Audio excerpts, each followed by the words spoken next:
okay, look, even mathematics, okay, which seems like it should be the most propositional kind of knowledge. I remember learning calculus and greetings, Jacob, and it's like everyone's being told the same propositions about how you do an integral, and like some of us got it and some of us didn't get it, and it was like we've all got the same propositions, and some people are like, oh yeah, that's how an integral works, that totally makes sense. Yeah, you've got like an infinite division of the curve, and you get the, you're like, okay, so is that propositional? You know, it's right.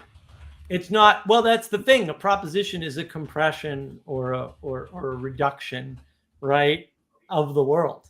But there's so you say that, but then I think, well, yeah, but in a sense, narrative is too, right? Narrative has that quality. I mean, it sort of begs the question to say compression, right? Narrative is not propositional. I agree. I totally agree. But it has the same qualities of. Right. So this is why I insist Vervaeke's model is actually incorrect. This is why. This is the reason why. Because there is a difference between mathematics and poetry, right? Or even a textbook and science fiction. And that difference is one is propositional and one is poetic. And the fact of that, the way we lay out the model, it actually, like, it looks really easy, but when you start going down the rabbit hole of the considerations of what this actually means, if we think this way, it's like whopping. It just changes everything about how, and it makes everything easier to understand at the same time. Do you remember when Paul, one of my favorite things Paul ever went through was when he was listening to The Man Who Thought His Wife Was a Hat, or whatever that book is called. Yeah. And so and he brings up those twins, the whole story that the psychologist tells about the twins that just like know numbers. Yeah. You know, he'd be like, you know, what's the date of Easter?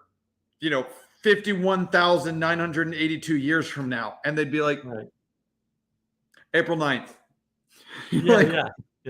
So there's this like, so even, you know, I mean, I'm not sure exactly what you're getting at with like poetic versus mathematical inference, but it's like, clearly the Greeks didn't think about maths in the same way that, say, the popular conception of maths is.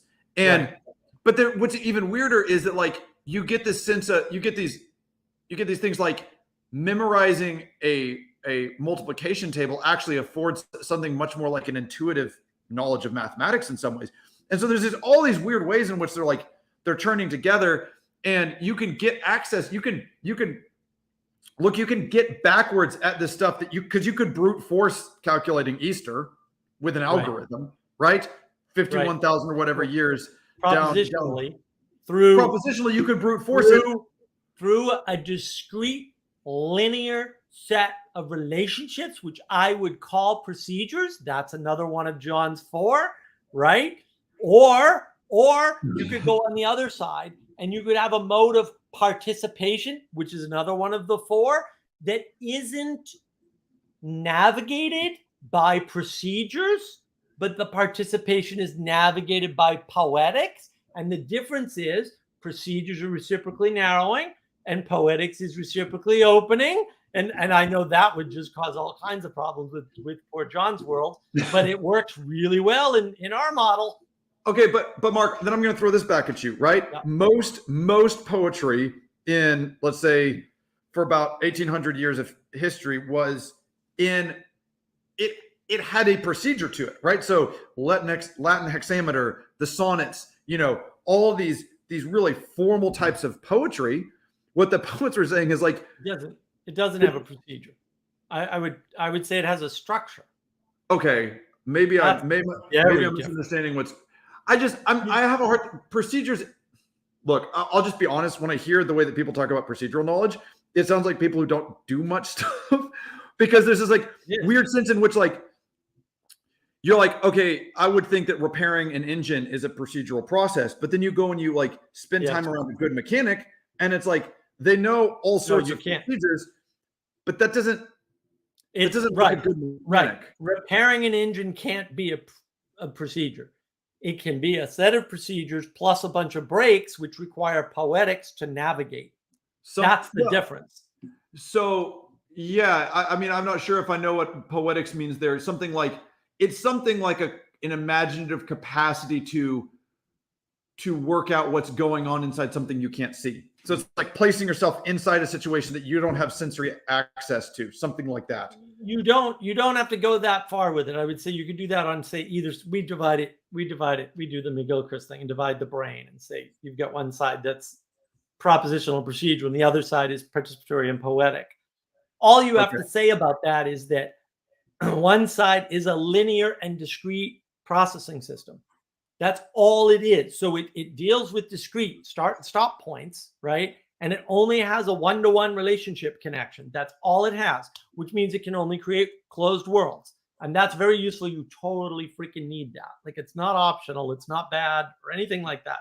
But then you have the other side of the brain, your left side of the brain, that what it does is it's continuous processing, right? There's no breaks, right? Everything is connected to everything else, roughly speaking, not really, right? But roughly everything, or maybe everything's connectable to everything else. Potential. Yeah, I like that. Everything's potentially connectable. Yeah. Okay. Well, and that's the thing. The right side of the brain doesn't deal with potential.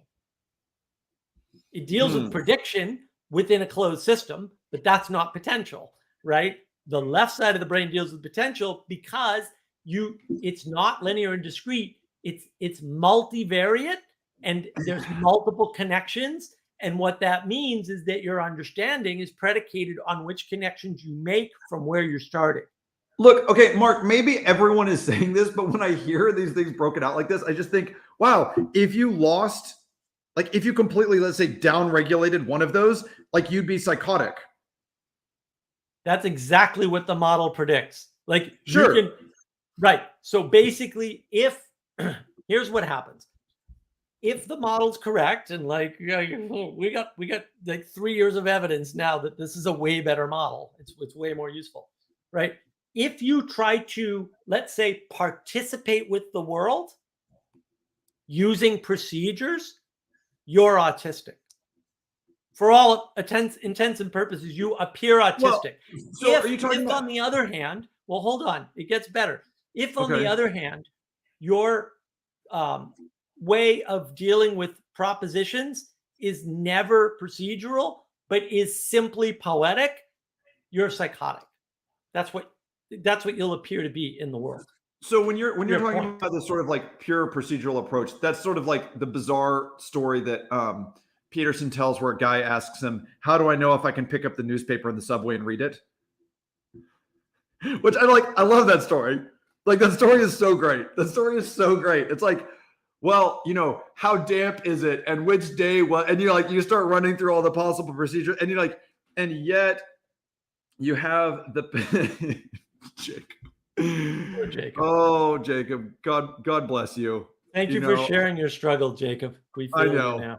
I just listen, don't worry. An AI will probably be able to write those for you, in the next week or two. The AI could write it for me. I'm just scared of getting caught. So yeah, there's this. Okay, so what I mean, this seems to be sort of where the question is moving in some sense, because at Chino anyway, Pageau and Vervaeke were talking a lot about how there are these things that we used to do out of necessity or subconsciously, and we no longer have necessity and we're conscious of them. And so like the idea of like, oh, we all wax poetic about how great it is to come around the dining table together as a family. And they're like, generally through most of history, you were driven together by certain needs. Like, now's the only time between like when you had to work and when it's too dark to see and we're all going to eat together and the food's hot. So eat it now.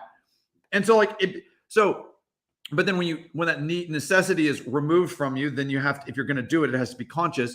Barfield makes a very similar point about, say, the awareness of the particular relationship we have to the unrepresented and the phenomena that allow us to come into relationship with it. And I don't know, I'm working back through Barfield, and so I'm not going to like give you what I think about it. I'm just saying he sees the same thing, that if we're going to get out of this world of materialistic idolatry, and I'm using it in his language, Jacob, you don't have to worry about idolatry in other ways, but this materialistic idolatry, that we're going to have to do it in a way that like ancient participation was not aware of, and we're going to have to do it in a self-conscious way now. So, okay, so when I hear about these things like integrating these 4 ways of knowing or integrating the left brain and the right brain, I'm like, and I don't have an answer to this at all. I'm like, is the answer to it that I look at that and I think, okay, I'm going to try to bring all these things to bear together in my life? Or is it the sense of, I'm going to kind of try to look past that and just like be a person, like does the so one of it is, does the awareness of it make it more difficult? Because it seems like what you're trying to get at is something like wisdom. And so I'm going to use wisdom in terms of just like being in a right knowing relationship with reality. So that's going to be my running definition of wisdom here, is a right knowing relationship with reality. Is the goal something like, is the path to wisdom something like consciously integrating those things and say, yeah, I'm taking this here and this here and this here? Or is it something else like, okay, I see that, and I'm going to basically just try to be unconsciously aware if I'm like living in procedure land or living in participation land and not doing any of the other things? Wow, you're just giving me all the easy questions today, Tad. The nature of wisdom is, the nature of wisdom is pretty hard. I mean, I'm not disagreeing with any of your definitions. I mean, they all fall short, I would say, but I think you know that. Like, this is not a surprise. I would say that the nature of wisdom is something like okay, let me do this. So Vervaeke, when he advertised after Socrates, made a very grave error and didn't do any homework whatsoever somehow, and went with the quote that Socrates said, I know nothing. That's wrong. Socrates never said any such thing. That's not in the text.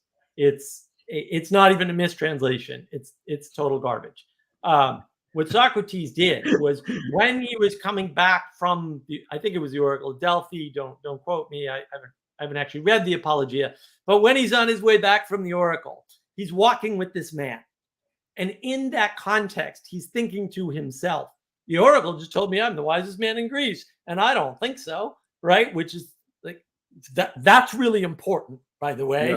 What does wisdom look like? The first thing wisdom looks like is when somebody tells you you're wise, you go, well, I don't know about that, man. Like, I don't know. But then he says, he's thinking through this, and he says, well, what about this guy? This guy's pretty smart. And then he says, but wait a minute.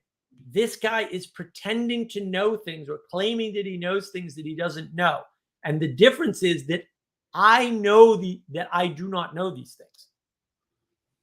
And that's where that quote comes from, but it's a complete misquote. And it totally misses the flavor of what Socrates is getting at. And that's the way he comforts himself in a way in the Apologia, with the conclusion that the Oracle has burdened him with. That's the way he views it. Interesting. That's wisdom. Like, all of that is wisdom. Well, look, I think you and I discussed this a couple of weeks ago. St. Augustine says humility is the gate to all the virtues, right? And so you're suggesting that comment should be read something much more like that wisdom is not a form of unknowing. It's something more like knowing what you do and don't know. Right. Yes. Right. Well, and being consciously, all right. If you wanted to boil down wisdom into like a one sentence thing, and I've been working on this for a long time, so don't be thinking I magic this up at the moment. I'm nowhere near that good, right? You would say something like, wisdom is knowing what you know and how little that is. In other words, you have an appreciation for not only the things you don't know, but also the fact that the unknowns exist. And once you make that conscious to yourself, that is the beginning of wisdom. Making those three concepts conscious to yourself, which is knowing what you know, knowing that that there's more that you don't know, and knowing that there are unknown unknowns or unknown unknowables. Yeah. I mean well, first of all, yes, that's at least that's got to be a lot of it. I think what I'm looking at is how. So this is my problem with this idea of and maybe there's no way out of it. Like I'm not trying to suggest that like there's a way to, because like once you've seen things, you've seen things. So that's part of it. Is like, you know, Charles Williams in The Descent into Hell, like he writes about how there's like the world is coming under a plague of self-awareness, like a plague in the sense of like the Black Plague, Yeah. and that like, and it will drive men mad. And I've reflected on that a lot. I think that's very interesting. So there's this sense in which, you know, even let's say even self-awareness as a bucket for all the things that we could mean by self-awareness contains things that are foolish, pathological, reciprocally narrowing, all these things you want to use, right? So like there's actually, okay, so and I'm sort of working this out as I'm talking. It seems to me that there is like a proper realm even for self-knowledge. It's like, is all self-knowledge good? No, because you have limited attention, right? That's why it's like if you had unlimited attention. And no, because this isn't true of everything, but it's true of most things. Knowing about something you cannot change is not good for you. Oh, whoa. Okay, Mark, I don't know about that one. Okay. Because look. I mean, just like my first thing is, I would consider knowing about God to be the most important thing, and I can't change God. So like I would like I said, it's not universal, right? I said that up front. I said, but you know, there's a there. In other words, the person who knows nothing about the weather, right, can still adjust to the weather because you know the old thing about the weatherman, the rock, right? The rock is dry. It's not raining. Rock is wet. Yeah. That's really all you need to predict the weather. Rock is swinging. You know, rock is horizontal. Yeah, I've seen those are great. Yeah. Right. And so the person that doesn't bother themselves with putting the time, energy, and attention, because that's what it takes to know something, into predicting the weather is at an advantage because they can just deal with the weather that they have, and there's no anxiety, because they don't have to be anxious about the prediction or whether or not it's right or wrong. Well, okay. No. Like there's so much in there because, so I was talking with a friend of mine who listened to my conversation with Karen Wong, and there's this part where she brings up, she plays Toma talking about perfect versus imperfect ordering. And it's a way he talks about it like, it's similar to top down versus bottom up, but it's about viewing processes. Okay. So right. The perfect ordering is like you have somewhere there's a non-instantiated reality, and then you starting from that you bring it about, and that's that bringing about through say material means is the imperfect ordering, and I said what clicks in my mind with that is this difference between like building a brick wall, right, where you've got these bricks that are made to certain standards and a shape, right, that are oriented towards the construction of a uniform rectilinear wall, and then you're putting it together with mortar. That's one way to build a wall. Another way is to have a pile of rocks, right? The rocks are like not oriented towards being a wall. They just broke in different shapes. Okay. But you can look at that and put a wall together out of these shapes that are not oriented towards a wall. And that's to my mind, that's something much more like redemption.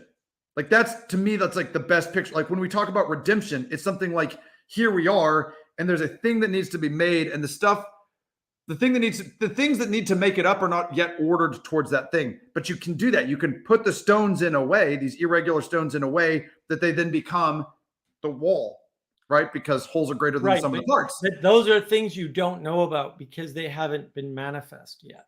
Yes. So what's interesting is there's a sense in which if you mistake the world for being made out of bricks, and it's actually made out of rocks, and so that will create a tremendous amount of anxiety because the rock is not something that you can control. It's something you can redeem. Bricks are something you can control. And so if you think the world is made out of bricks, that is, you're supposed to create the world, right? Then you will be endlessly anxious. But if the world is something that you participate in its redemption of, then there's no longer anxiety because the rocks come to you as they are, and then you see how they fit, right? It's not, this rock. You sort them and judge them to make things. In a brick, you make the brick and then it can be made into anything because they're regular and perfect in some sense. And so so I want to loop back around, and we don't have to follow this, but I just want to say the problem with making children instead of begetting them is exactly the brick and the rock problem, because you're right. They'll still be the rocks because we don't. First of all, it's better if they're still rocks, because God forbid we should actually be able to make them into our bricks after our image. Like that is hell on earth, right? Just, I'm going to lay that one there. But then secondly, again, it's like, if you expect it to be a brick and it comes out as a rock, like, you're going to hate it. Like, no, you're not going to hate it. You're going to hate yourself, which means you're going to be angry and you're going to be resentful because the world has rejected you. That's true, by the way. Yeah, that's where the anger and resentment is coming from, right there. It's pushed back on you. And so I had this realization when I was talking with Nate Heil that, I mean, I just love. And I mean, this is honestly, like, this is such a big part of why I'm like loving doing these open mic nights and talking with people, is because this stuff's like, there's this stuff in me that I haven't like gone through, and then talking with, you wonderful people who've got wildly different experiences, you bring the stuff out of me. So we were talking about going blueberry picking when I was growing up, and I still do. And I like the flavor of fresh blueberries and mockingbirds singing. They're totally linked in my head. Linked in my head. And so when we were talking, it finally clicked with me. I'm like, that's actually real knowledge. It's real knowledge that mockingbirds taste like blueberries, because for all sorts of reasons. And so getting at that, your statement about predicting the weather versus responding to it, I think is something very, very much like that. So you said, because the whole joke about the weather rock, is that it's not ignorance. You can't understand the weather rock if you're ignorant, right? It's actually like, you really have to understand causality to understand the weather rock. Because like, if you don't understand that wind pushes on things, that rain makes things wet, that dry, the sun makes things hot, and on and on and on and on. So it's actually, we're like, oh, it's like a stupid man's weather station. It's like, no, it's the weather station of a man who's in, let's say, at least one proper orientation towards external reality. And that's, to me, that mindset is something much more like the stone wall than the brick wall. Yeah. No, that's good. That's well said. I mean, so the problem that I have with that framing, which is like 0% wrong, right, is that when you start talking about, and even I get into trouble with this, when you even go into creation, everybody turns off, because the people who don't have a poetic understanding of the world, i.e. the meaning crisis folks, as I like to call them, not the crisis of faith folks, because they're fine with it. They had exposure to it. The meaning crisis folks can't follow you. And that's where Peterson's successful over everybody else. And like, Mark, here's the weird thing, is that Barfield's argument is that the meaning of words, literally, like precisely the meaning of words, comes from poetry. That's where we get words from, is people making poetry. And so this, So the idea, right, because it's not that science is embedded in narrative. Everything is embedded in narrative, right? And poetics is the way that you create narrative.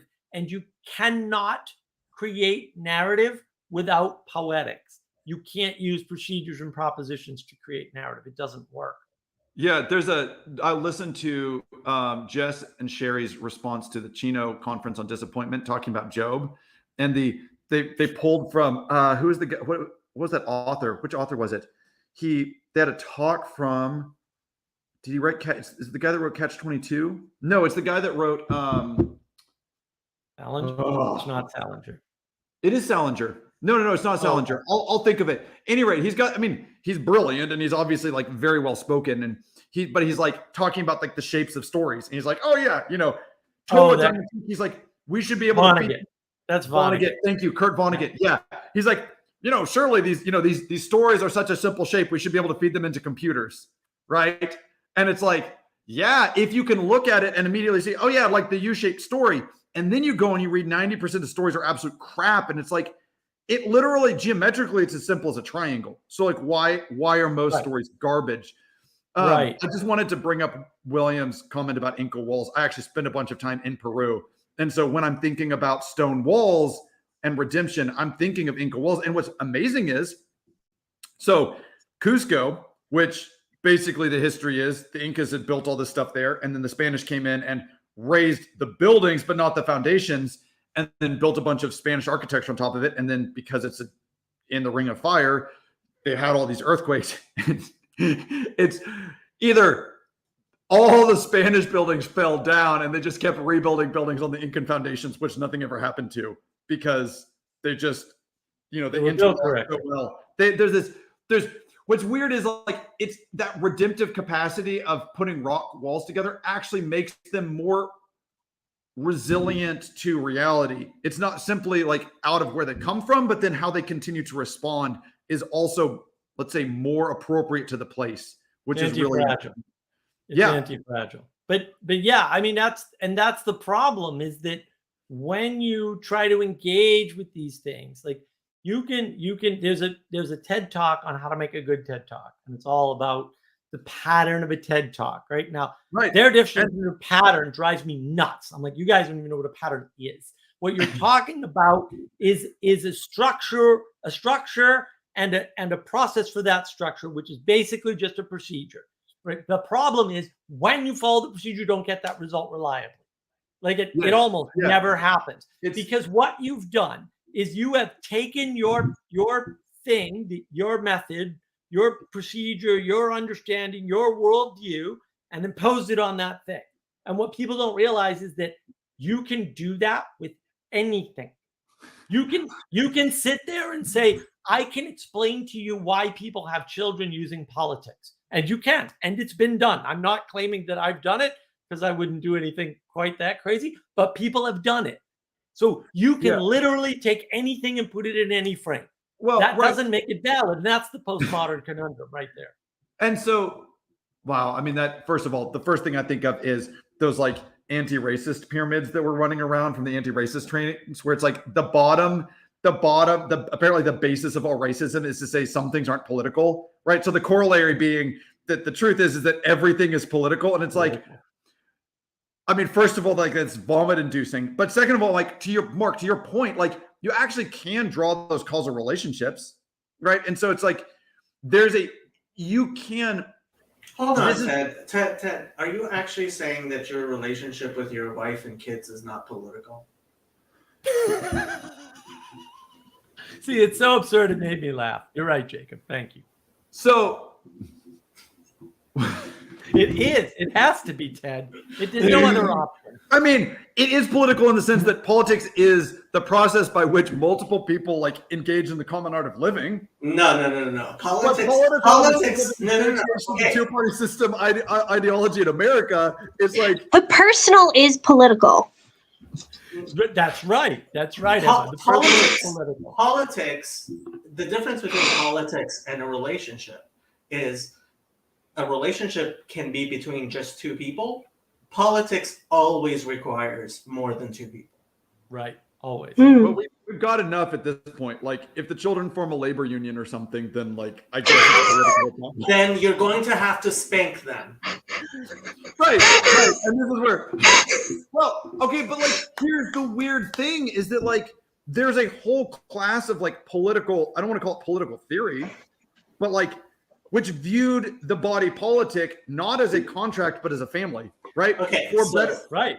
So did you see PVK trying to justify Destiny on Twitter today? No. So Destiny had a clip where he started basically talking about ideals and hypostases and trying to use that in order to say that conservatives saying what is a woman is idiotic.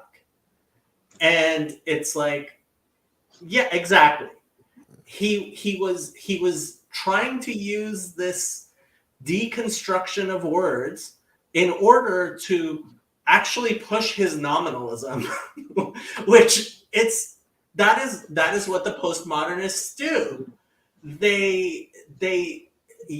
Their critical theory turns everything into mush, which they can use, and that's what they're doing with words when and you have to not allow them to do that. Right. You got to draw the hard line and say no. And it's so funny. So I literally just before this stream recorded something for my personal channel, which is just my name, where I was talking about making the tent big in software, right? When you just make the tent bigger, you just get lots of really bad software engineers, and now it's hard to find the good ones. Instead of maintaining the standards and saying, no, you know what? You're not good enough to be a software engineer. You may be good enough to do something else in the computer realm. That's fine. You're not good enough. But you can fit anything into any frame. Like your marriage is actually just economic, too. It's not political. Speaking about the meanings of words, Emma, how's the TLC book, the Bible, coming along? I need to work on it. I've been busy, and I spent the 4th of July at my mother-in-law's house. So I would just like to say that I hope that me and Mark's discussion has convinced you that bringing a demon embodied in a large mathematical matrix into the process of translating the Bible is just a bad idea. I mean, I am going to say if the AI part was Jacob's idea. I'm just going to throw him right under the bus for that one. I think for a first run, it's necessary if you're going to do the entire Bible, and we're actually even doing the Apocrypha. We're not just doing we're doing the entire Catholic Bible.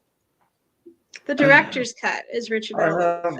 I have no words. I have no words for this. Except that in the terms of the conversation of standards, I would say that I have standards that are being violated here. Yes. Well, that's good. Yeah, it's important not to just say you have boundaries, but actually be able to draw that. Look, okay, but this idea that you can fit everything into a frame, but that doesn't mean that you should. Just right. I'm just thinking about parenting, and I'm thinking one of the ways that I could think about parenting is your kids are constantly trying to bring their behavior into the wrong frame, right? Oh yeah, well it's because of X, Y, and Z. It's no, that's the wrong frame. The right frame is this one here. And because of that, they're pushing the boundaries of the frame to find out where they are, right? Which isn't quite the same thing, but it's the same. It's the same result. And it's not if you view that as an antagonistic relationship, then it's totally toxic. What you have to view it as look, I'm giving. Again, I gotta look into contact epistemology because I'm worried that it's something I disagree with, and I am using language that sounds like it, but you're giving them the contours of how to look at the world. It's but again, the point is I'm not creating that for them. I'm giving it to them, or I'm passing it on to them, or I'm begetting. You didn't create it. You're pointing to it and directing their attention to it. And that's the world they conform to, is the world you direct their attention to. So you can direct somebody's attention in a city towards a spot in the sky where nothing's happening. We've talked about that before, right? Some guy looks up, everybody else starts looking up. Now everybody's acting as if there's something there, even when there isn't, right? And that's a deep, deep problem. Yeah. Yeah. The interesting thing about that, you said you can make people look at a certain point in a city. And my first thought is, so what did people used to be made to look at? They looked at the thing that was up in the sky that was a steeple, and then they looked at the thing that was up in the sky that was a government building. And now they look at the thing that's up in the sky that's economic offices, business offices. And you're that's interesting. So because it's the highest thing. Right. It's the highest. Therefore, it's the highest value unconsciously to you. You don't even realize you've been bamboozled. Yeah, it is. Let's see. Hi, Andre. Yeah. I don't think we've ever met before. Hello. I haven't, but I was recommended your video about 10 times by Mark and Manuel. Wow, no pressure. He's pretty old school here. He's been around for a couple of years. Yeah. Cool. No, yeah, I've heard your name. I'm just saying, I don't think we've ever been on anything together. So, hello, welcome. Golly,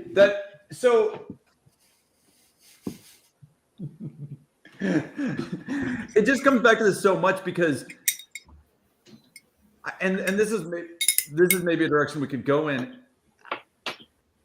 There's this weird problem, and I think, Mark, this is kind of what I was asking you about the conscious or versus unconscious relationship to these ways of knowing. It's sort of the thing with the frame, because maybe someone's going to stand up here and be like, I disagree with this, but it's this issue of the frame that you inhabit is a really hard one. And so like there's a deep, I could look at this and think, well, this will turn me into a postmodernist because I'm like, oh, I'm just looking at the world from a frame, and that confirms all of my views about all these other frames. What it actually does is like, the more that I think about it, it just makes me a traditionalist, because I'm like, if I'm going to choose anything, I should choose the thing that's been given to people. Like that's because otherwise, what's the combinatorial like space of possible frames for the world? It's like, I have no idea. I really have no idea. And so they're like, infinite.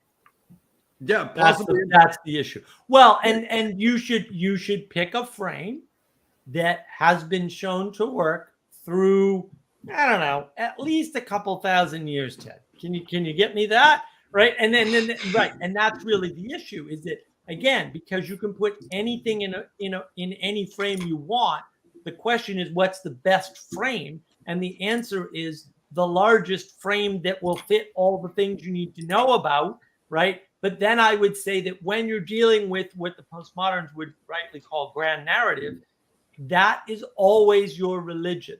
No matter how big or small or grand or not grand it is, the frame at the top, when you cut the grand narrative frame off, and I have a video on this, postmodernism on navigating patterns, you cut the top frame off, the new frame is at the top. It's just a smaller frame, right? Yeah. You got that one. There's a new frame. You don't get around grand narrative. The concept of grand narrative doesn't go away because some guy who's actually rather stupid but sounds articulate named Foucault or Derrida or whatever says that that's what happened, because that isn't what happens, right? Okay. So is this like a cancerous version of Occam's razor, where we've taken Occam's razor to say evaluating theory and decided that we need to use it on the frame, and we're saying the smallest frame that I can cram everything into is therefore the truest one? No, it's worse. Somebody said this. I forget who it was. I don't even think it was James Lindsay, but somebody pointed this out. They said the nice trick about the postmoderns that they play is that they pretend as though there is a frameless world, right? That frames aren't, you can do away with the grand narrative. It's like, right? Come on, dude. But then they pick the frame that's convenient for their point, and they stop there. They stop their postmodernism there. And like, Mark, let's be honest. Like, I see myself doing that. I see you doing that. I see other people in this corner doing it, where it's like, Jordan, I'll pick on Jordan Peterson because he's really articulate, and I see him do it very clearly. Where I'll be like, this is really true, and by really true, I mean here's the clinical data or something, or like here's the biophysical mechanism, and I'm like, okay, hold on, like I know that you don't believe that, so like all of a sudden you just like switch frames into this, like, and I do that. No, he does believe that. That's the problem. Why do you say he doesn't believe that? Jordan Peterson does believe that. See, and this is again, this goes back to the issue, Ted. I keep trying to explain to you to this little corner, right? Peterson believes exactly what he says.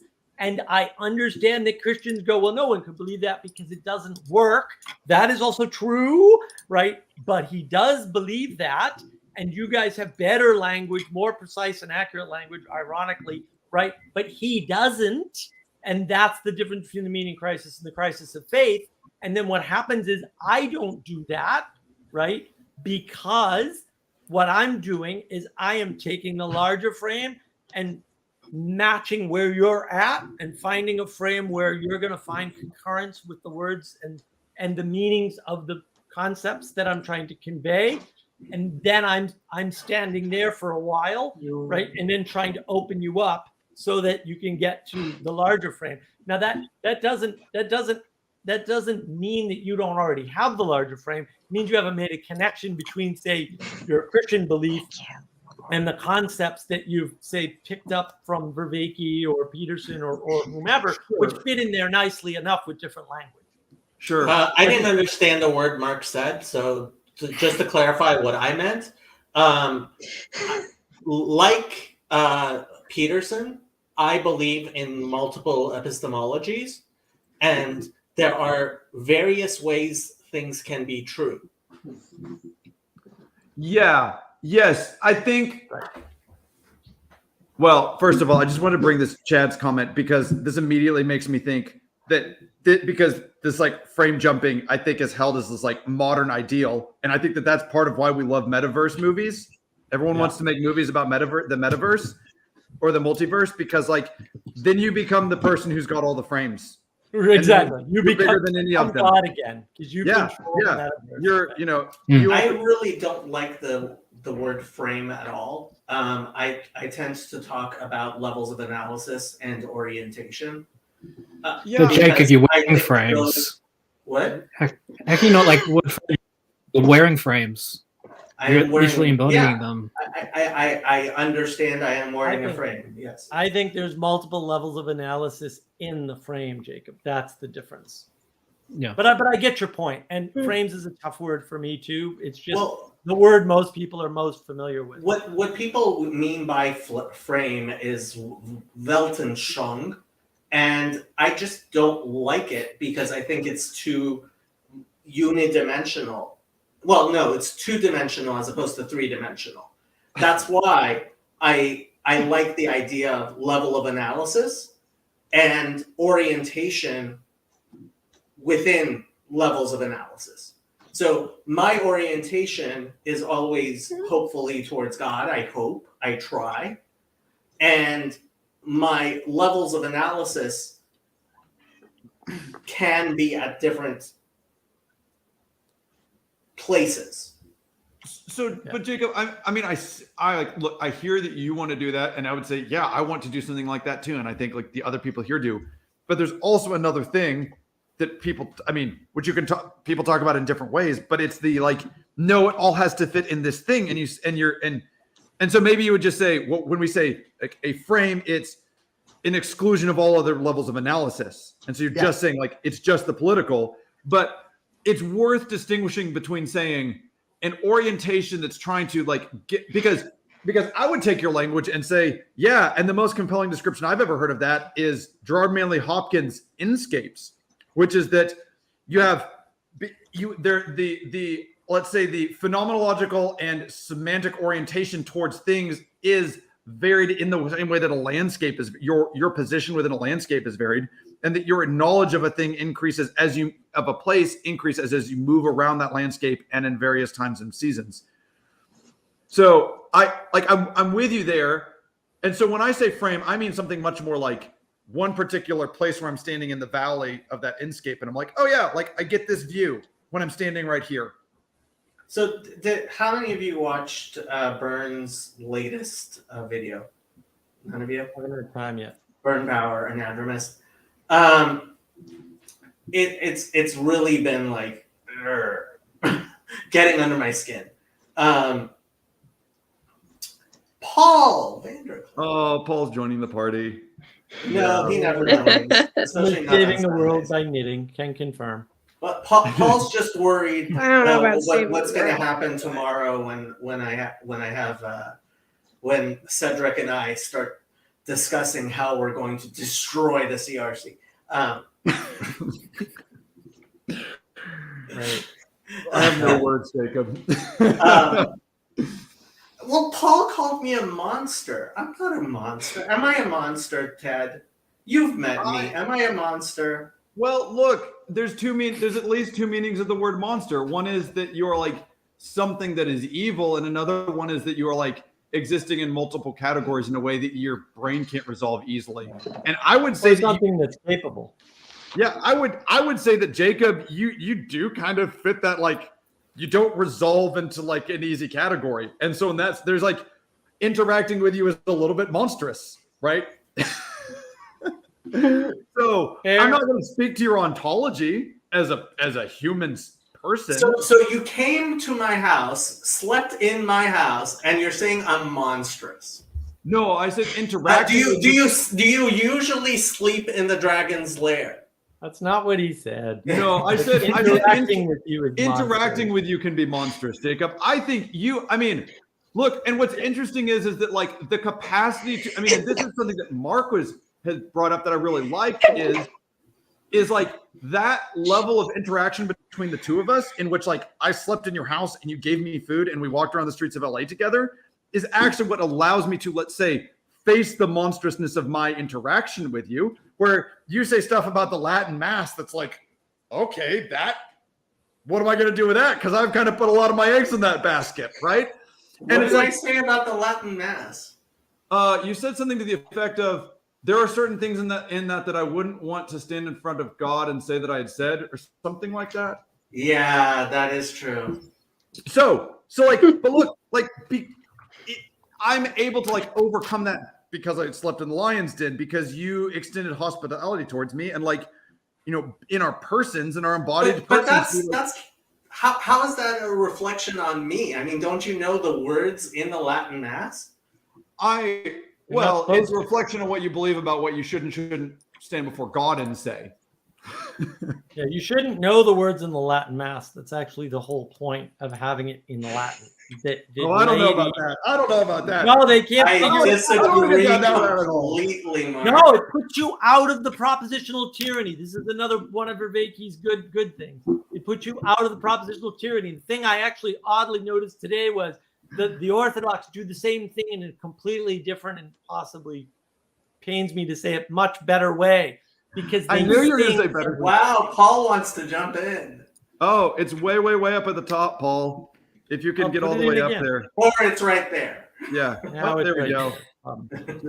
Jacob's slick like that. Wow, he put it in like 7 times. No, I put it in on every channel. Oh, okay. Now yeah. on 4 channels. That's look. I mean, Mark, I'm gonna have to disagree with you there, because you go to Mass like 100 times in a year. You start knowing what the words are pretty well.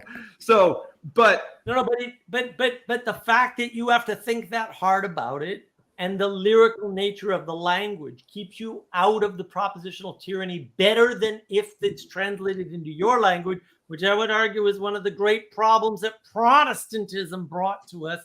Oh, hi, Paul. It's so lovely to see you, my friend. You're already beating him up. No, Jacob, I want to go back to this because it's funny, but it's also not funny, because like, I think there's something of that.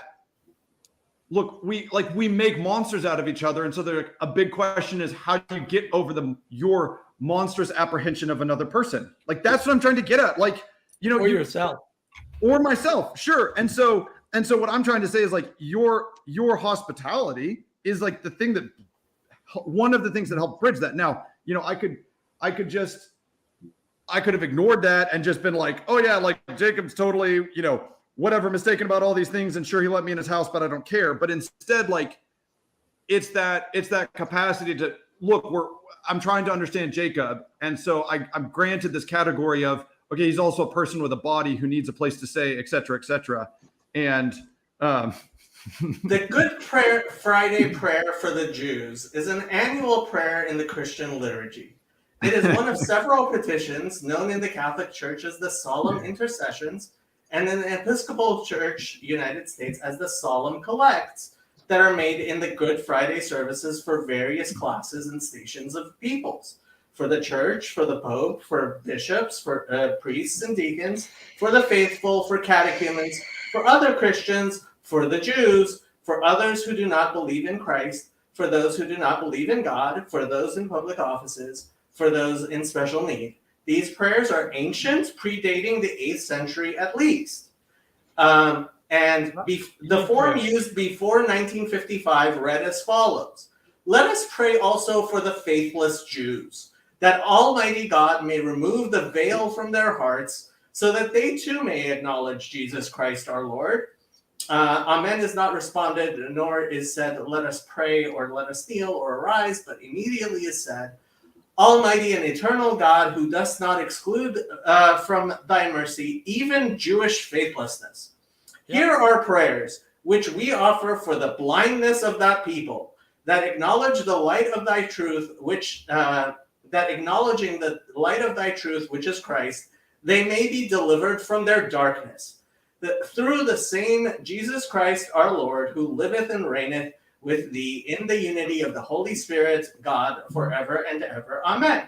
How generous of them. I will repeat that I would not want to stand before God on the day of judgment and be asked, how dare you?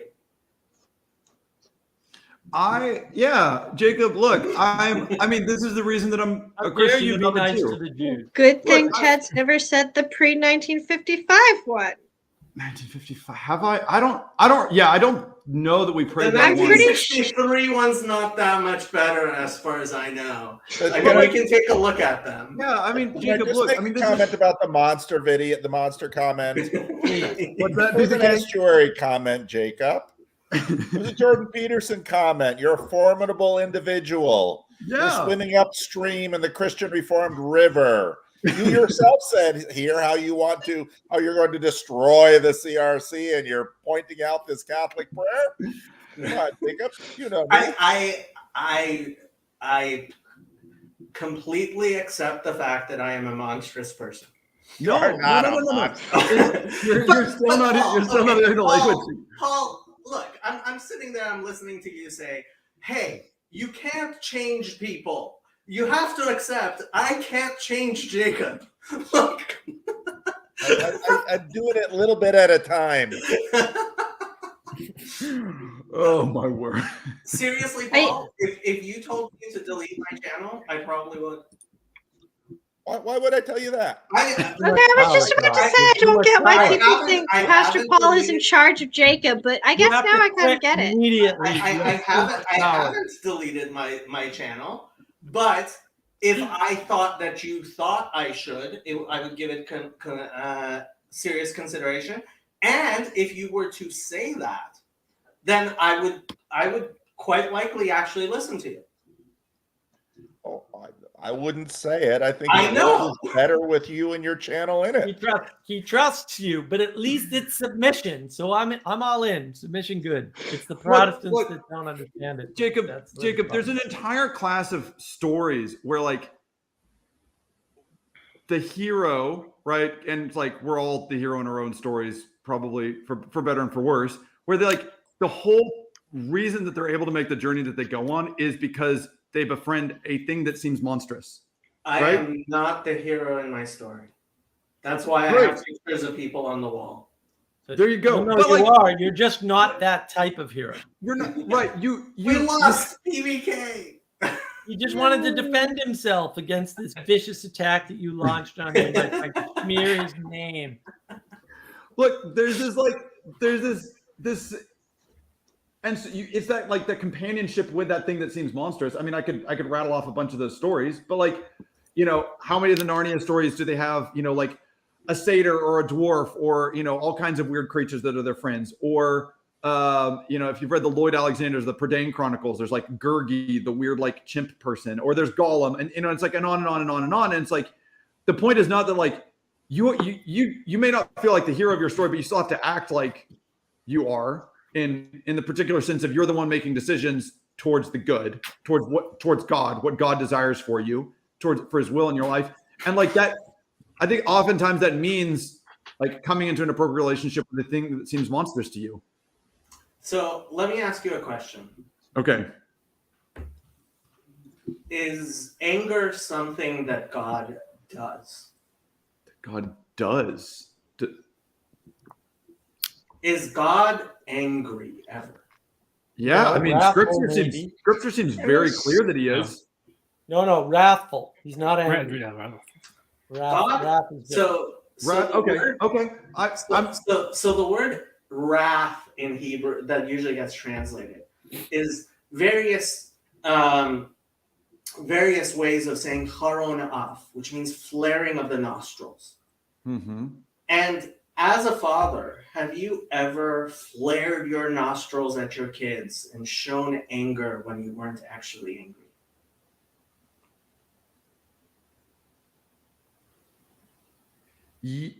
That's a good question. I'm not a great person, so I don't know if I've ever had times where I've been like, yeah, I would, yeah. If you want to broaden that out to like to discipline in like.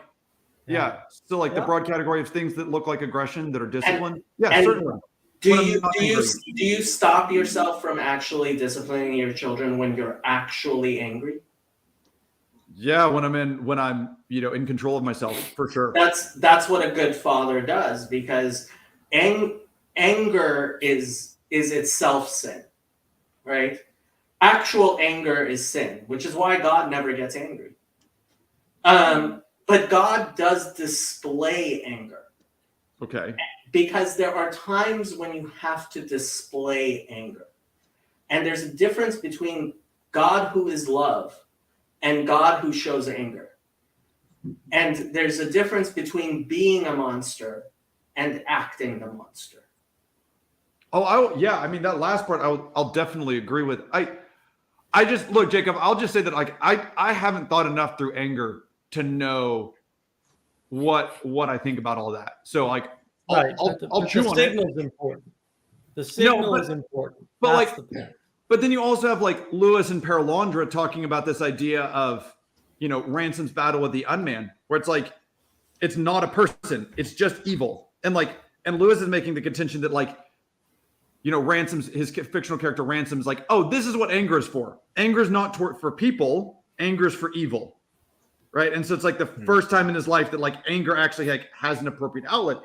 And so like, I'm not ready to say that like God isn't angry towards evil. I don't know about that. Right. And if there's no connection between wrath and anger. So that's really interesting, and I'll have to meditate on that. But yeah, I think there's too many other things I can't integrate into that immediately to know what I think about that. But your distinction between acting monstrous and being monstrous, totally agree. Yeah. I mean, there's even weird things like my kids' grandparents, love it when their grandfather like acts like a monster, right? Then there's like another level where he pretends to be a monster, and that's the game. The game is that like this grandfather who is totally safe, deep down inside he's completely safe. Like he acts like the monster, and that's really fun because you get the monster, but at the end of the day he's not going to do anything to you. So yeah, it's complicated. Totally. Hey, Shane. Did you just want to come hang out? Yeah, that was basically it. I was in Sacramento after at the airport, and I was supposed to come visit him, but then I told him I gave him a rain check. So I saw he was on here, and I was like, oh, Jacob put out the link. I have to say, I am very glad to see both Shane and Andre. It's actually kind of important to me that we have long-time members, very long-time members, who, even if they weren't necessarily part of the community the whole time for the past 2 or 3 years, they can come back, and that they do come back, and there will come back. Yeah, good stuff. Yeah, also it's just been fun to have more than, I love talking to Mark, but Mark and I could just get on a phone. Yeah, the two of you were just blabbing away. I'm just sitting here going, blah, you guys won't do the work, so I have to. I'm glad the fact that I do the work encourages the rest of you to do something. That's good. I was waiting for the person who's actually educated here to say something. Look, she's educated enough to not talk most of the time. Do this to me. Well, the thing with Emma is she's actually read far more wisdom literature than most people. And she has a perspective where she sits there and she listens. And then when she says something, she has something to say, which is why I appreciate her contributions. The She embodiment of deigns wisdom. to share her wisdom with the rest of us. I do the try not to embodiment of talk wisdom. without having something to say, which is why I don't talk most of the time. Right. That's the embodiment of wisdom, is to sit there and do the knitting and then come out when it's appropriate. That's exactly the right role for the wisest person in the room. No argument. You all set a very high bar. Jacob set the High bar. expectation. I know. Right. Well, I That's mean, why I get stressed out whenever I'm on a stream with him. Me too, Emma. because I make demands on you, Emma. Yes. isn't it one of the proverbs that even a foolish man will seem wise if he holds his tongue? This is definitely true, but then part of my whole project has been sometimes I cut people short and I cut them down because I don't like foolish people speaking foolishness. And at the same time, I also elevate the voices that needs to be elevated because I think we have a very high noise to signal ratio in our society right now. And the way you fix that is you boost signal and you cut down noise. And if you're right, and if it could work, that would be true. Well, I'm always right. Have I ever made a mistake? Thank you, Jacob. I appreciate that. I mean, one day I'll probably make a mistake in order to know what it's like.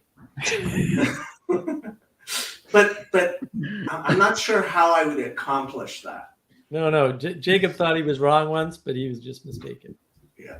There's a I heard the story from some of the Desert Fathers where these two monks are living together, and they're like, one of them's like, I've heard about these arguments. I'd like to. I think it'd be fun to have one of those arguments. And so it's like his fellow monk is like, or his fellow hermit is like, well, how do we do that? And the first one says, so I understand that you have to own things, and so I'm going to take this brick and I'm going to say, this is my brick, and then you tell me, no, you can't have it. It's mine. Okay, let's try it. So he's like, this is my brick.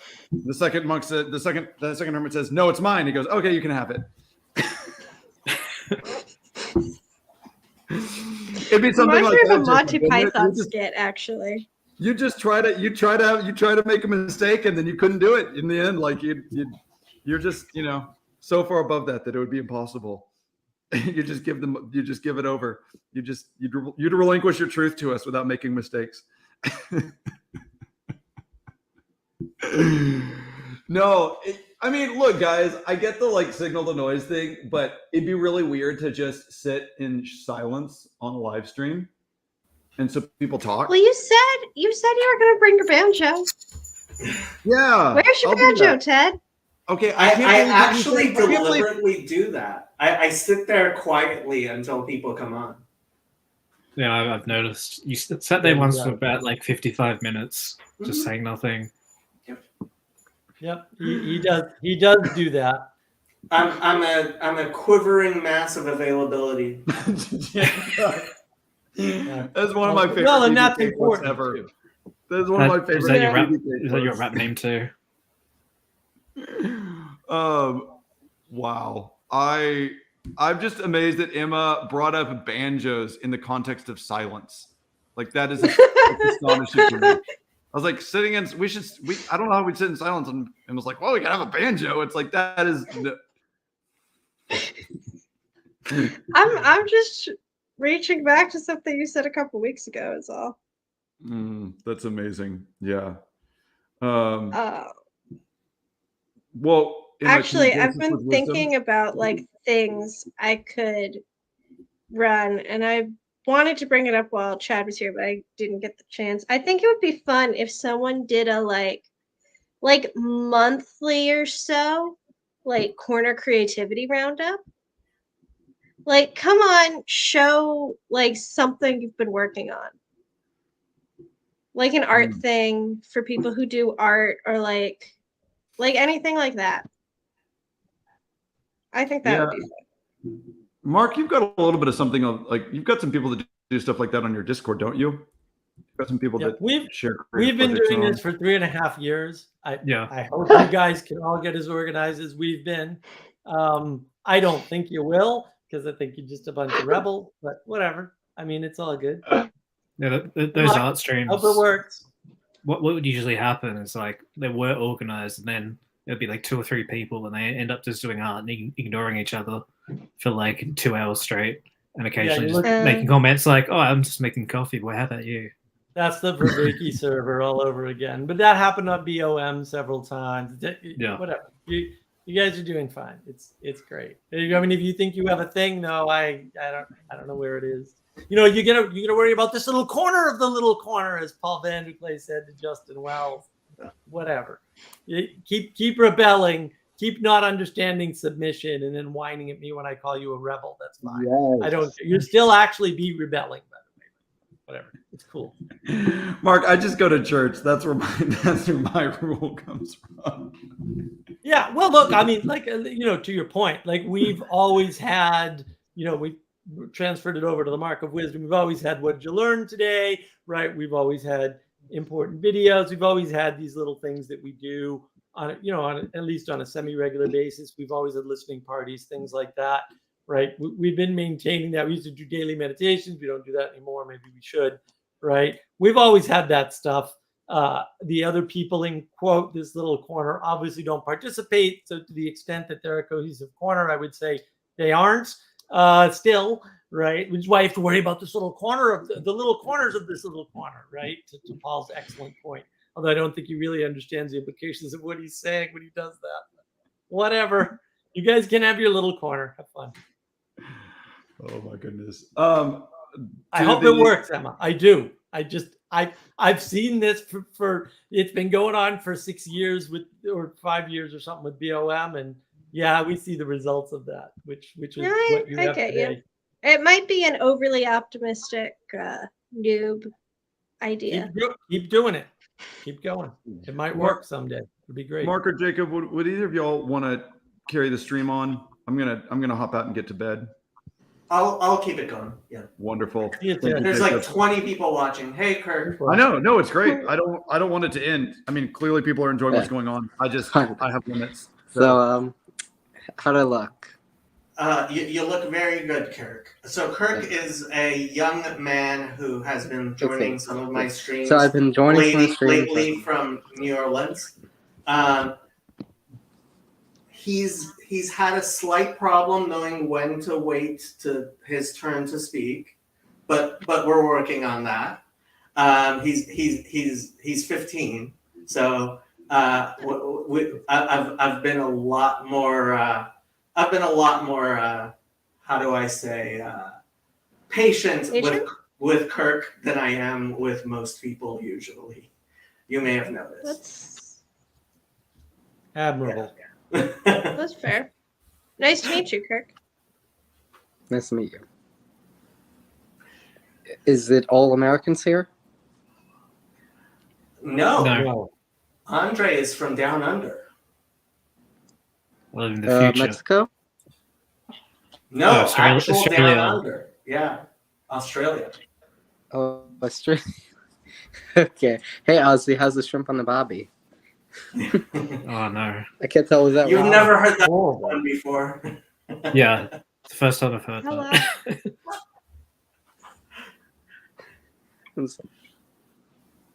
I'm sorry. So, what's the topic of the stream? Mark, what's the topic of the stream? Well, I don't know what it is now that Ted's left. Ted was trying to work out some stuff earlier, but yeah, I don't think that's the topic anymore now that Ted is gone. Okay. We're just doing Emma, what's the topic of the stream? I don't know. I wanted to talk to Ted about his Paralandra video, but I didn't jump in time. So I've been really interested in the return to discussion of the Ransom trilogy. And as part of listening to all the videos about it, I've been realizing how much of a formative influence C.S. Lewis was on me, which is fun. Next time you got to jump in early. Andrew. I always wait for somebody else to jump in until Ted looks nervous, and then I'm like, all right, because I really just want to listen. I have D&D until 8 or 8:30, so I'm never gonna be here before that. Okay, it's actually FFD20, which is based on Pathfinder. Okay. FFD20, I've never heard of it. Final Fantasy D20. It's a way to play tabletop Final Fantasy. Tabletop Final Fantasy. I didn't pick it. I'm playing with actual real world friends. I know nothing about Final Fantasy. It's a good time. If it's based on Pathfinder, it can't be that bad. Pathfinder is How's it good. going? Final Fantasy is bad. What's your name? Hey, Kirk, what did you want to say? Just real quick, do you know whose mic is I kind of hear a rumbling on my eyes? Oh, it's Andrew's mic, I think. No, actually. So one thing about StreamYard, if you're not speaking, it keeps on turning up your sound until. Okay. So you gotta continuously speak. Okay. Or what you should do is mute your mic actually when you're not speaking. Okay. And We'll do. Yeah. We'll do. Yeah. Or else you're gonna end up making lots of sounds. And we have a doggy cam. Doggy. Woohoo! Yeah, Tiger made an appearance a little bit earlier, but she probably got tired of my knitting and left. Well, if you look really closely, you can see the shadow of death in the valley of the shadow of death. Ears. Oh yeah. That's the name of my cat, is Shadow of Death. So Jacob, I saw I wasn't at your stream on Friday because it was Shabbos, but what was it about? That was actually Mark's stream. I don't stream on Shabbos. Mark streams on the channel on Shabbos, but I don't stream on your channel anymore. Yeah, on Randos United. Yeah, I've moved most things over to Randos United. I mean, right now there's like 5 people watching on my channel. There was a stream on your channel though on Friday. Oh, After mine. Jason! Yeah, Jason and Andrew streamed discussing the Bible study on Wednesday. The Bible study on Wednesday was. I actually went back and listened to it myself again because it was pretty interesting stuff with Cedric and Father Stephen, and Yosef and Kazi. Yeah, I thought it was pretty good on-ramping for your channel and whatnot. Well, I just hit him with all of Jacob's greatest hits. Exactly. Yeah, Kirk? I have a little question. It's a religious question. Sure. It's about Havdalah. Okay. Crap, I'm gonna be answering this. So, my mom bought these incense things. I wanted to show you this, just to ask if it's suitable. It's not lit right now. It's gone out. But would such a thing be okay to make Havdalah blessings over it? For Besamin? Just Incense? Actual lit incense for Besamim on Havdalah? Yeah. Wow. I have never even heard of such a thing. No, I was just gonna ask you about it. I am not sure you can make. Let me see. So there's a. Here it is. It's burnt out. So what you do is you put an incense thing up here, you burn it, and then it is like a fountain. So, honestly, this is the first time I've even considered whether you can say Besamim on. Well, if you can still smell the ashes once it's off, then it would be Borei Minei Besamim. But I don't know if I really don't know. I mean, this is not something I can say. This is the first time I've ever heard of this. Okay, well, I actually have this app called InstaRabbi. Have you ever heard of it? Nope. Well, so basically, it's an online thing where you ask questions to Orthodox rabbis, and they answer your questions. And I actually posted and I'm just kind of waiting for a response on there. It's about, you get 2 questions a day usually, or 1. What did they say? Have they responded? I didn't get an answer yet. I was just kind of asking it. Yeah, this is like a very interesting answer because I am not sure. I mean, the idea of making incense, I mean, this is so outside of general Jewish practice. I haven't even thought of it. I'm going to have to ask people. Okay, well, hopefully I'll get an answer. I sent them a picture and everything. Well, I know that you don't make a bracha on you don't make a bracha on smoking, even if the smoke smells good, and you don't. Most people don't make a bracha on snuff. And for Havdalah, you're deliberately trying to make a bracha. I mean, generally, I would say just get cloves or get. If you're I only hard did up, because it was the people, only thing that was available to me at the time. Okay, I mean, you do what you have to do. And like I don't have wine, but I used cranberry juice as a substitute. Is that okay? For Havdalah, you can use anything that is considered an important drink. Some people would even use Coca-Cola. Is cranberry juice good for that? Yeah, it depends if you think of it as an importance. And I would say it is personally. Okay. Yeah, I mean, it's better to get grape juice, although it is better to get grape juice, but I didn't have grape juice at the time. What you can use for besamim, what most people end up using for besamim when they don't have anything is coffee, because coffee, I mean, just smells good, and you can always use coffee, and there's always some coffee around. So, yeah. Yeah. Yeah. Okay. Yeah, but like now you're asking halachic questions, and the 20 people who are listening all have zero idea what I'm talking about. Chezi is actually listening. Chezi says Coke, orange juice, Discord. I can put a Discord link into the chat. But yeah, that's really interesting. I mean, Chezi, do you have any idea if you can say besamim on lit incense? Or I guess like not light it. It seems to me like it would be better if you don't light it.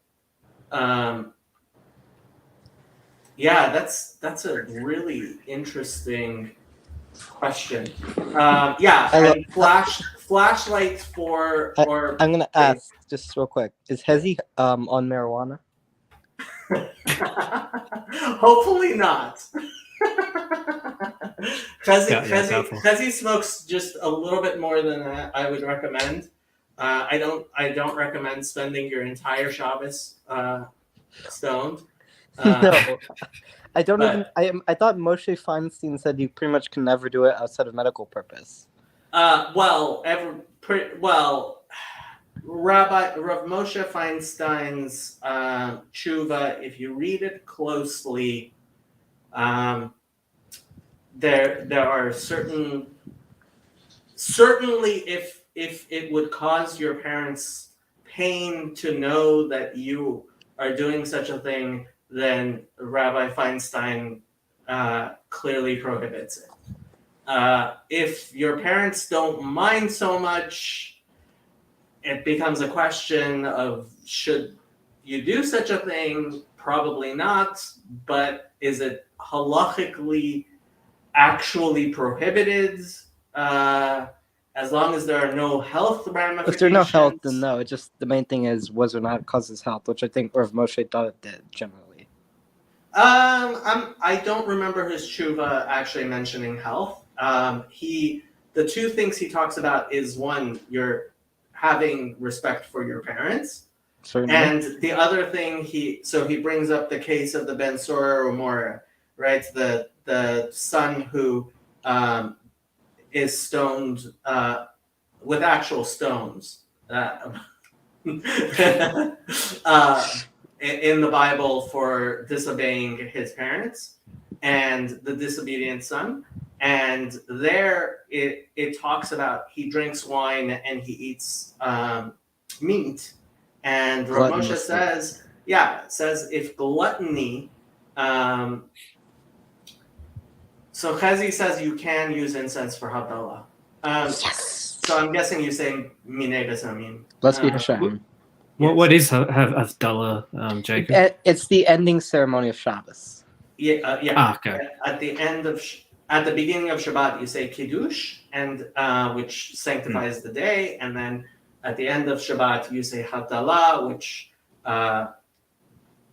marks the separation between the Sabbath and the rest of the week. Which reminds me, how many people are coming to the Jerusalem conference? Andrew's not, Shane's probably not, Andre's probably not, Emma's not. I guess it's just going to be me and Chazi all alone at the Jerusalem conference. I mean, are non-Jews allowed to go to the Jerusalem conference? Yes, the Jerusalem conference will most likely be mostly non-Jews. What about Noahides?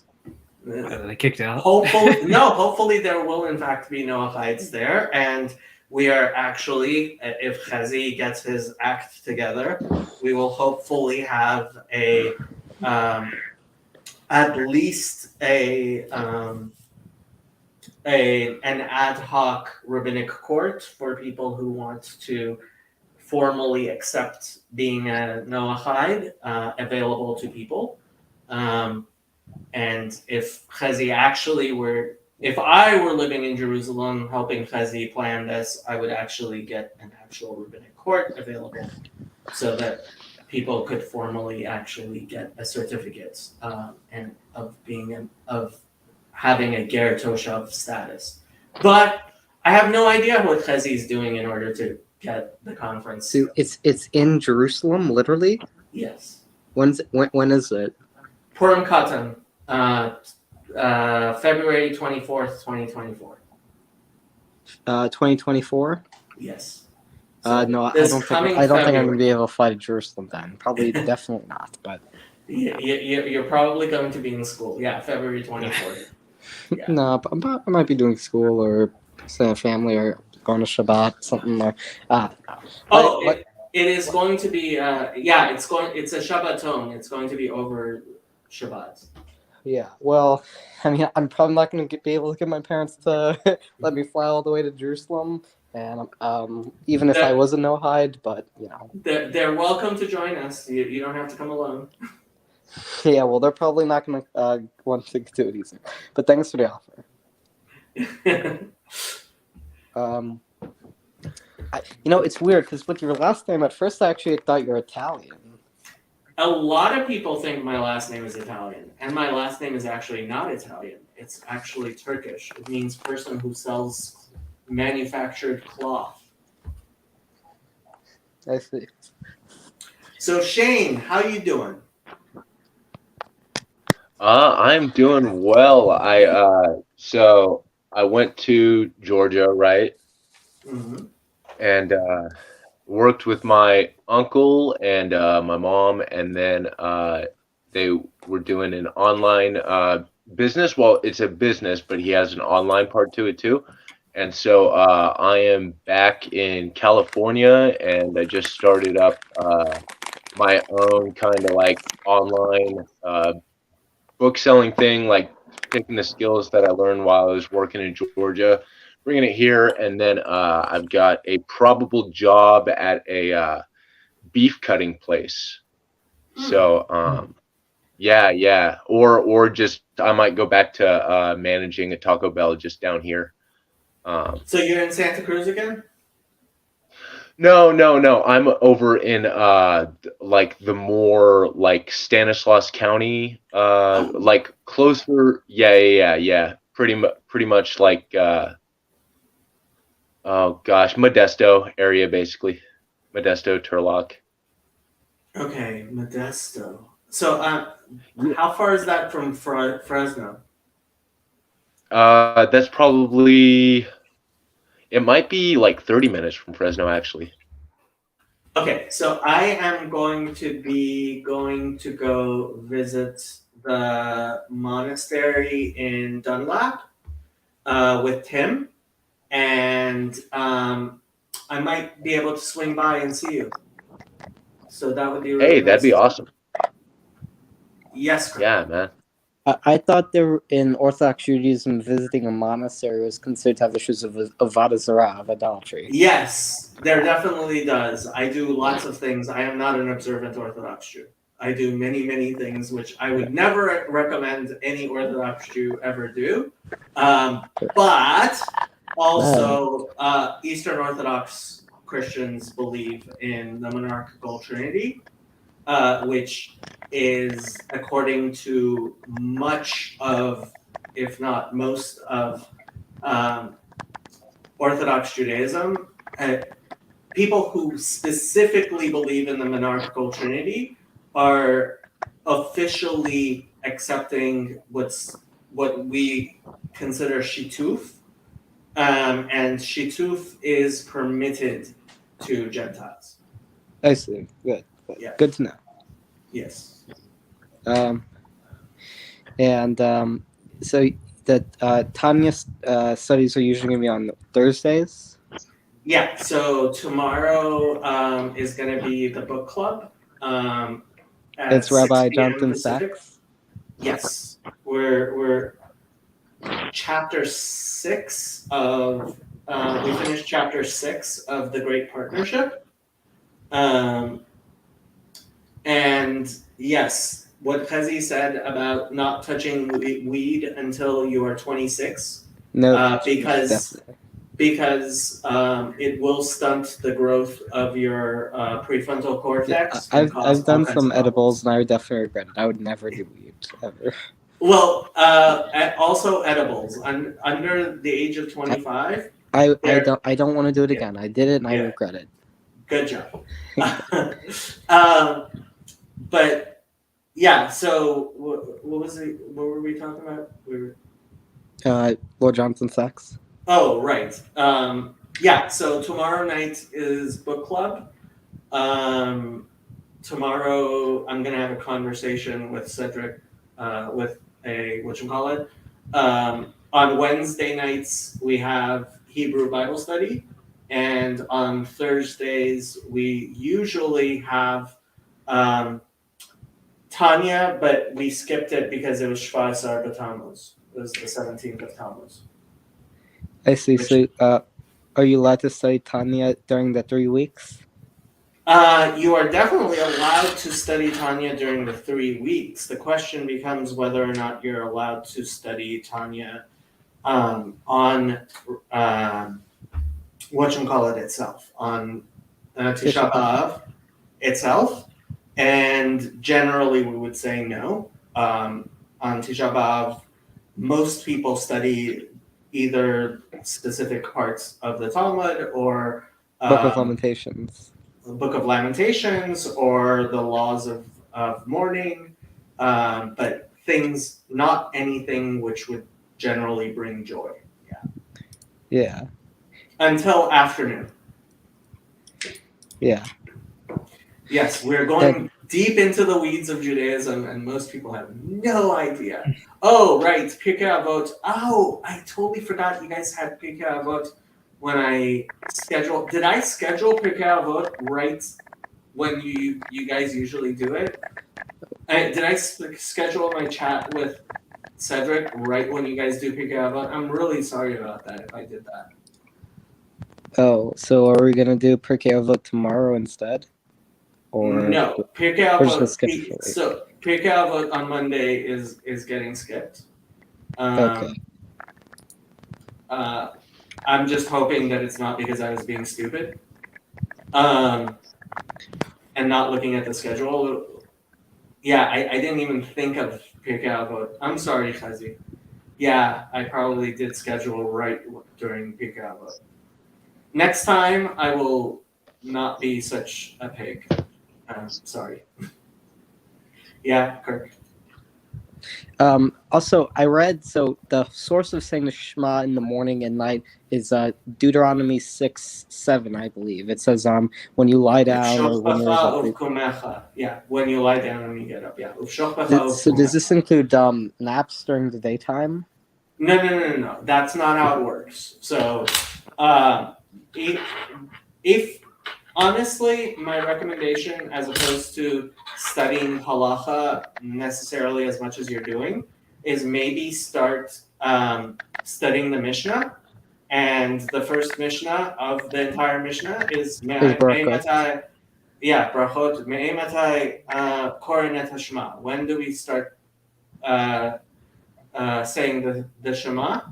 So learning Mishnayot is a very, very good start to play. It's a very good place to start learning Torah, especially somebody your age. So you shouldn't say the Shema before and after a nap. You can say the Shema whenever you want to. Well, but it's not mandatory to say it before and after a nap. No, the requirements are to say there once in the morning at the prescribed time, once in the evening during the prescribed time, and at before you go to sleep for the night. That's a minhag Israel. That's not a mitzvah deoraita. The mitzvot deoraita have brachas before and after them, right? So the mitzvah deoraita has what? Has brachot before and after you say the Shema. Anytime you do a mitzvah deoraita, generally you have to say a bracha. So there's Kriyat Shema al Hamita. When you say Kriyat Shema when you go to bed, there's no rabbinic mitzvah to say it before and after a nap? No, nothing like I see. Not that I'm aware of. I see. No, just noted. I'll ask more rabbis just to be clear, but noted. Well, ask actual rabbis. I'm not a rabbi. I will. I know. Mr. Rabbi is actual rabbis. They are all, at least from the stuff I've seen, they all are actual Orthodox and Hasidic rabbis. Good. I mean, nowadays there's so many more. There's so much more available than was available when I was your age and a little bit older. Yeah. So, Andre, how have you been? Good. Much better than we last spoke. I'm glad to hear that. Yeah, you definitely seem it. Yeah. I took a forcible Discord break, and good. It was sort of needed. Sometimes that's necessary. Yeah.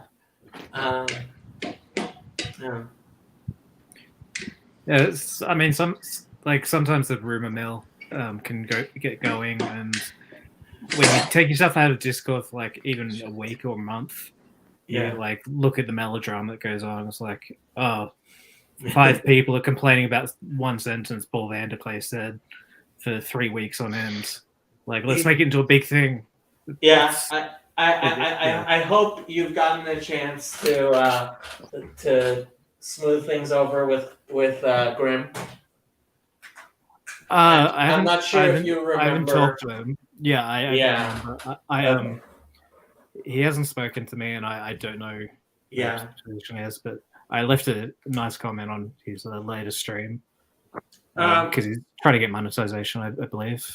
He is. He's a very forgiving guy, which is good. Yeah. Yeah, I'm always open to a dialogue with him. It's just I would just talk to him. Yeah, I mean, this little corner, we've definitely had more than our share. Well, not more than our share. I think anytime you deal with human beings, you step on each other's toes. That's part of being human. Yeah, exactly. I mean, I've reached out to a lot of people since last year, and even Mark, who I didn't think I'd be able to mend bridges with him, and we got things back to a good standing, and now I'm make his website for him. Oh wow! Yeah, people. I mean, look.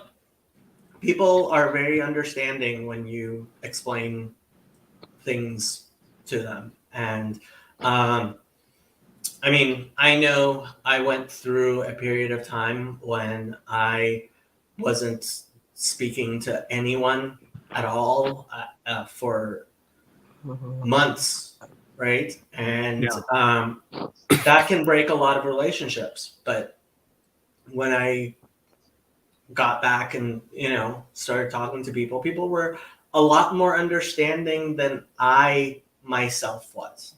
I was a lot harder on myself than other people were, because like we all go through we're all human beings. We go through things in life.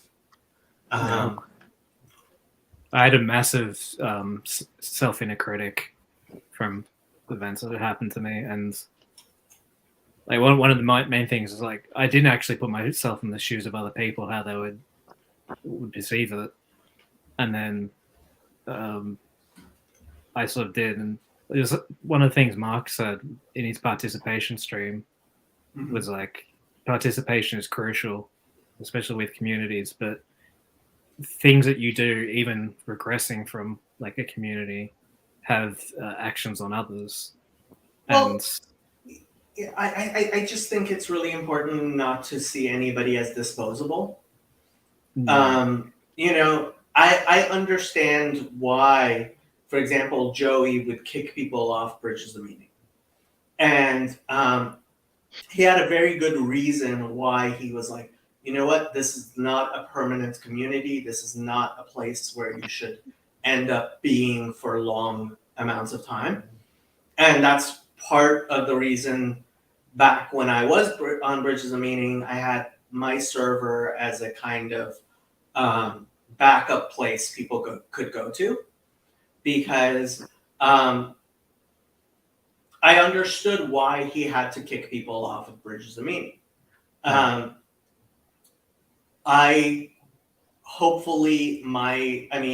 Hopefully I'll never get so big that I'll have to do that because I can't maintain community. But if I do, I will certainly try to have people in our community who can be the designated people to deal with the monsters on the fringes. You know?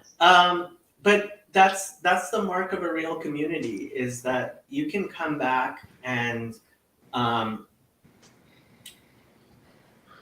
even so, he's probably watching and he knows who I'm thinking of, but I was talking to somebody about his experiences, you know, leaving a community, and I was like, this is not a perfect community, but there are no perfect communities. If you ever find a perfect community, don't join it, you'll ruin it, is one of my favorite things people say, right? We're hopefully a community of human beings, and we can learn from each other, and we can forgive each other, and that's the biggest thing about repentance. It turns lead into gold. It turns your sins into wisdom. And that's really, really important as you go through life, because I'm going to fall. You just are. You just are. I think you can't have learning without mistakes. So if you have a community that isn't allowing people to make mistakes and either try and repent for them or at least be accountable for them, nobody's going to learn anything.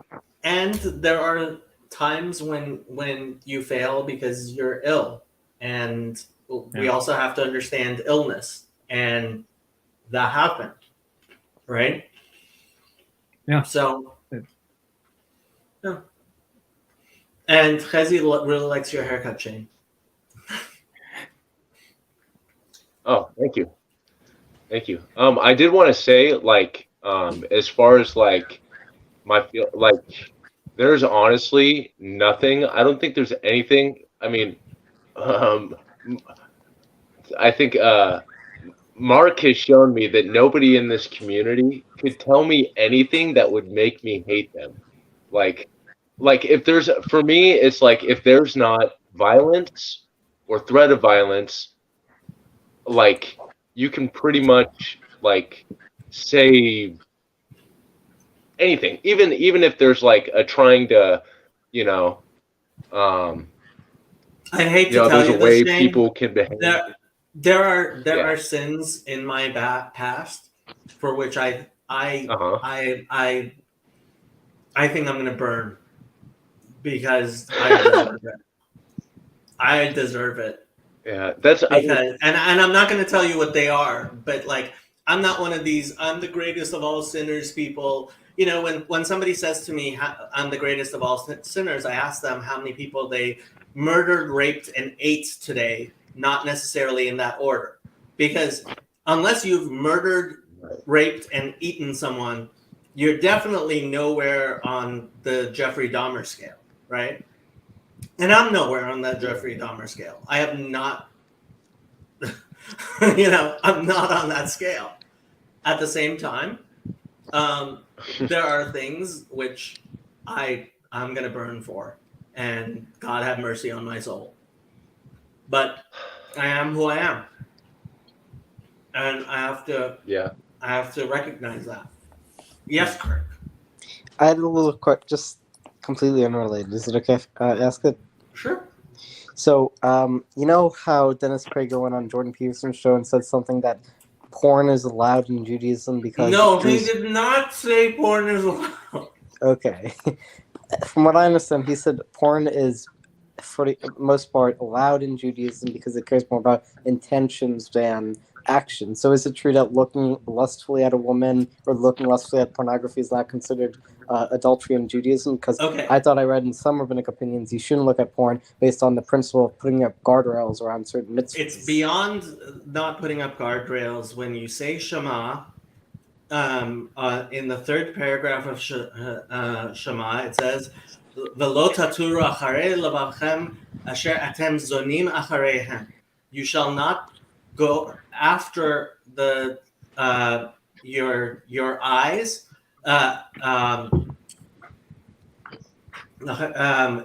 your heart, and the things which you prostitute, atem zonim achareihem, that you prostitute yourself around them.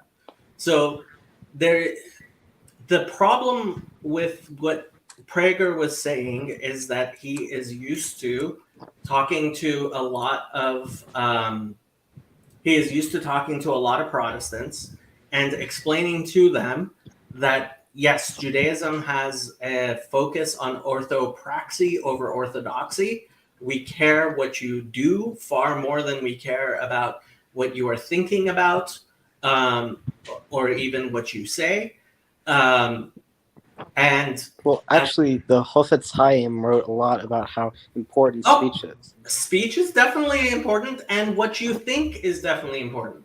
And in reaction to Christianity, our reaction to Christianity should not be just because they make a mistake regarding the importance of faith as opposed to actual action, doesn't mean that we should then completely negate the importance of holiness and of proper mental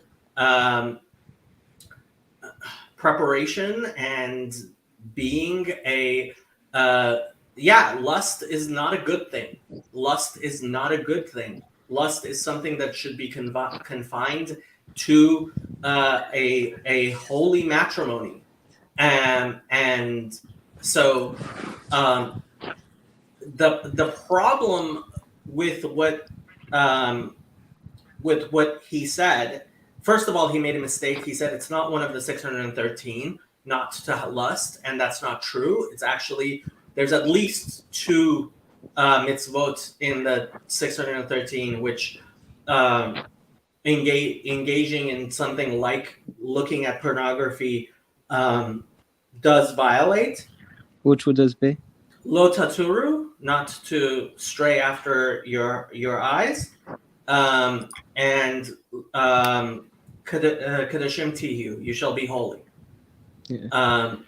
And which goes along with lo tishkatsu, don't be a disgusting person. So you have 3 commandments right there. But with all of that, right, the fact is that there's there are situations and there are things that happen, and like we don't believe you're going to go to hell if you're one of the majority of men in the United States who have seen pornography. Well, yeah, I mean, necessarily. God isn't that harsh, right? Obviously, there's some level of scale of sins. Obviously, even if you believe a majority of people are in fact going to be have a place in the world to come. Yeah, most people. Yeah. But yeah, that doesn't make a sin not a sin. It just means that on a scale of sins, it's not an insanely high sin that you'd have to do teshuva to have a place in it. I mean, you also have to do teshuva for those types of things, but not to have a share in the world to come. Yeah, like that's not, I know Yoron Reuven at Bezrat Hashem is big on that anti-pornography thing. I don't really know too much about it. So even a stopped clock is correct twice a day, and not everything Yoron Reuven has ever said is completely wrong. There are things he has said which are vaguely. I think he's mostly right, except for his opinion on Chabad that he attacks a lot. It's not just that. No, he is very improperly oriented towards Torah and towards the world, and he should repent of the way he conducts himself and should delete his YouTube channel. He attacks a lot of people, which is bad, but he's still a competent Orthodox rabbi. And he's a grifter. No, first of all, he's not a competent Orthodox rabbi. And second, he says things for money, and he sells things which no Orthodox Jew ever would. And like what? So his website has tefillin and mezuzot on it. Yeah. And a majority of his clientele are not Jewish. Oh, so, okay. So yeah, that is completely forbidden.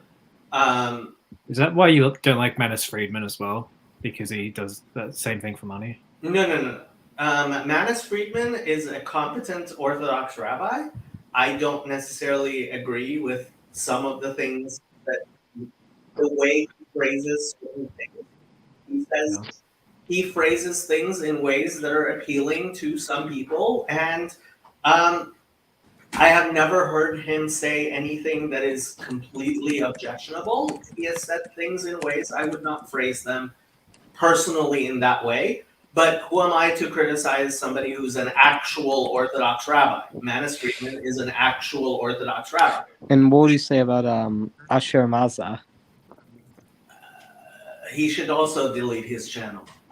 He's definitely someone I would say is more in the Griffith train. Like, he's very anti-Noahide, right? He's anti a lot of things. There are plenty of people who should look. The only reason why God may have mercy on my soul after I created a channel like this is that there are certainly far worse channels that you're naming, like Yoron Reuven or whatever that Mizrahi guy's first name is. Asher Maza.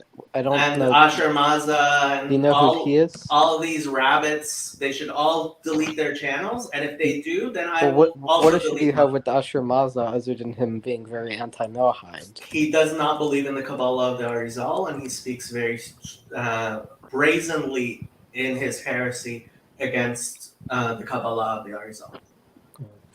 If he's the person I'm thinking of. Jake, I've got a quick question on the pornography. In ideas of sin and Judaism, what if a married couple was to watch it? Is it still the same conception of sin, or? Look, there are levels of sin, but ultimately, marital relations should be between man and wife in holy matrimony, in a holy and chaste way, right? Even in holy matrimony, that doesn't mean what anything goes, right? This is marital relations is the most holy thing two human beings can do, which results in the greatest gift God has given us, which is the capacity to create other human beings in partnership with Him. And to in any way defile and desacralize that holy event is wrong. And Chezi is giving other mitzvot deoraita, which also are the Nishmarta Mikol Devar Ra, that there are definitely mitzvot deoraita which pornography one more thing goes against. Go ahead. I wanted to know, how about Rabbi Yosef Mizrahi on YouTube? Yeah, he should delete his channel too. What's wrong with him? He actually seems like, I've seen most of his stuff. He's definitely on board with Noah Hyde community Rabbi support. Beryl Wine, who is not very active on YouTube, although last I checked, his classes afternoon classes at the synagogue he's at are still being broadcast. He is one of the better known Orthodox rabbis in the world. Rabbi Beryl Wine is a very soft-spoken and humble man. How to spell it? Wein. Beryl is Berel. That's his first name. His last name is Wine. Wein. And he was much more active than he is now. Now he is, I believe, he should live to be 120. He's already in his 90s and losing his eyesight.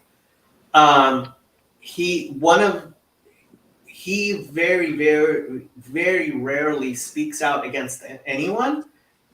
He felt it necessary to condemn the remarks that Yosef Mizrahi made about the Holocaust because what did he say? Stupidity I don't want to repeat. Basically Jews were being punished for promoting homosexuality or something. He has said many stupid things in his life, and there's no reason to repeat the words such stupid things over and over again. But Yosef Mizrahi is no Orthodox rabbi, and he would do much better to delete his channel. Look, we don't. It is very, very, very rare for people to be actually put in cherem, to be for rabbinic courts or rabbis to issue condemnations of individual human beings. And frankly, I'm not sure if he was the 10th man in a minyan, if I would walk out or not. Probably I would, but he can probably still be counted in a minyan, as far as I know. Beyond that, he should not have a YouTube channel, and he should delete his YouTube channel, and he should repent of his sins. Okay. Good to know.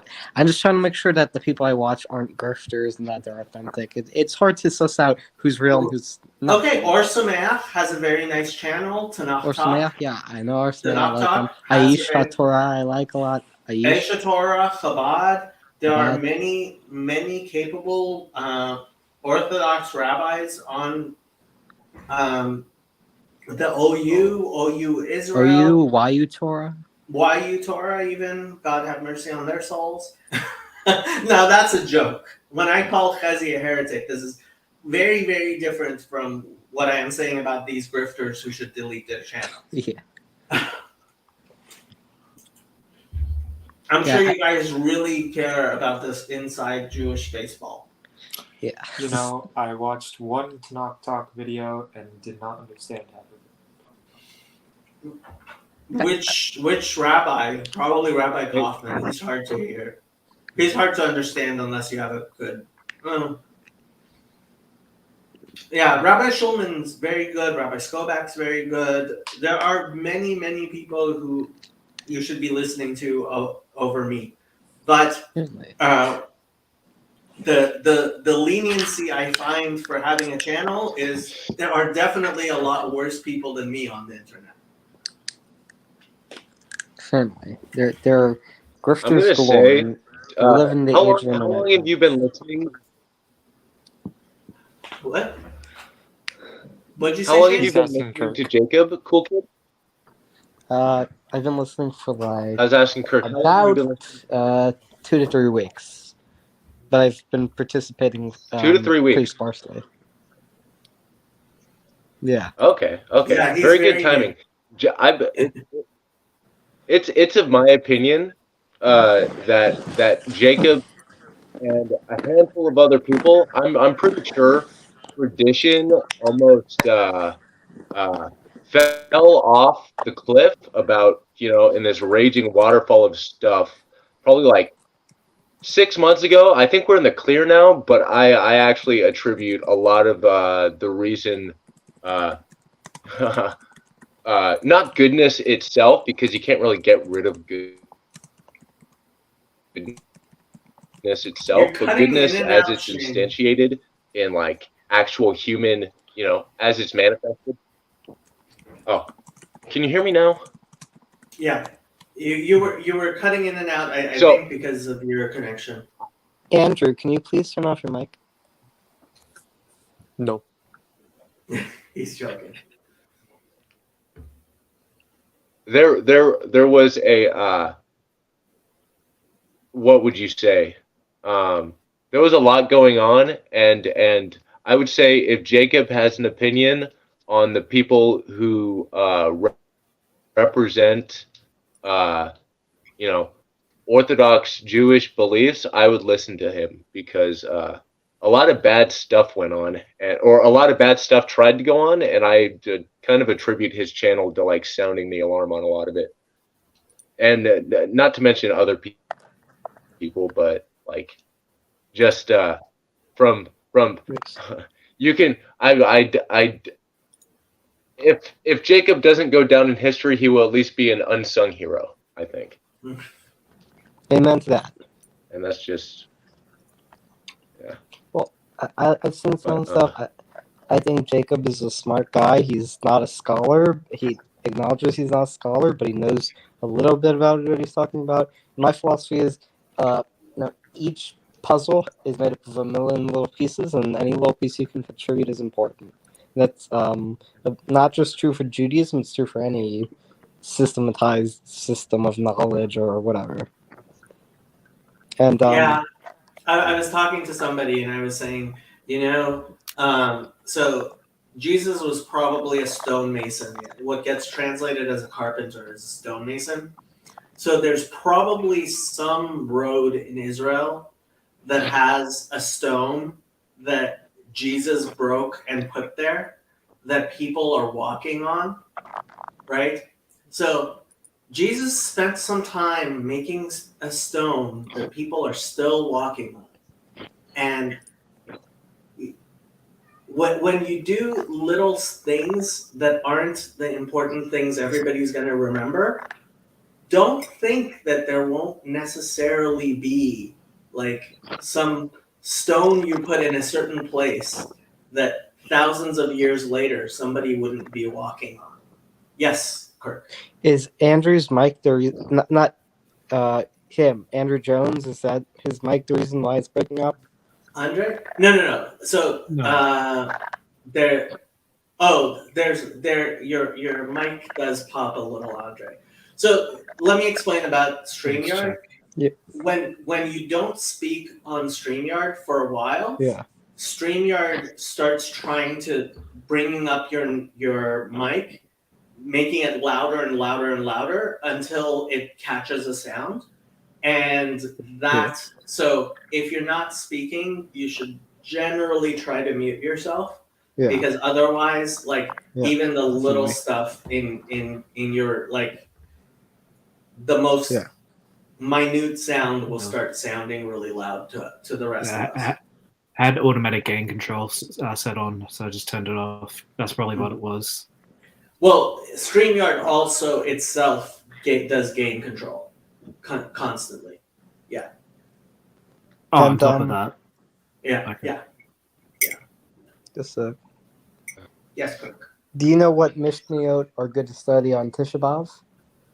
Most people study, I believe, Tanit on Mishnayot Tanit on Tisha B'Av, but I mean, I would go to synagogue on Tisha B'Av. You can drive on Tisha B'Av. It's not a Wait, you're allowed to drive on Tisha B'Av?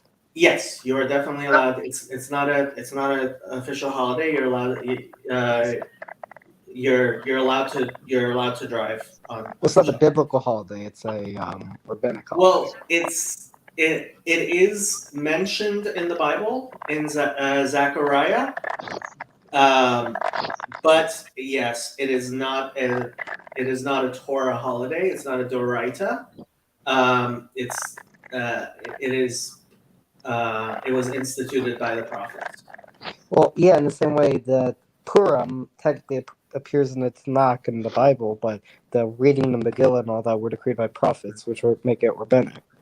Right. So yeah, I was making that clear for the Christians because they wouldn't recognize that. Christians generally don't follow a lot of Old Testament holidays, except for maybe. My channel is mostly most of the people who listen to my channel are Christians. I see. Yeah, like because Tani, that's the tractate that deals with the laws of fasting, and correct? Yeah, Megillat Tanit. Or hold on, Megillat. Now I'm getting myself confused. Megillat Tanit might be an apocryphal book. Let me look this up. There is a Mishnah Tanit and there's a Megillah Tanit. I think. Yeah, Megillat Tanit is an apocryphal book. Then I believe there's a Mishnah. There's a tractate Tanit. I'm pretty sure. Yeah, the tractate is what I was talking about. Yeah, I got myself confused with Megillat Tanit. I should not be eating as many pretzels as I'm eating. What? I should not be eating as many pretzels as I am eating. I am eating many pretzels. Connie says, that's a comforting thought idea about the stones placed down. Pretty cool. Yeah, I thought of it. I thought it was pretty cool. Did you make it up yourself, or did you hear someone else talking about it? No, I actually came up. It was one of the things that I came up myself. Yes, not a lot of other Jews giving perspective on Jesus out there. Yeah, and yeah. So except for Jesus himself, right? So generally speaking, you should when you're younger and you're more new to the Torah world, you should learn more Mishnayot than you do Gemara. Oh, well, it also depends on your age. I see. I mean, if you're young enough to actually go, well, I mean, you're going to want to go through the Mishnayot. And the Mishnah, like, learning Talmud would be nice, but you're not in a position to actually have a chavruta and a regular teacher of Talmud. I would learn Mishnayot, and then once you're 18, you can go to Israel and spend at least a few months or hopefully a year, and they'll introduce you to Talmud, and your background with Mishnayot will be really good background for Talmud study. I see. Just one more question, or not one more. Another question, then I'm gonna ask a couple after that. One more. Do you know what the Talmud and not Talmud? You know what Kabbalah and Hasidic thought generally says about bringing angels onto earth? Is it considered possible in Judaism to bring an angel down on earth? So generally, we believe that when you do any good act you do in a very... So have you seen the channel Dr. Abraham Foxman, is it? Who's the... No, Dr. Henry Abramson. Have you seen that YouTube channel? It sounds familiar, but no, I don't think I've seen it. So it's a very good channel. I highly recommend it on Jewish history. It's a very good channel on Jewish history. And Dr. Abramson, yeah, it's Henry Abramson. He, Chazi, our favorite young Levite. yes. Wait, so instead of the Young Turks, you can be the young Levite. You can be the young Levites. The TYL. So Dr. Abramson, who, I mean, honestly, he's probably wiser than many rabbis I've known, and knows more Torah than most rabbis I know. Many rabbis I know, not most. But he is a professor at Touro University, and he has in New Orleans. I believe he doesn't teach at Touro in New Orleans, but Touro does have a New Orleans campus. Yes, yeah, the same university. Yes, he's actually a dean, I believe, on one of their campuses. You don't know if you can bring angels onto earth? Oh, no. What I was going to say is that he has a very good YouTube series on the Tomer Devorah, which is the date palm of Deborah, and he is it a Kabbalistic work? Yes. No.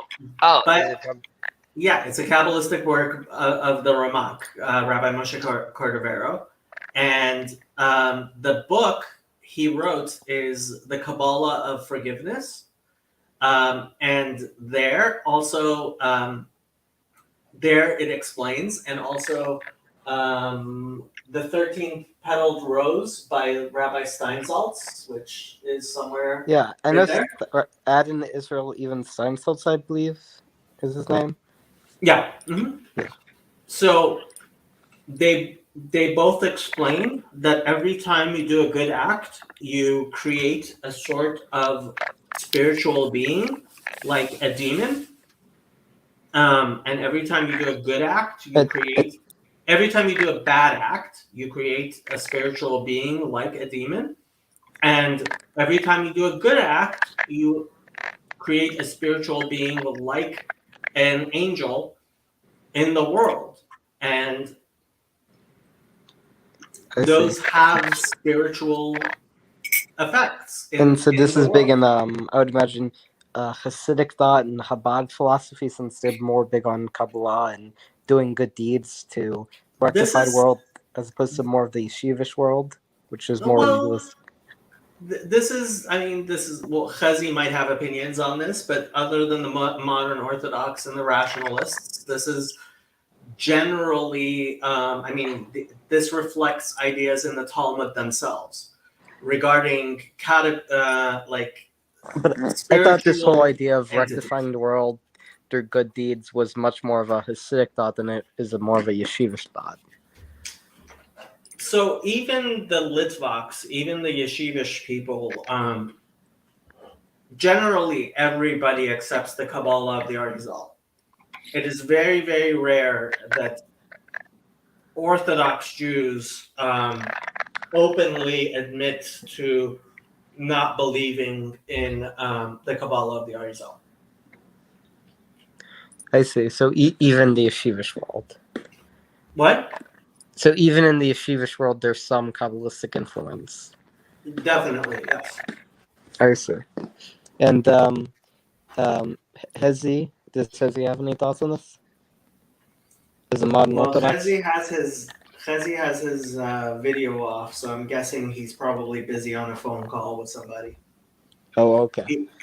He lives in Jerusalem, and these are work hours for him. So. Oh, okay. What time is it in Israel? Yes, Emma. Oh, I have one question just out of curiosity, and then I gotta get off. On a previous stream, we were talking, and I think maybe a little bit in Discord, we were talking about like what girls study versus what guys study. Mm-hmm. Can you just give like the really quick version of like explanation of what those are? Because I'm curious. Yes. So, and then I'm going to bed. So the Torah Bechtav, so the written Torah, is for everyone, and whether Jewish females or Gentiles are allowed to study the written, so the entirety of the Bible. Then there's obviously anything that pertains to you personally as your own behavior that is required of you. So either halachic works or works which inspire a person to the love and fear of God, all of that is included in things which are taught to women, Gentiles, anybody. But other parts of Torah are generally reserved to Jewish males. And so in-depth study of Talmud, for example, almost everyone would say is prohibited to women, and possibly even in relation, except there are people who say that it is possible that Gentile men should study Talmudic principles included, which relates to the seven categories of commandments that relate to Gentiles. But in general, those are sections of Torah which in Orthodox Judaism are reserved to Jewish men. Okay. Chezi may have opinions about all of this stuff. Andre, I just wanted to say to Andre, I kind of regret what I said on Twitter. So I just wanted to say that because you're my friend. I consider you my friend, and I was yeah. Do you mean recently, like last week? Wait, was that in the last week, Shane? Yeah, last week. Oh yeah, no, I mean, when in the last week? No, I was just asking if it was what I said in the last week because I only made a new account. Yeah, no, like that. There was no issue there whatsoever. I just wasn't. I didn't know what angle you were coming from, and Right. Yeah. I just didn't want to say rote words, oh hey, I thought just actually contribute something that shows that I've deepened in some way. It was dumb, but yeah. No, Shane, I always viewed you as D. All right. As Jacob said, we're all on our own journeys. We're all discovering ourselves. It's a long path. Yeah. Yes, sir. Is Chezi with us? It's 7:30 a.m. in Israel right now. Just a quick question. Can I ask? All right. Well, thank you. I gotta head off. Good talking to everyone, though. Bye, Emma. Bye. All right. Sorry, cut you off. Andrew, did you have anything you wanted to say? Yeah. So you were talking earlier about I don't know, a rabbinical court or something for no hides, right? What is it? Oh, yeah. So,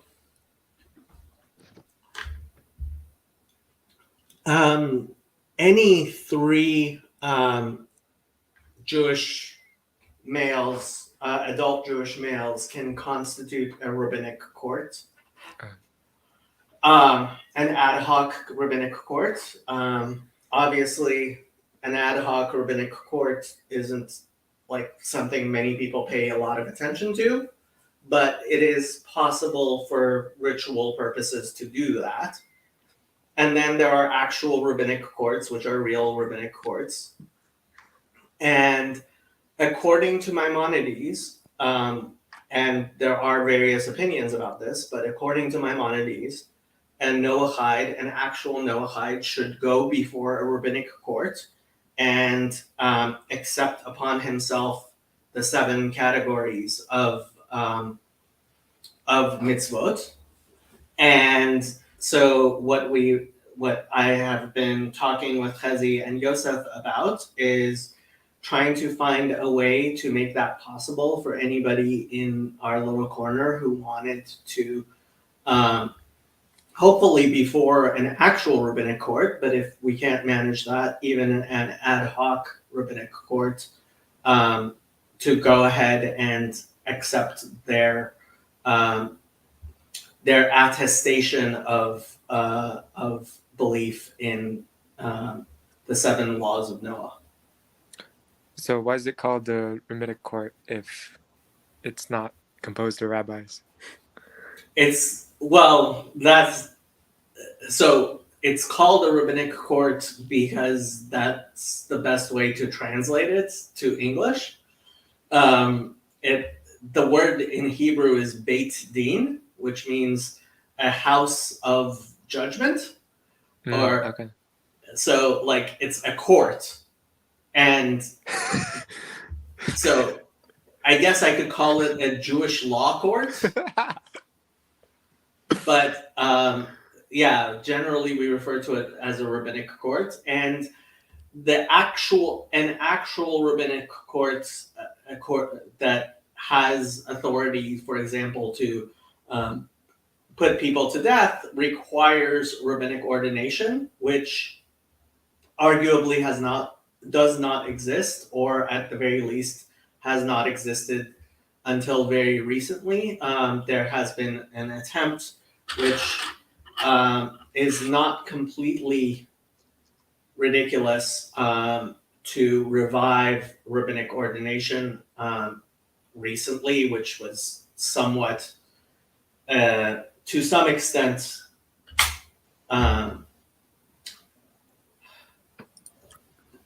they tried it. I'm not sure, we don't really have rabbinic ordination these days, so we can't have actual rabbinic courts. But we do have ad hoc rabbinic courts. Yes, Chezi.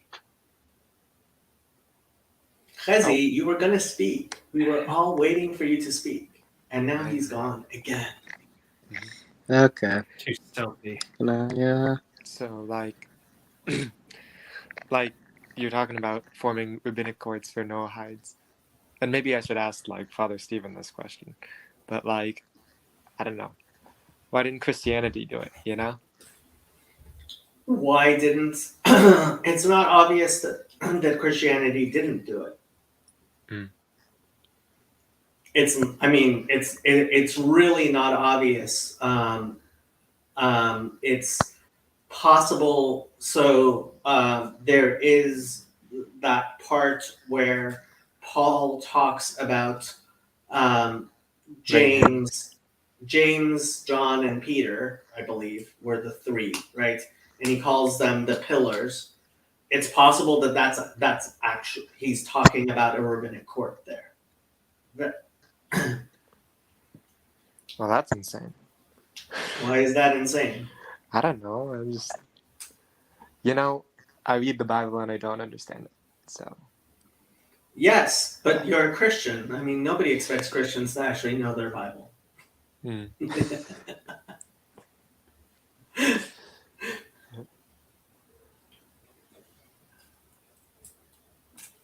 Oh yeah, and Rosh Hashanah.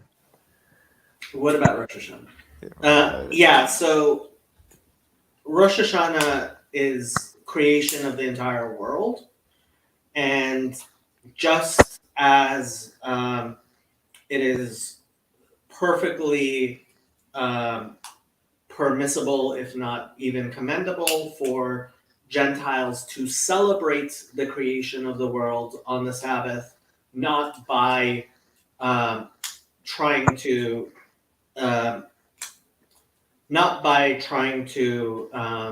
appropriate it in any way or make it a day of rest, but simply as a commemoration of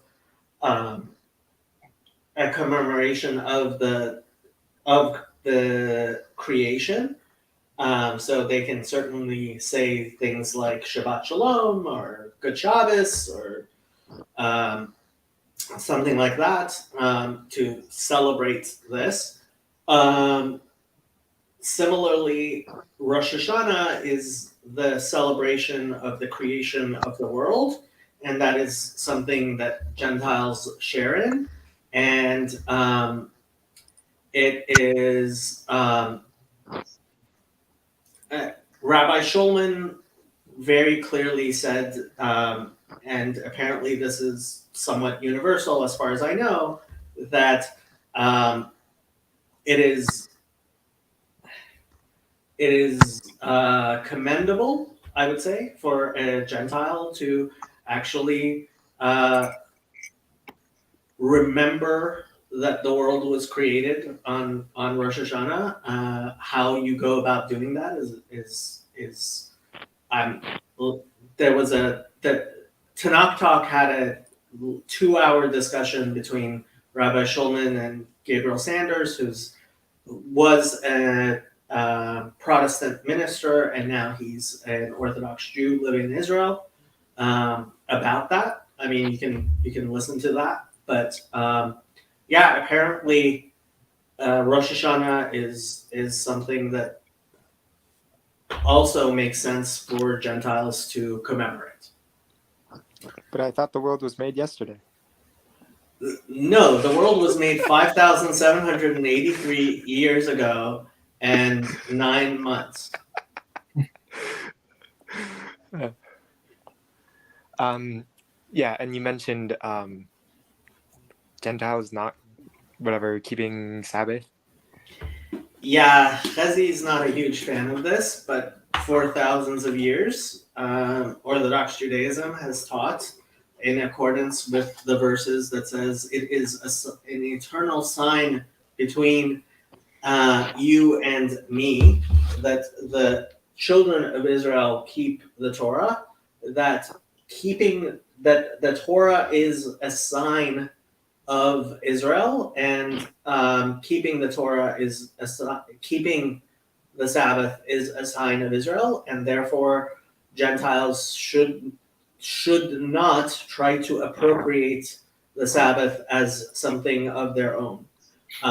And so we would say it is forbidden for a Gentile to keep the Sabbath precisely as Jews do until even if they're trying to convert, until they have fully converted. When do you know when that was established? Jews have been saying this for thousands of years, and apparently there were zealots and or Essenes during the Second Temple period who would murder Gentiles. Not that I in any way approve of this, but that's we have that history. Come on, Chezi, you had stuff you wanted to say. Okay. You should unmute yourself before you say those things. If Chezi doesn't speak. Yes, Chezi. We still can't hear you. Come on, by God. I hear you a little bit. We hear you a little bit, just it's cutting out a little bit. Say something, Chezi. Can you hear me? Yep. Okay, as I mentioned before, there's a difference. The Chatam Sofer makes a distinction between an idol worshiper Gentile and a Ben Noach, okay, who's accepted not to continue in his idol worship ways. Even we could get into whether that means shituf or not, but He says he could keep the Shabbos. He could keep any mitzvah he wants to. We accept their sacrifices in the temple. We teach them Torah. We accept from him tzedakah. But Chezi, then why? And I believe the Chatam Sofer did this just like everybody else. That when somebody is in this process of giur, until they go to the mikvah, they are not permitted to keep the Sabbath. I think you're looking again. This connects to the famous Gemara, the famous Maimonides about that a Gentile could even reach a higher, the same status as the high priest. So first of all, there's differences between congregations of Gentiles keeping the Shabbat together as a Shabbat group to an individual keeping the Sabbath. So you're saying that it's better if they do it in groups, or you're saying no. Okay, so when somebody is being Megayer, obviously he's already made up his mind not to. He is at least a Ben Noach if he's being Megayer. But 1 second, that's someone that again. There's a difference between someone who is converting to someone that's a Ben Noach. And in Maimonides, that is what the Chatam Sofer is focusing on, the difference between someone that is not becoming a convert and still wants to keep Shabbos to a Ben Noach. I don't understand how you could say that somebody who's undergoing the conversion, it does not at least have the status of a Ben Noach. Oh, I would say that they do have the status of the Ben Noach. I'm just saying generally. And we have, for thousands of years, we've told such people that they must be Mechalel Shabbat. And you've heard the famous stories of the people who have been Mesirut Nefesh. I had a friend when I was in Israel. He told me he would cry. Every Shabbos when he would have to be Mechalel Shabbos. This is something that people been Mesirut Nefesh have been doing for thousands of years. You can't dismiss that, Chezi. A Gentile, I'll give you some notes. A Gentile who didn't accept the 7 laws yet, okay? Who studies the Torah is obligated to die. They should only be involved in the study of their 7 mitzvot. Similarly, a Gentile who rests even on the weekday, observing the day of the Shabbat, is obligated to die. Needless to say, he's obligated for that punishment if he creates a festival for himself. The general principle governing these matters is they are not to be allowed to originate a new religion or create mitzvot for themselves based on their own decisions. They may either become righteous converts and accept all the mitzvahs, or retain their status without adding or detracting from them. If a Gentile studies the Torah or makes a Shabbos or creates a religious practice, a Jew court should. I'm reading a translation of what we have in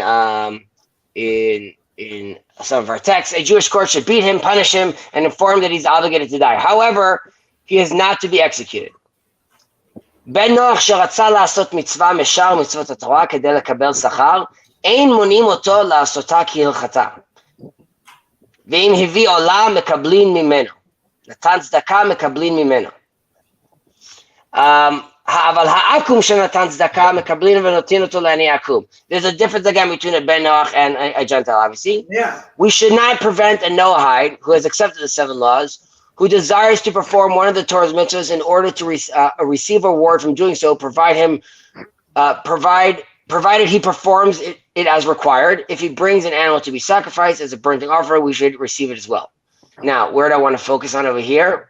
Chezi, ultimately, I mean, you're talking about you're going around looking for an opinion, as opposed to looking at the fact that for thousands of years we've been teaching the same thing for thousands. Yeah, you're right. Years. Correct. We were in exile for thousands of years, and this is just like you discussed. Okay, so now because you're a Zionist, you want to change the halacha. I'm sorry. I don't want to change the halacha. I'm specifically talking to Noahites right now. Just to Noahites right now. You could decide to take what I'm saying and and use it also for converts. That's not what I'm doing right now. I'm saying that for Noahides, for a movement that's been dormant for thousands of years, if one wants to reinvigorate it and restart it right now, these should be options for any rabbinic court that's doing that on the table. So you know how why I think Bill, like, when I used to, like, it really affected me when I told this story. Bill he was part of the Torah observant Christians movement, and he bought for himself a tzitzit, and he was wearing it, and an Orthodox Jew told him that he's not supposed to be wearing a tzitzit, as is the psak din of Rabbi Shochat, and because of that, he carries the tzitzit around with him. That's called kibulo. That's called kibulo. It's not, and it's the exact same problem I have with female rabbis. It's called kibulo. It's the exact same problem I have with you not washing the Kohanim's hands. I wish I could go wash the Kohanim's hands, but that's not kibulo. You accept what God wants from you or not. And if you are demanding that a mitzvah be allowed to you, then it tells me already it's not about kibulo. And that's what happens with a lot of these Noachites who want to keep the Sabbath. I'm sorry, this is not a mitzvah for you right now. And if you cannot accept that, then that's already telling me there's something wrong here. So you are stressing the point that also we should make a distinction with. Maimonides says, "Lo yosif velo yigara," right? They can't add or they can't detract. Medatam, from their ach medatenu efshar. So this is the whole move, which is a Noahide can't decide for himself to create his own religion, take on, detract, or add on more things that he wants to do. And for 2,000 years, there is no Jewish authority. There is no land of Israel. There is no temple where this happened. And now Chezi is the Gadol Hador, and he gets to decide for the entirety of Am Israel. First of all, so I'm not. Authority? Who is this authority? The Rabbanut? I'm not in that position, nor am I claiming to be the authority. A Rabbanut. It's a Mishnah Befurash. Right. I mean, I would say that again. Since the establishment of Israel, and we're not there yet, but the rabbinic courts in Israel, right, which are also not doing it, they now have the authority to come and say we can now recognize Noahides. We couldn't have done that. The Eda Haredit. I'm sure you love the Eda Haredit, right? I'm saying, generally speaking, we are now in a position when we could recognize Noahides. One of the Noahide laws are dinim, right? And that requires them to be connected to some sort of legal system. And you can't be connected to some sort of legal system as some random Noahide living in the middle of Sheboygan that's trying to connect. Yeah. What dinim are you connecting to right now? You're a citizen of the United States. Okay. So you're right. So you could say that the dinim that you have, yes, but you could have specific dinim that are relevant in Israel that were not relevant to Noahides till the establishment of Israel. You're already talking about people living in Israel. Not even people living in Israel. I'm not talking about people living in Israel. Well, that's totally fine. I'm saying Israel could recognize Noahides all over the world. And Israel, we could. The Medina, Hashem Yerachem Aleinu. Okay, so first of all, I would even say no. You know what? I take that back. I'd even say the state, right? Because the Israeli state recognizes the Igbo tribe and the Pashtun tribe as their Israel. And there's something about if you have concepts like Adina de Malchut Adina, if you have the country of Israel recognizing these other people as lost tribes or things like that, that has a halachic ramification as well. And we can now, obviously, there is a lot of a disagreement within the religious factions in Israel. So we're not there yet. But someone, let's say, Rav Shirky, that creates his own institute, right? And he's Brit Olam, and he's going out there, working with Noahides, having courts, doing events across the globe. He does that stemming from that, saying, I'm doing that from my place in Israel, and now we can do that. It's not my place to say anything in Rav Shirky's place, and Rav Shirky can do whatever he wants. Have you gone to the Brit Olam website? Have you looked at it? Yes. Okay, and you're very upset. You're not a fan. It's not in English. What are you talking about? It's in English. I'm sending it to you right now. Oh no, this is some other Christian group. Sorry. Some other Christian group. Right. By the way, as far as women learning, obviously today, the more they could learn what they want. Obviously. Rav Shirky. What is it called again? Brit Olam. Here we go. Brit Olam. Exactly. Brit Olam. I did not see much English? in English, yes. Man. That's less cool. Brit Olam. Yeah, why don't they have that in English? Oh, such an Israeli thing. Thank you. Silly, silly people. Wow. No, that's really depressing right now. Chezi is a rabid Zionist and a feminist and a woke, crazy person. I don't really think I'm that woke. But the other two, you plead guilty? That I'm a feminist? I mean, like, I don't know about like third wave feminism, but like ordination of women, God have mercy on our souls. No woman. Ordination of very, very specific women. Just like there's exceptions for Deborah the prophetess. So if women are willing to put in the time, and it also would be a function of sort of again, it has to play out in a healthy way. So there's a 20-year-old girl that wants to be a rabbi, even if she's like a powerhouse, a brilliant woman. I would say the culture and the religion still has its priorities for her.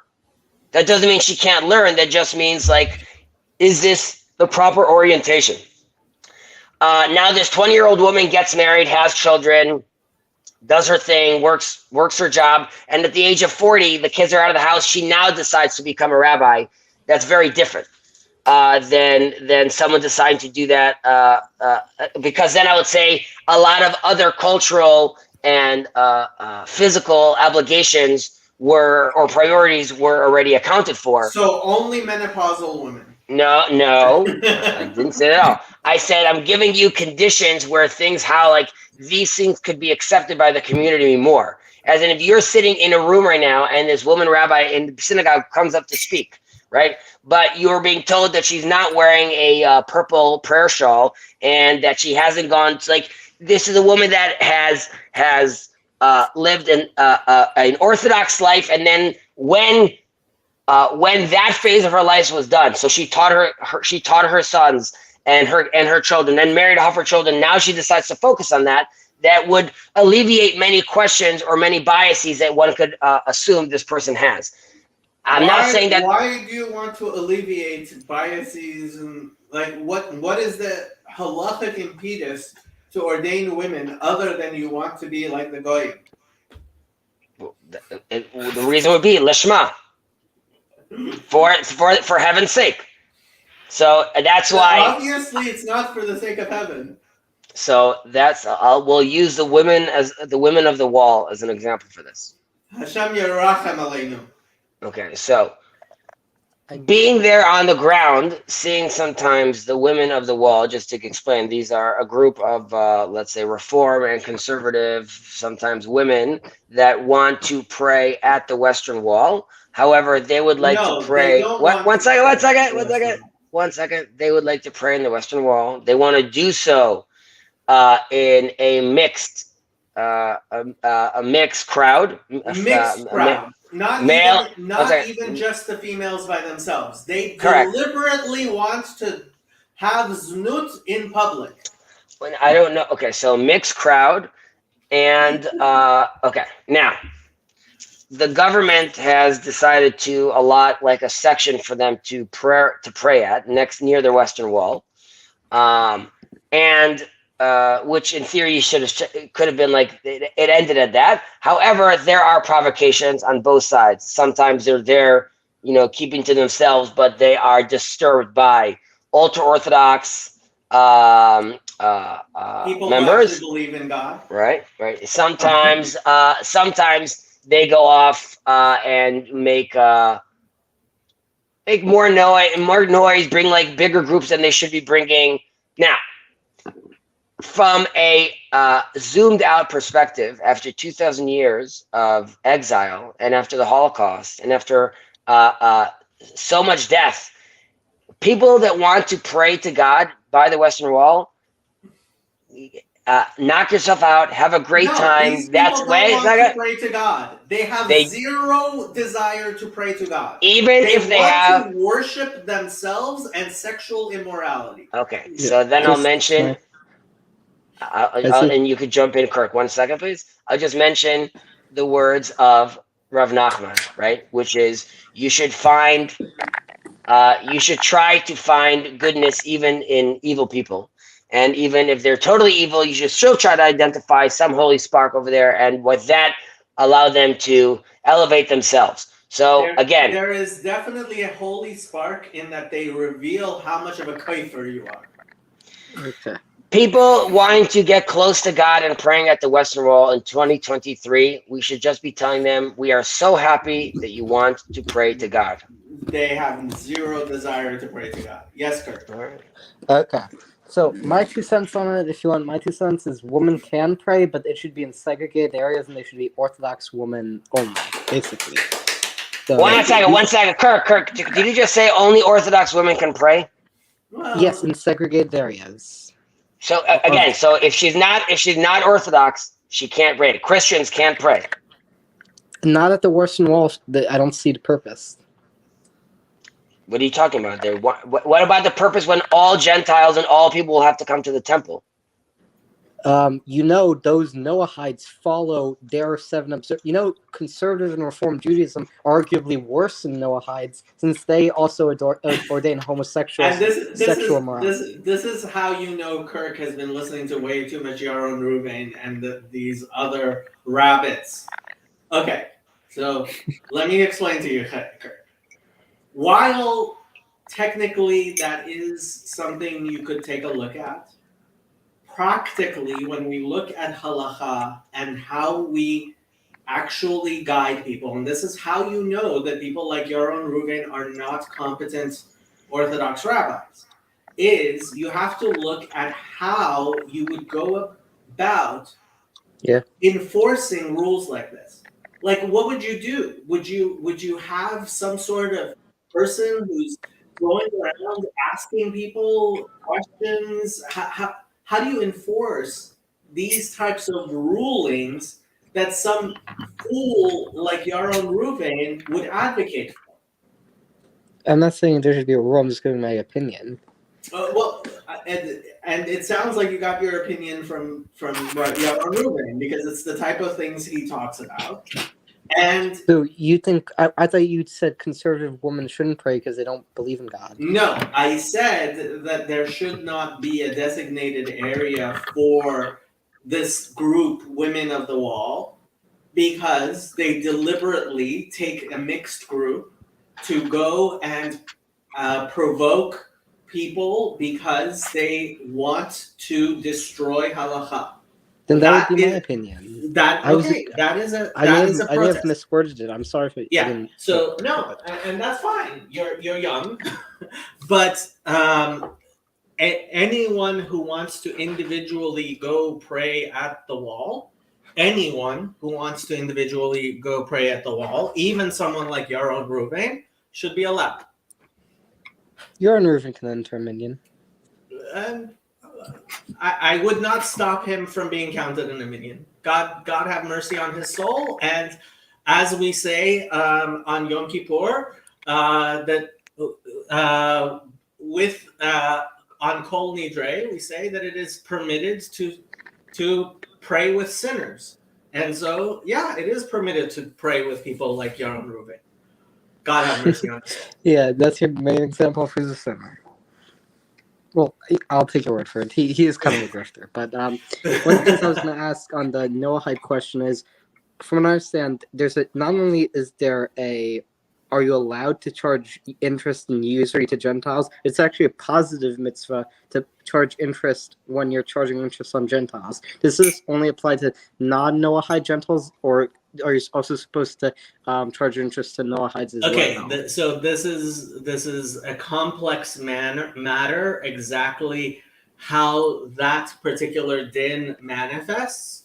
But you are definitely allowed for Darkei Shalom or for any other good reason to make loans to interest-free loans to Gentiles. The question, what is not allowed is to do it lishma, right? So the prohibition of charging interest to amitecha, to people who are part of your nation, that particular rule only applies within your nation. But when it comes down to any halacha, you have to take it within its proper context. And the proper context of all of Torah is Darkeha, Darkei Noam. Let's pass our peace. Yes. Well, no, because I thought it not only are you allowed to charge interest to non-Jews, it's actually in Deuteronomy, it says it's a positive commandment to, it's actually one of Maimonides' 613 Sefer HaMitzvot to charge interest on members of other nations, but I don't know if that applies to Noahides as well. I don't know the particular dinim. The laws of interest are discussed in 3 of the hardest tractates. The Babas are the 3 hardest. Yeah, are Bava known Kama, to be Bava Mitzvah, and Bava Batra. Yes, they're known Yes, as. but They it are is a known as positive the commandment. 3 So if you're hardest. Jewish and you're providing a loan to a non-Jew, then you're actually supposed to charge interest. You're not just allowed to; you're supposed to, unless it's. Well, there are. I don't know if that would apply to Noahides or not. It is more complicated than you presented as, and frankly, like there's a reason why Choshen Mishpat, which is the rules of the laws of monetary matters, is the final section of Shulchan Aruch that a rabbinic judge studies, because you have to understand these rules within the context of the entirety of the Torah and not take them in particular. That's not how halacha works. What's that? How halacha works? That we talk about, well, we do when we are studying a particular din, when we are studying a particular law, we do take it in its in its particular manifestation, as without necessarily taking into consideration all of the other things. But that's why you can't just read, for example, the Rambam, Mishneh Torah, and just from the dinim, right? Just from the individual rules, you cannot apply them to any actual situations. because the application has to be done in a much more circumspect manner that includes the entirety of the situation. And the way you're describing it, it's not properly contextualized. You're making it sound like this is a halacha pesuka, that this is a final thing. The way, for example, you would read out of a Yalkut Yosef, or you would read out of the Mishnah Berurah, or any of the works of the later Achronim, even, for example, the Kitzur Shulchan Aruch of Gansfried, right? These rules, like, there's a difference between a din and a halacha pesuka. And what you're talking about right now is a din. You're talking about a general principle of Torah law. But when it comes down to halacha pesuka, and if you read any of the halacha pesukot that talk about, for example, making loans to other people, right? Mipnei darkei shalom, you are definitely allowed to, and it in many cases, it is the best thing to do, which is to give interest-free loans to even Gentiles who, at best, even if they're Hindus, God have mercy. The point being, you can charge interest-free loans to Gentiles. It's just generally you're supposed to charge interest to Gentiles. The point is that you have to make a difference between dinim, which is principles, and halacha pesuka, which is the actual way we apply it in real life today. And when it comes to how do halacha we apply pesuka, today? the way you apply it today is that if you are having a business transaction with a Jew, you should have a heter iska or not charge any interest. Yes. And with a Gentile, you can charge interest, but there's certainly no requirement to charge interest. I thought in Deuteronomy it says, like, the nations around you shall you monetarily conquer, something like that. You shall I know the din that you are talking. I know the din that you are talking about, but every din has its proper manifestation in real life, and that's why. And how would that be properly manifested if it's a positive commandment? The proper manifestation is that it is normal. The normal way of things to charge interest today, and people generally do. And if someone wants, out of kindness and mipnei darkei shalom, to not do that, then that is perfectly permissible. That is contextually fine. But if it's a positive commandment, the Torah, like Doraita, right? Doraita. And people in today's world, generally, when they lend money, they lend it on interest, right? Yeah. So that is the general way that people do things. And if someone wants to make an exception because of darkei shalom or some other reason, then they are permitted. Okay, so just some Gentiles you can make exceptions for. So not some Gentiles. If you want to make an exception, if you want to not do the way things are generally done, and you have a good reason for it, of course you're allowed to do that. So even though it's a positive commandment to charge interest to foreign nations, you're allowed to not do it for some other. Of course, that applies to everything, and that's in fact what Dennis Prager was trying to make clear when he so clumsily said what he said, which is that every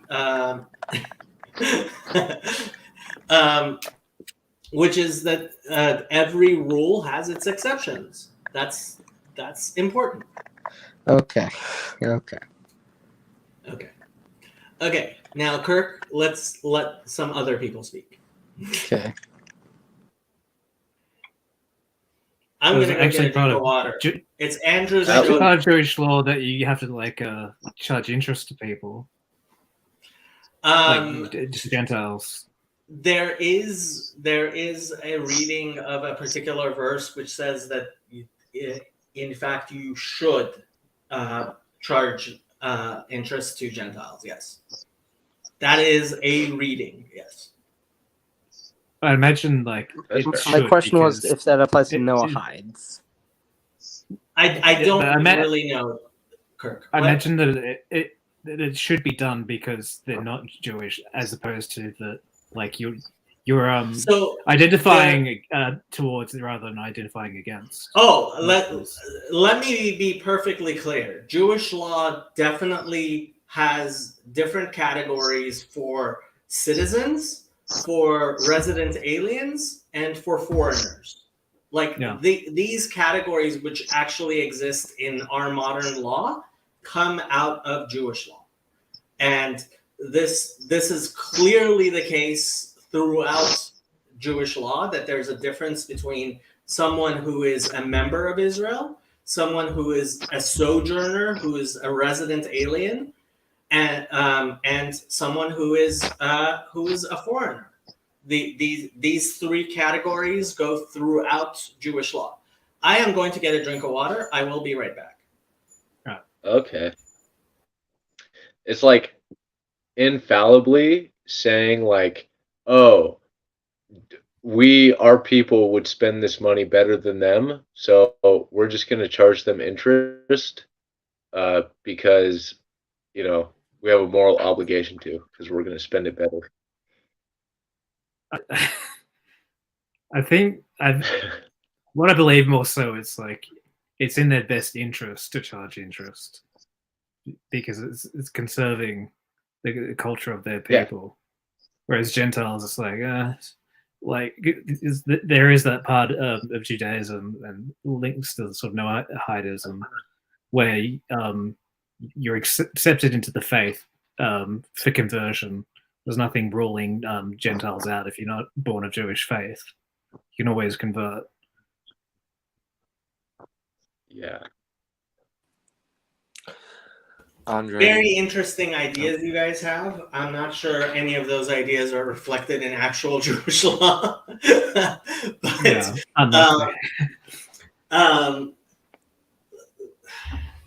This is very complex stuff. Like I was saying to her, so the Code of Jewish Law, which is actually very big, like when someone takes rabbinic ordination, like when you take any exam, that's when people get called rabbis. So some people they take an exam on a small section of it, which is very simple, and they go around calling themselves a rabbi. But in order to be a dayan, to be the judge of a rabbinic court, you have to take an exam on all four sections, the entirety of the four parts of it.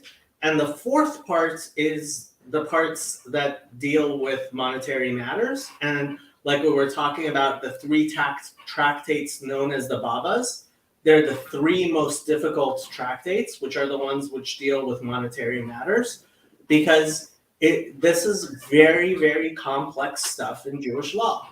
And frankly, for me, it has been incredibly faith reaffirming that Jewish law, despite the fact that it's 2,000 years old, there's no reason why we derive it at the very least from the Mishnah. And the Mishnah was redacted in the year 200. So it's 1,800 years old.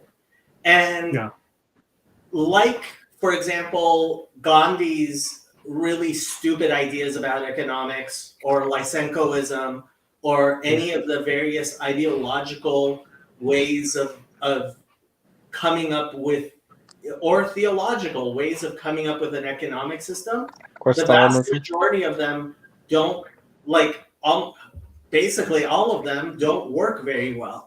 Whereas surprisingly, this economic system as described in the Mishnah actually works very well. And I personally think that is, for me, a confirmation of the divine origin of the oral law. Yeah.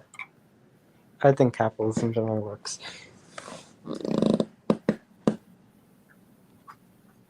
Anybody else has something to say? I didn't know if it was I thought it might have been Talmudic, rather than the Midrash. Well, the Talmud is not mid. I didn't say Midrash. I said Mishnah. The Talmud is a commentary on the Mishnah. Yes. So right. the Talmud is a commentary on the Mishnah, and so ultimately anything from the Talmud is derived from the Mishnah.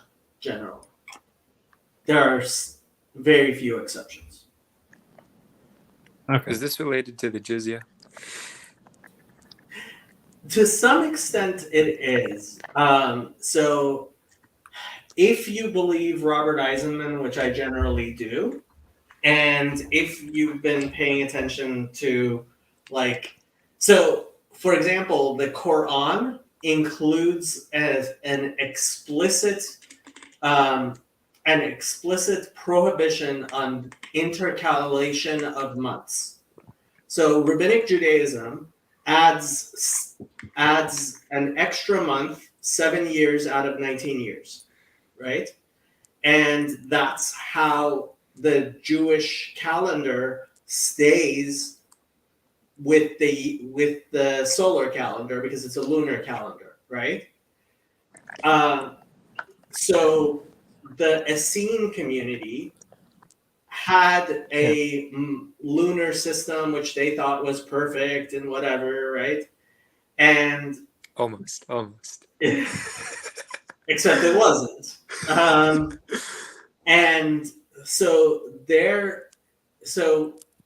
it is possible that the prohibition in the Quran of intercalation of months comes from what Robert Eisenman believes is that the Jewish Christians, the community that followed the Jesus dynasty, ended up becoming Islam. That's his belief.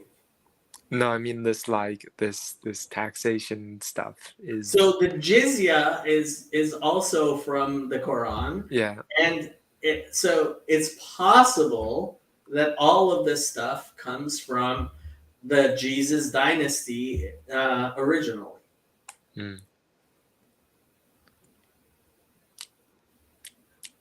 You're not so sure? So when did Islam develop?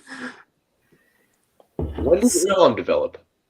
Islam, it claims to have been founded around the year 613, or is it 619, something like that? 619. I'm thinking of the 613 as well. And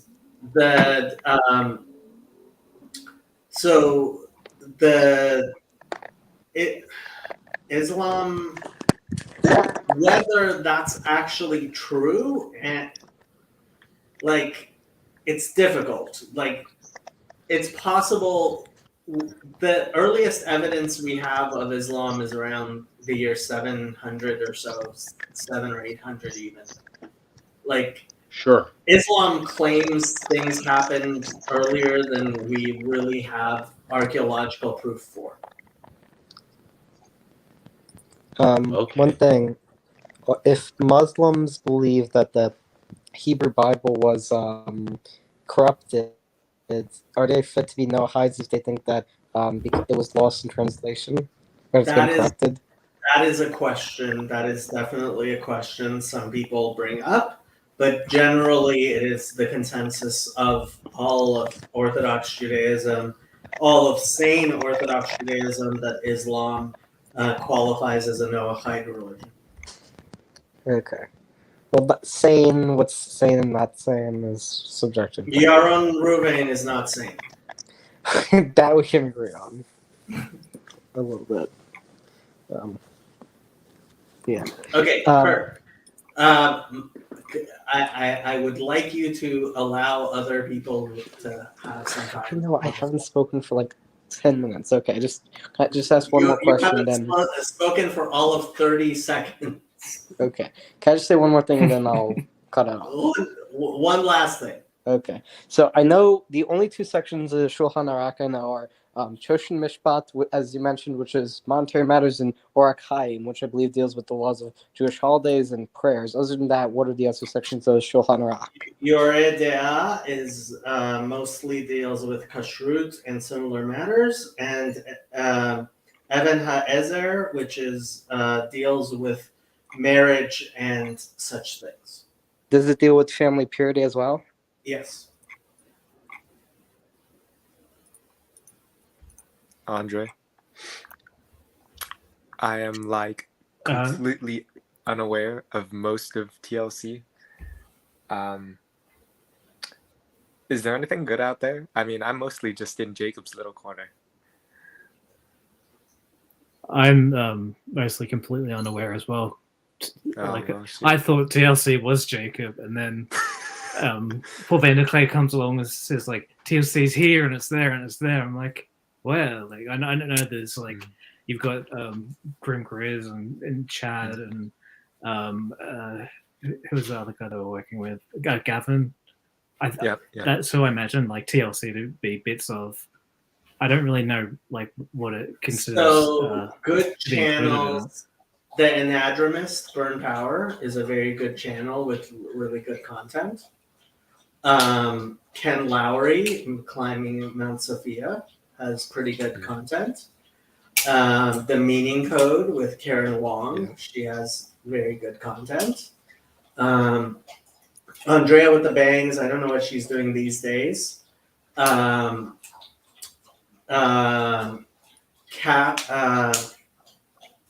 Cassidy Vanderkamp now, and her channel is now her name. It used to be The Information Addict. There's who else? Obviously, Paul Vanderklay, Vervaeke. There's Pageau. There's, I mean, to some extent, I would include Lord of Spirits and all of that. Like, it depends, like, how broadly, like, if the broadest definition of this little corner includes Joe Rogan, I would say, right? A less broad...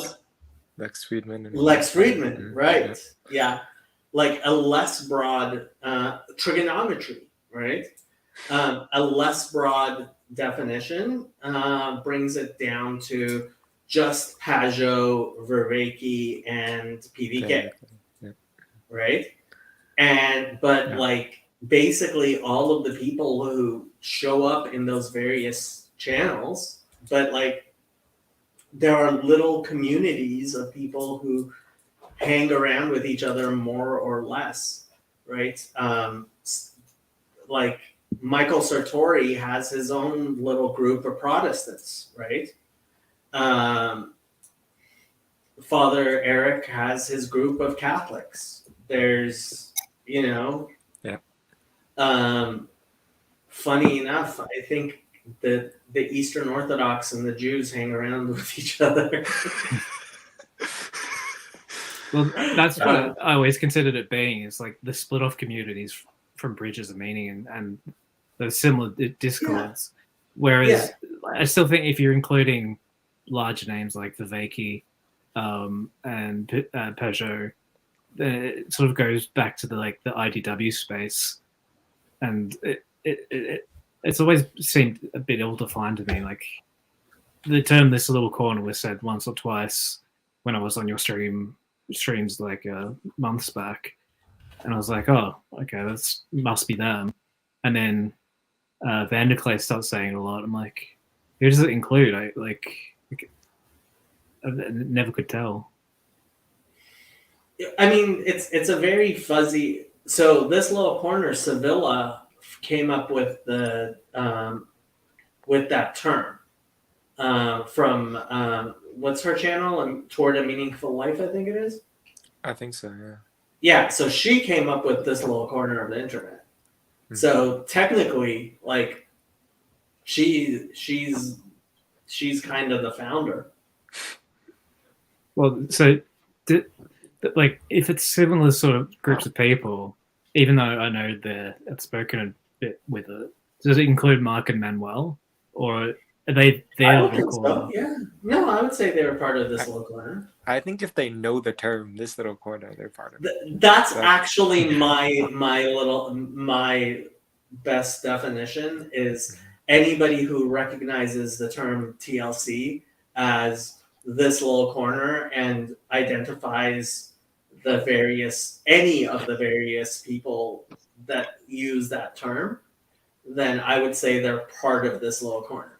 That's why so I'm hoping we'll have about 5,000 people in Jerusalem, but if it's a little bit smaller than that, that's fine.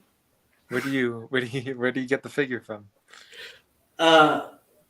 Wishful thinking.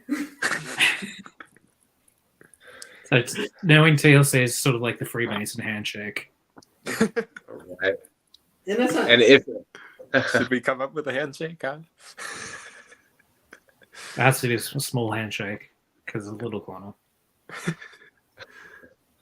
Does Father Stephen know about this little corner? Like, he knows Pageau and no. Father Stephen definitely knows what this little corner is. Yeah. Does Pageau know? Insane.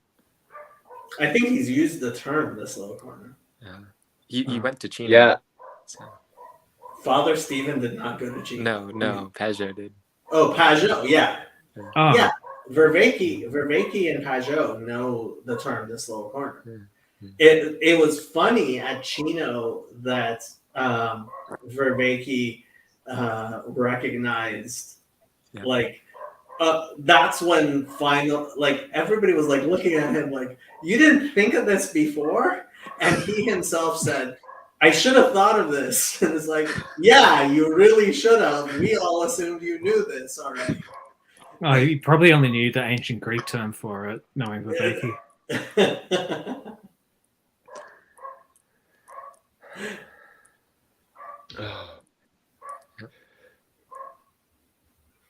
Okay, I'm letting Kirk back in on the condition that he doesn't speak.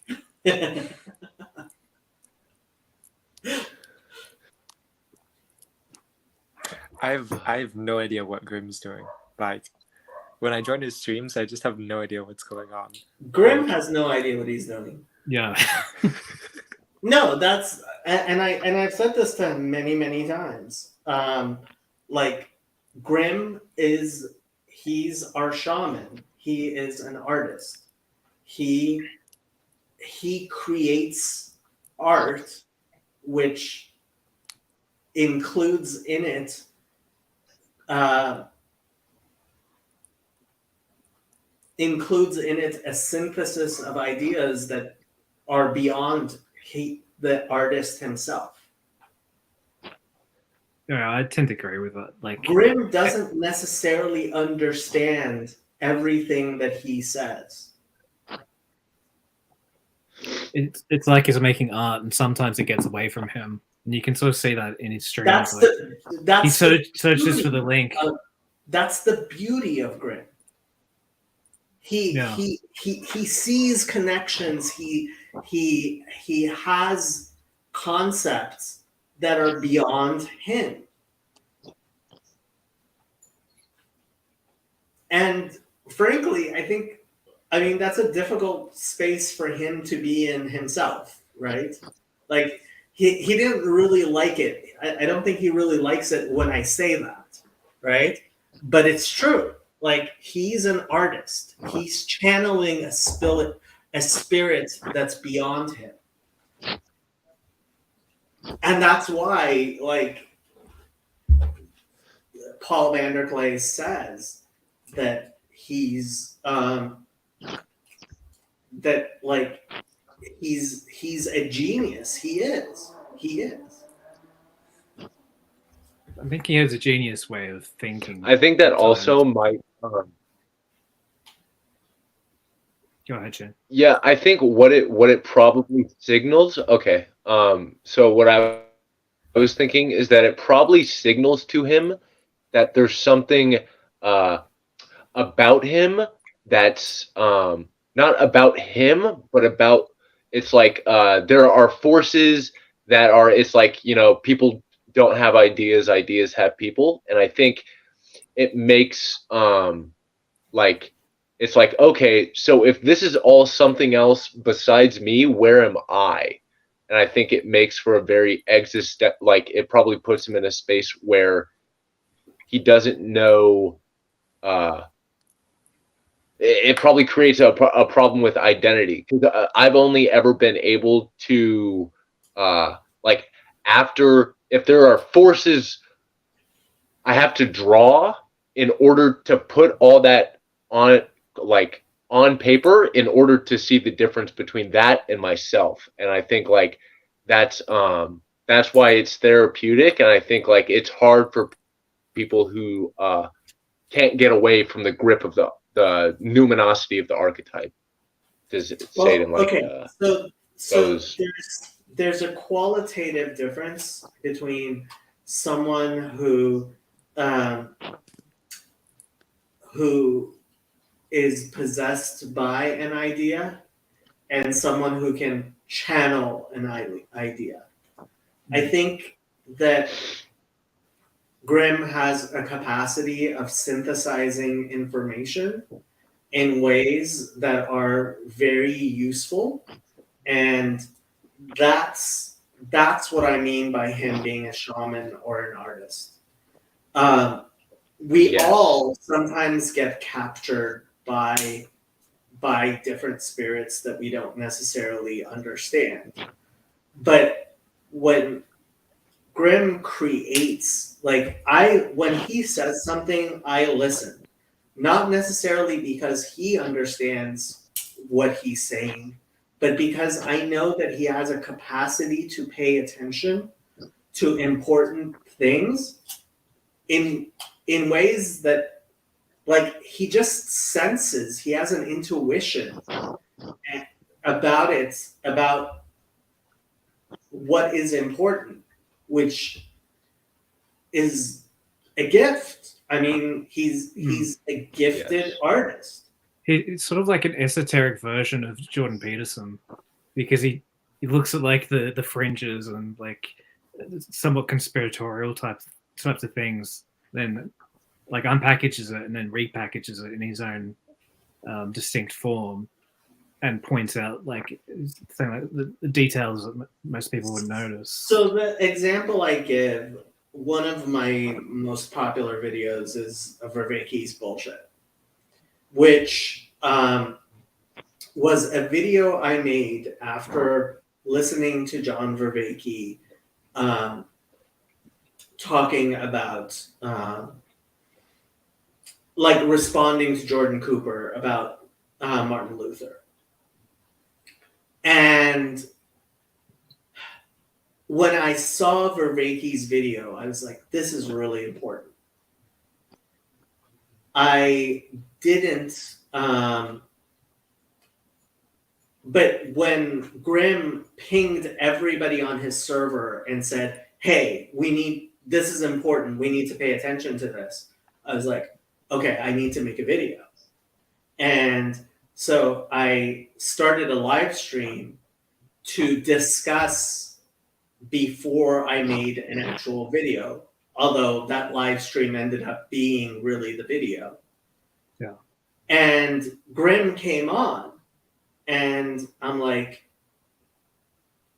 okay, why did you think it's important? And he said, oh, I have no idea. Like you can watch the beginning of that when Grimm came on, and it's like he didn't know why it was important. He just knew it was important, and he was right. It was very important, but that's not why you have people like Grimm.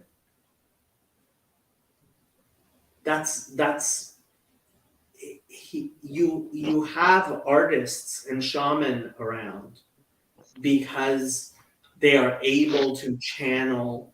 They are oracles. They are able to channel something beyond themselves. And I mean, he's a very important person to have in our little corner. I believe that.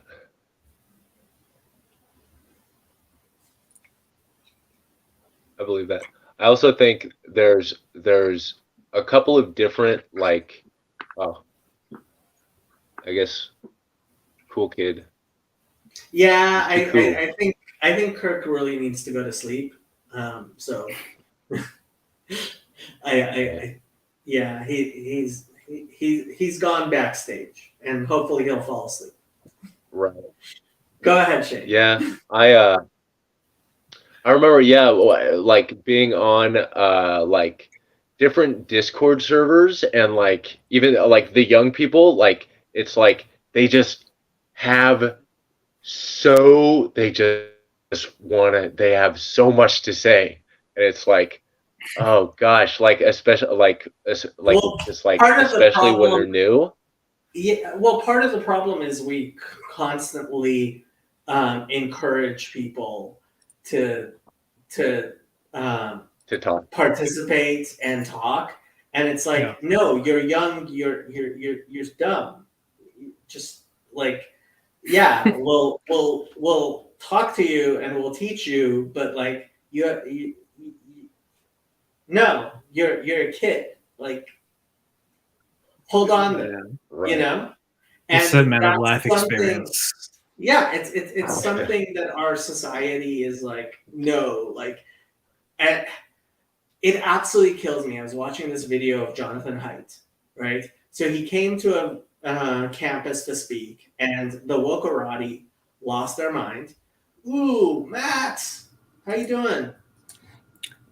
Hey, what's up? The Wokarati wanted him to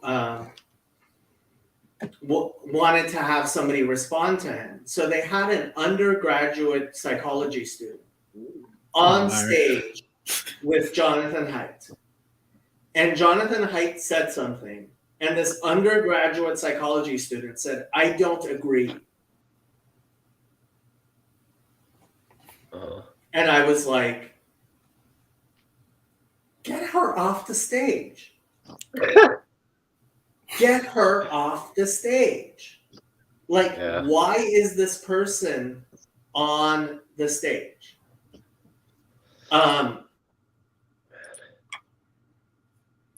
Yeah, it's especially undergrad psychology student, like that first year syndrome where you like start diagnosing every one of your friends.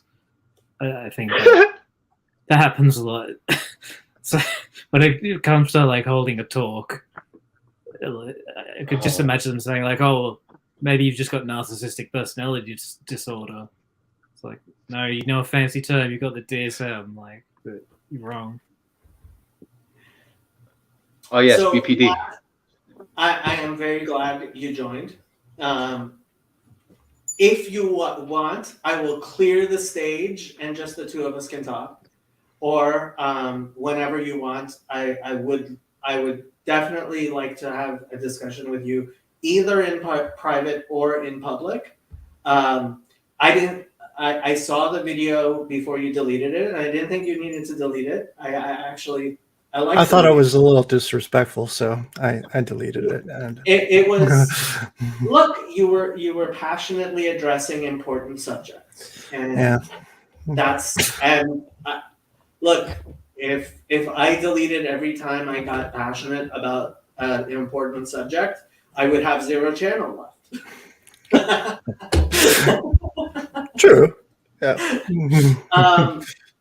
And frankly, I thought your the points you made needed to be addressed, and you deserve to have your points addressed. Okay. Now,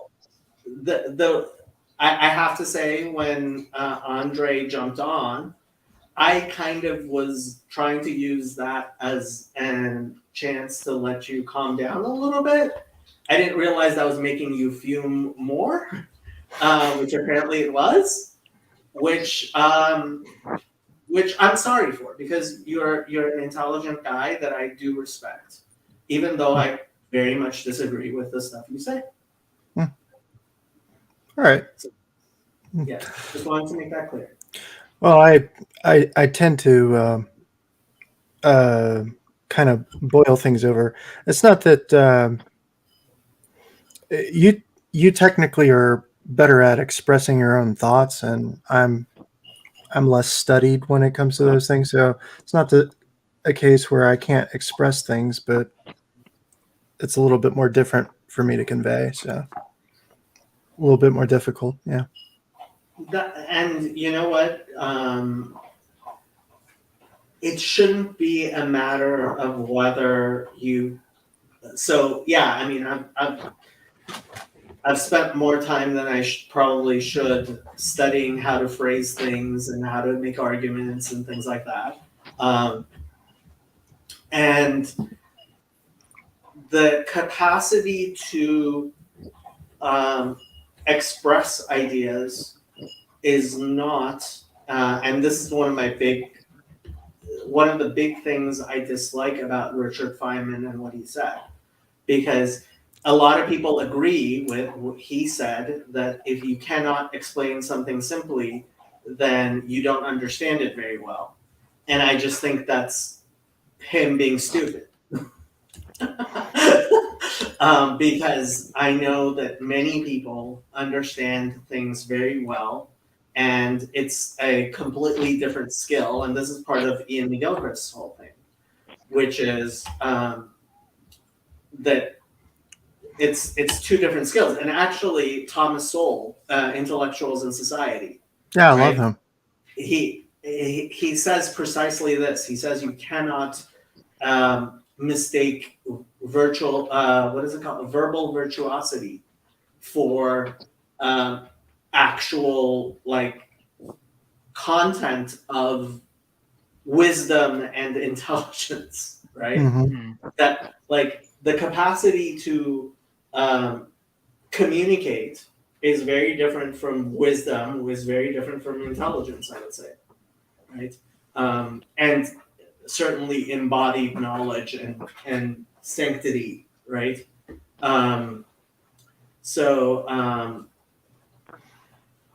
Well, for me, I suppose that I'm richly ingrained in my own tradition, and I do notice that when tackling certain thoughts, hold on.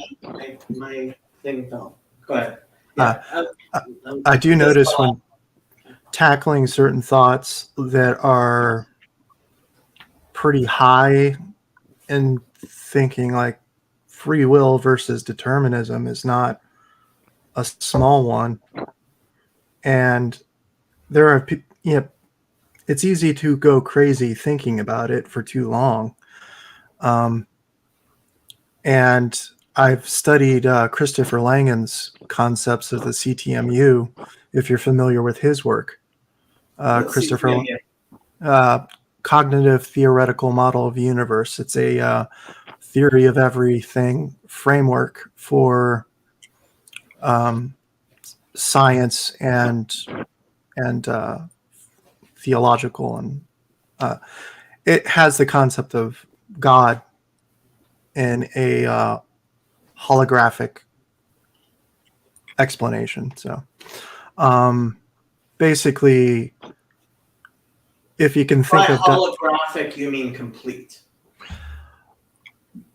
Well, if you could imagine dimensions, for instance, if you take a line is if you draw one point to another point, you have a line, but if you view it from the other part, it's just one dot.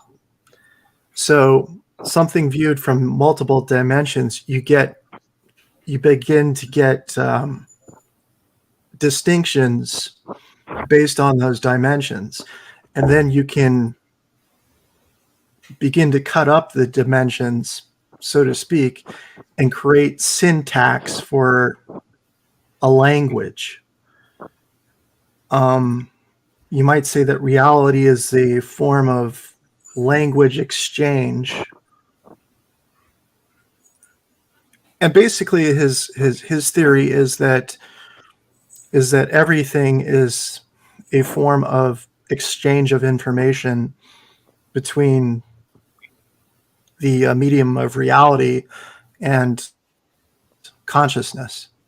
Of course, he also believes that everything is conscious, so even all of reality. Oh, so is he a panpsychist?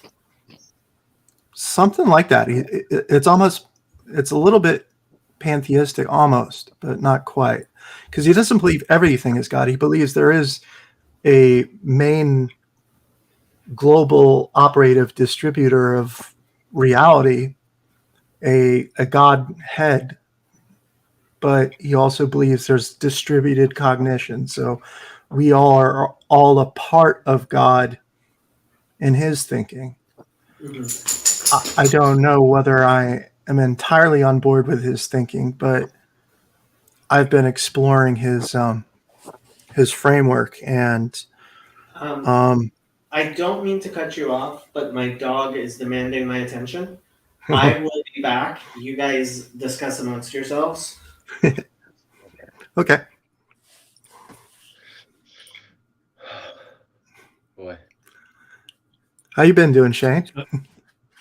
I've been good. Yeah. Just getting stuff done, getting my my space back. I just am in a more temporary spot right now, so I'm just trying to like make the space around me good and stuff. You know? I've been watching your videos where you're appear like you're practicing martial arts and kicking ass and stuff. Yeah. That's more of a, I didn't know what I was doing, and then I read I don't think this is what I'm doing, but I read a Nietzschean quote where it was like, men should be educated in war and women should be educated in the recreation of warriors. Everything else is stupidity. I was like, oh.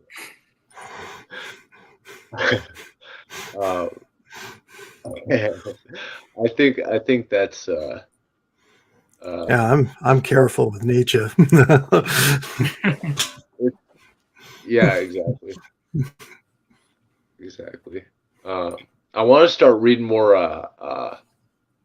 like, I don't know if you guys want to start like a correspondence or something. I want to read more Heidegger. I know Andre knows the whole gamut of Heidegger and stuff. I've got like 6 or 7 books on Heidegger on my bookshelf that I've got in order to start reading Heidegger, and I still haven't like gotten through chapter 1 of Being in Time. He's a really tough read. Yeah. I mean, it's captivating reading. I like reading his stuff, but it's so much to take. It's like the continental philosophy version of John Vervaeke. Like, oh, you want to understand meaning? Here, have 50 hours of lectures. I hope it's not just the Jew in me, but like Heidegger was a literal Nazi. So it's like, yeah, I know. It's like, like how valuable can your philosophy actually be if you ended up being a literal Nazi? Yeah, it's sort of a dumb reason why I came to that though. Like he was wanting to extend his ontology to like it would be Bonhoeffer, you know? Like, yeah. What I remember it saying is that he wanted to extend his ontology to like the manifestation of personhood and like being attached to a country, and the Nazi ideology sort of followed logically at the time, he thought, and I think he recanted a year later. But again, like that's not an excuse for being a Nazi. I agree. Yeah, so Rabbi Sachs is pretty adamant in his book. I was just reading for tomorrow's book club. He was very adamant that Heidegger was actually unrepentant even after the war. Okay. Yeah. I've just read that, like, you recanted. Like, I haven't invested a lot of time into it, but like I don't doubt it. But there are also that whole people blood who say, and soil thing, yeah. People who say like, oh, like, I'm not going to read Nietzsche because it influenced the Nazis as well. Well, like, I mean, that's crazy to me because, like, you're saying so Nietzsche influenced the Nazis. Like, that's not the same thing as, like, he was alive during during World War II and was an actual Nazi. No, I know. I'm saying that, like, the same sort of people have said the same sort of thing against Nietzsche because it's like got a Nazi relation. Like, right, regardless of the context or like the time period where it like unfolds. Yeah, so I'm still the type of person who will listen to Wagner. You know, it's like I'll even listen. Like, I don't care. Like, as far as music, I would listen to a Nazi musician if the music was good. I don't know if there are any good Nazi musicians, but like when you're a philosopher and you were actually Hitler's philosopher, it's like there's something obviously wrong with your philosophy. Well, to be fair, like his work was published like 20 years before that, and if it was similar, like if he published Being in Time like in the 30s, like that would be a lot stronger of a point. I get your overarching point there. Yeah, I guess I just go back to by their fruits you shall know them. There's a rabbi in Israel who he was a very famous author, and he wrote a tremendous amount of kids' books. So it was very, very popular. And then last year or 2 years ago, it came out that he was abusing children, and there's like a lot of. Oh, I remember this. Yeah. And he ended up committing suicide. Now, a lot. I would say almost anyone I know got rid of his books. Like, they stopped selling his books. They got rid of it in stores. People threw them out. Speaks. I think I actually have one of his books around here somewhere. So I wonder about that because, like, you could say, like, you know, sort of separating the artist from the art. Like, you know, I don't care that Michael Jackson did what he did. Like, I love listening to Thriller because it's just so good. Now, do you like, because he's a rabbi, I can understand how that book is very triggering to some people. So that would be like a different reason why to get rid of it. But is the Torah that he taught there less valuable now? Okay, but the books you're talking about is Let Kids Speak. Let Kids Speak, right? Which was he has more edited series. Yeah, like, we're talking about children's book series. We're not talking about like actual, like, his Shalot Chuvot. Like, yeah, I think if he was a disgusting manuval, like, his Shalot Chuvot, right, his responsal literature should in fact be like, yeah, you're a disgusting pig, you know? I don't want to read like, I was the type of person who in yeshiva, I refused to use the Jastrow dictionary because I read the preface and he was a disgusting pig. And I refuse to use that dictionary. I'm guessing Chezi used Jastrow all the time.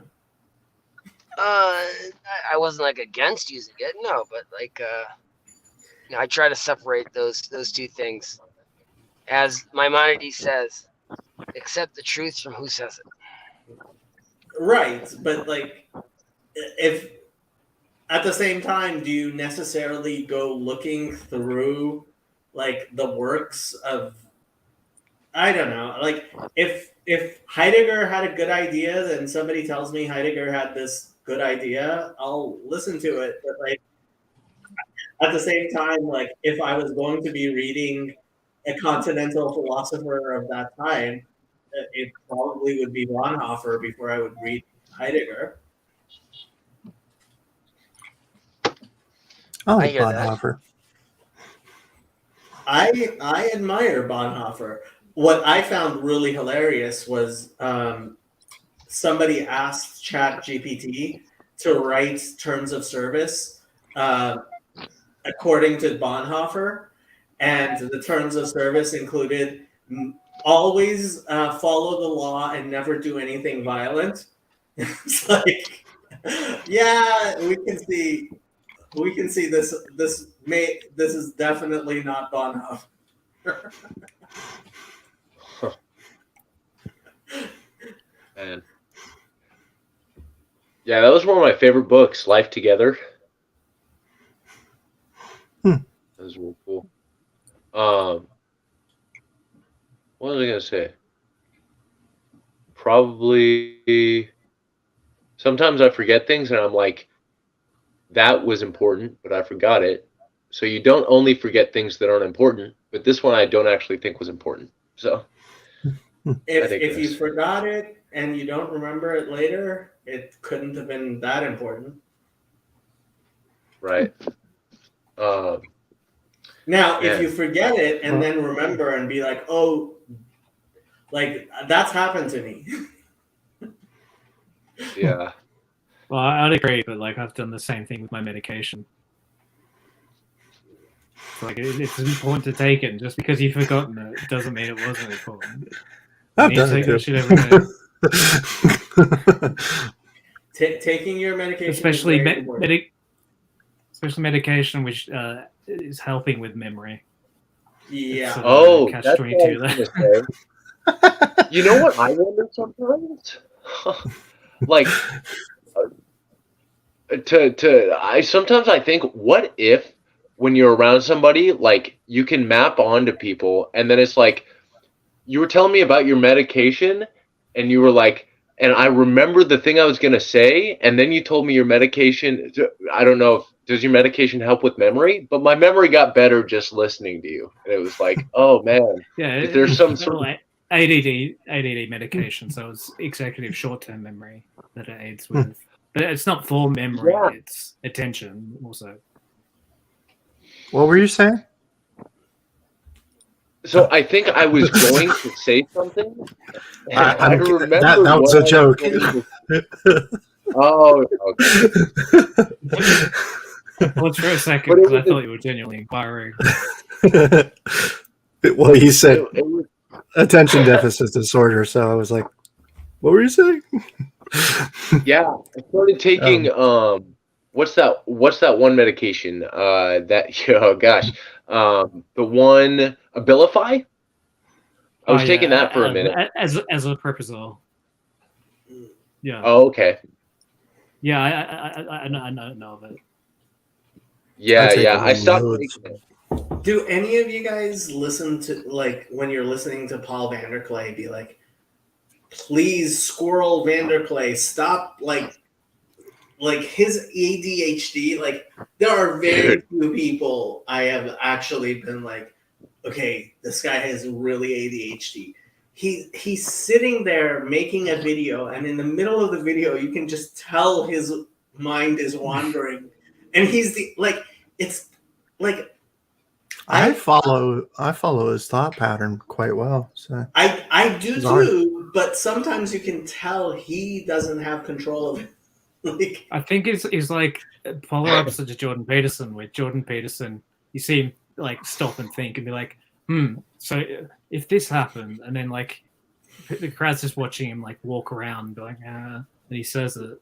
Whereas Paul Vanderklay is just like gets a thought and he's like, oh yeah, so sudden thought. What about that? And then he forgets what he's doing. Yeah, I've done that. Yeah, it was a total ADHD thought too that I gave when I was in Vegas.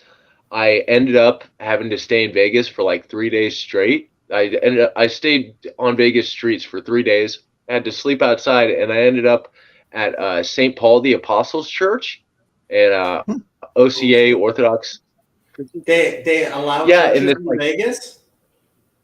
Right? It was in a Spanish. It was hidden. They hid it from everybody.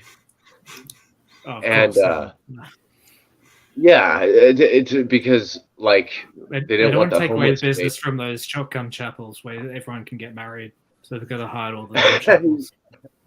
Sin City.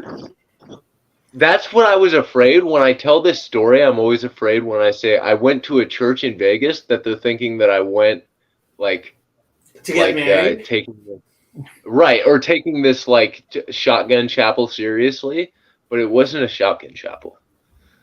I don't know. Like, as someone who's not American, like, I don't actually know if there's a lot of churches in Vegas or not. There are a lot of churches. Okay, so Vegas has a small part of it, which is the Strip, which is a completely different world. Then there's the rest of Vegas, which is unlike anything like the Strip at all. It's like a normal city. So there's a normal city of Vegas next to the Strip, but the Vegas Strip is like what, 2-3 square miles of like Disneyland, but only for adults. Yes. When I went Disneyland? There, yes. Go ahead. That's what the Strip is like. Yeah. Yeah. I've been to Vegas way too many times. What'd you say? It does not sleep. It is an insomniac's. So there is actually a reason why the casinos none of them have windows, because you can't tell what time of day it is when you're there, and you just keep on gambling. Yeah, you don't want people to know what time of day it is. Yeah, that's deliberate. So what I do when I go to Vegas is usually $40, get $40 in chips, sometimes $60 in chips, but it doesn't matter because I am good enough that I can go to a limit table in Vegas and tip for my drinks and walk away days later with at least that $40, and that's all I want. So I sit at that table for like a good 10 hours, 3 days a week, for 3 days in a row, and I play poker and get really drunk. Usually on Irish coffee. So I tell the waitress to keep the Irish coffees coming, and every time she comes, I give her $1 tip. So she keeps them coming. And it's good. I don't want to make a Jewish joke, but going to Vegas with like $40 and then bragging about saving money, it's a bit stereotypical. Hey, I usually the last few hands I try to lose like all of my money, and a few times I walked away with like $100 or $200 in my pocket. It's pretty good. Yeah. Wow. I believe it. Yeah. Well, that's the good thing about playing poker in Vegas is the vast majority, like there's going to be 10 of you at the table, and like at least 5 of those people have no idea how to play poker at all. Like they know nothing about statistics whatsoever. They know nothing about poker. So like just as long as you fold bad hands and you know a few of the rules and you know a little bit of statistics, you can play forever. Or if you're like either decent at bluffing or extremely terrible at bluffing. So that's why I play limit as opposed to no limit, because with limit betting, even if you're bad at bluffing, it's fine because it's limit. No. Yeah. Structured betting makes it a lot easier to be a bad player and not lose lots of money. I would just I did that on online poker. I would just like do a ridiculous call on like a weak hand just to psych people out, and they can't read your face. But how about the like? How do you get the waitress to bring you Irish coffees if you're playing online? Well, I am my own waitress. I get my own Irish coffee. That's no fun. Yeah, it's not as fun. But you get to dress up. So I like that. Okay, that was hilarious, Andre. Cheeky.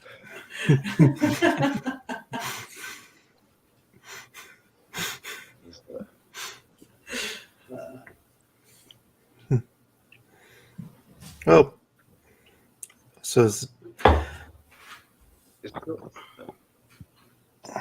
I've been meaning to sort of bone up on my mathematics. Oh, yeah.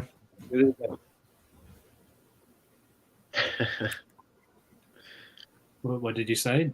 You've been meaning to beef up on mathematics. Yeah.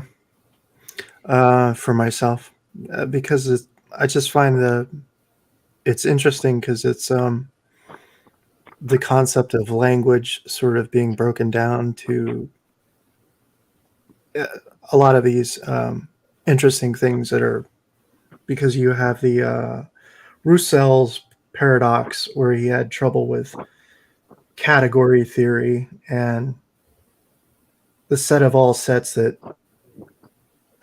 doesn't contain itself but contains itself. It runs into a paradox, and so it's hard to put that in a framework. And but these are things that I had trouble with when I was younger, because whenever I came across the concept of pi, I was just always questioning it. And now that I'm older and I'm able to just sort of put that in a box and say, well, I don't know the whole thing, but I don't need to. And that allows me a good framework to build out learning. When you say it can't be fit in a framework, the set of all sets, wouldn't that go on like Gödel's incompleteness theorem, that it can the one set can't constrain the other set from the axiomatic basis, and then the second set can't contain the first. So if you have the set of all sets containing itself and not containing itself, it's trying to be Gödel complete, but it can't, because the axiomatic bases of it would contradict each other. Yeah, what they try to do is say that is something that's just not allowed axiomatically, but technically it's still a paradox that you run into. But so you're trying to resolve it? Well, I think it's kind of resolved in the language problem. The language problem being what we see in postmodernism and so on, syntax. Okay. Yeah. Okay. It's a very difficult problem. So we'll resolve it in TLC. Well, I think it's solved by Jacob going to Las Vegas with. Well, he was mentioning Jacob mathematics and statistics. So statistics, I really think we insufficiently pay attention to statistics, and I think that's deliberate, like on the part of the education system, keeping people stupid. Because if people really understood, like if instead of trigonometry we took statistics, like the IQ, the IQ wouldn't go up, but like the average American would understand the world so much better that like it would, the powers that be were like, no, we can't have people actually understanding statistics. Let's teach them trigonometry, because we know that it's completely worthless and nobody will ever use trigonometry. I think that's the American education system, because here we do teach statistics, like about 8th grade or so, and actually in years 11 and 12, there's 3 streams of mathematics. Your mic went down. The most all of a basic sudden. one. The volume went down. The most basic one. There, it's up. Is that better? I hear you the same. So Yeah, I hear maybe you. it's shown. The most basic one is like it's this applied statistics, and trigonometry and stuff is taught in the earlier years. But I think because statistics is very applied, and the American education system is very, like, you've got like pre-calc, algebra 1, algebra 2, calc 1, calc 2, that sort of stuff. You block off the units in a weird way, so you chunk things together, and I think that you have to take trigonometry rather so than like here, a broad layer of different. Yeah, so here you take algebra, and then you take geometry, and then you take algebra 2, and then you take a year of trigonometry and math analysis, and for most people that's the end of high school, but some people take calculus. Yeah. And frankly, I think trigonometry as 12th grade math is worthless, because if you're going to be an engineer, you're going to end up being taught trig and stuff anyway in college. And if you're not going to be an engineer, trigonometry is completely worthless. Whereas statistics is something that I think, as opposed to algebra 2, like, we should have a year of statistics, and then you take algebra 2. Yeah, or at least a comprehension of like the reach of statistics and like ideas like the Bayesian statistics, and regression to the mean, like how they at the very least, just knowing what an effing bell curve is. Yeah, I mean, I think that's been popularized now by IQ tests, but like standard deviations and stuff like that. Most people don't actually know what a standard deviation is, and I think the vast majority of people don't. Like, I try to explain. So male mammals have fat tails. I don't know if you've heard me say that before, but it's a really important thing to know. Male mammals have fat tails, meaning that the distribution of male mammals is always flatter than the distributions of female mammals, because females like bunch up around the center, whereas male mammals tend to have flatter distributions.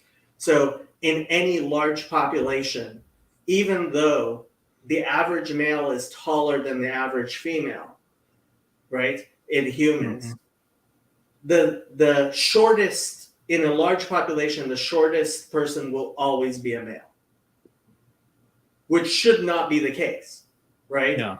You can look up the shortest person on Earth right now, and it will be a male. Because of how the distributions work. Like, it's a basic fundamental fact of mammal behavior, is that male mammals have fat tails. The distribution of males will always be in far more males in the tails than females. Now, nobody wants to talk about this for many reasons, because, for example, it explains why we have so many male chess grandmasters and not female chess grandmasters. Because of their tails. Right, because it's in the tails, right? And like, people don't want to really talk or understand about this, but like you guys understand that because you understand what a flat distribution and what the tails of a distribution are. Yeah. Whereas I think the vast majority of people, like, when I talk about tails of a distribution, they have no clue. Or this whole males and females, like sex, right? There are two genders or there are two sexes, right? Mm-hmm. So, as Heather Heying likes to put it, is gender is a spectrum, kind of, but it's highly bimodal. But most people don't know what a bimodal distribution looks like. It is highly bimodal. There are very, very few people who are intersex. They exist, but there are very, very few people who are intersex. But in order to understand that, you have to know what a mode is, right? And too many people don't. I mean, mode is like the least useful of the three. To be fair, I actually don't think so. I have found it to be far more, useful. Not a lot of applications for it though. I mean, median and mean at least are used for heaps of things, whereas mode, like, it is a method that. See, this is the thing. I think if we taught statistics more and better. So, for example, if you're trying to drive your car across a river, right? And let's say the river has an average height of 1 inch, right? Mm-hmm. Of water. So you would think you can drive straight through it, except if, like, there's 1 foot of that mile-long river that's like 10 feet deep, you're never getting across that river, right? Yeah. But that's because, like, the range matters. Like, you don't care what the average height of the river is. You care what the range of the height of the river is, right? And so that is true.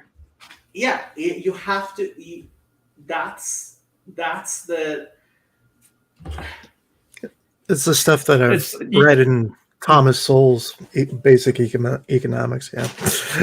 Thomas Sowell. I love Thomas Sowell. If we spent more time making people read Thomas Sowell than making people read stupid CRT bullshit, the world would be a much better place. I think, like, you can't not know the mode. I'm just saying, like, there's few applications for the mode, but in your example, it when it matters, it matters. I just keep imagining Mark's voice there going like, "Oh, well, just don't drive through the water, then, you muppet."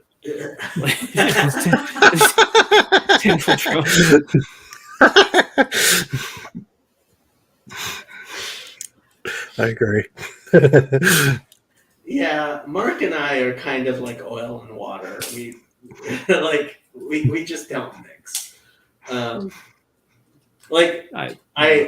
consider him an ally and I support him in his work, but like the two of us, like, we could not live in the same compound. I don't think we just don't work. Compound. That's... Well, yeah. I mean, somebody posted this meme. Here, I'll pull up this meme on my channel thing. While you guys talk. I would never want Mark to be in a compound because that's a recipe for disaster. Yeah. In the same house, that would maybe be okay, like a buddy comedy. But in a compound, that's. So it's the Star Wars meme with the farm is over. Yeah, so he says, I'm reading a lot about how cults are formed. And she says, to learn how to avoid them, right? And he just looks at her and she says, to learn how to avoid them, right?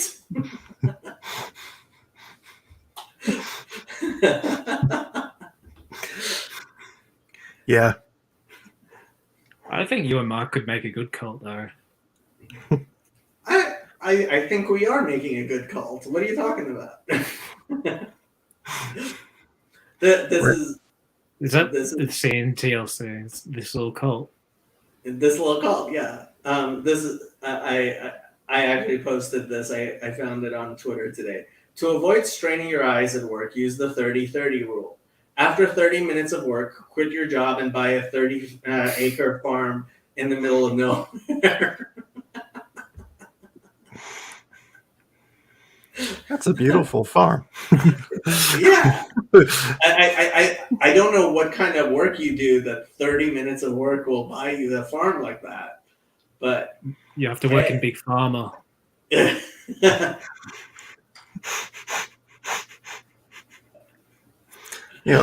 People act like getting back to like farming and everything is like the ideal situation, but they don't realize the very difficult experience of relying upon the weather and everything else in order to actually farm. Oh yeah. Oh no. The only reason I have been talking about like some sort of compound and campground and stuff is because I am scared civilization is like I keep on talking about the steel age collapse, but that's not because I'm in any way like I certainly. So I went to Sherry's farm, and she has a beautiful, very large farm. But hot water is a scarce resource there. Mm-hmm. And no, I just can't live. Like, I cannot go 24 hours without. Well, I can go 24. I can go 72 hours without, like, copious amounts of hot water. But after 72 hours, I need my hot water. Yeah. And my air conditioner. Oh man. Yeah, my air conditioner, I'm not a huge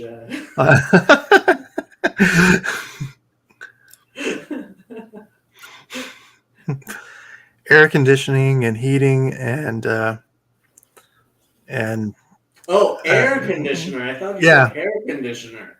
I'm like, I just went with it. Okay.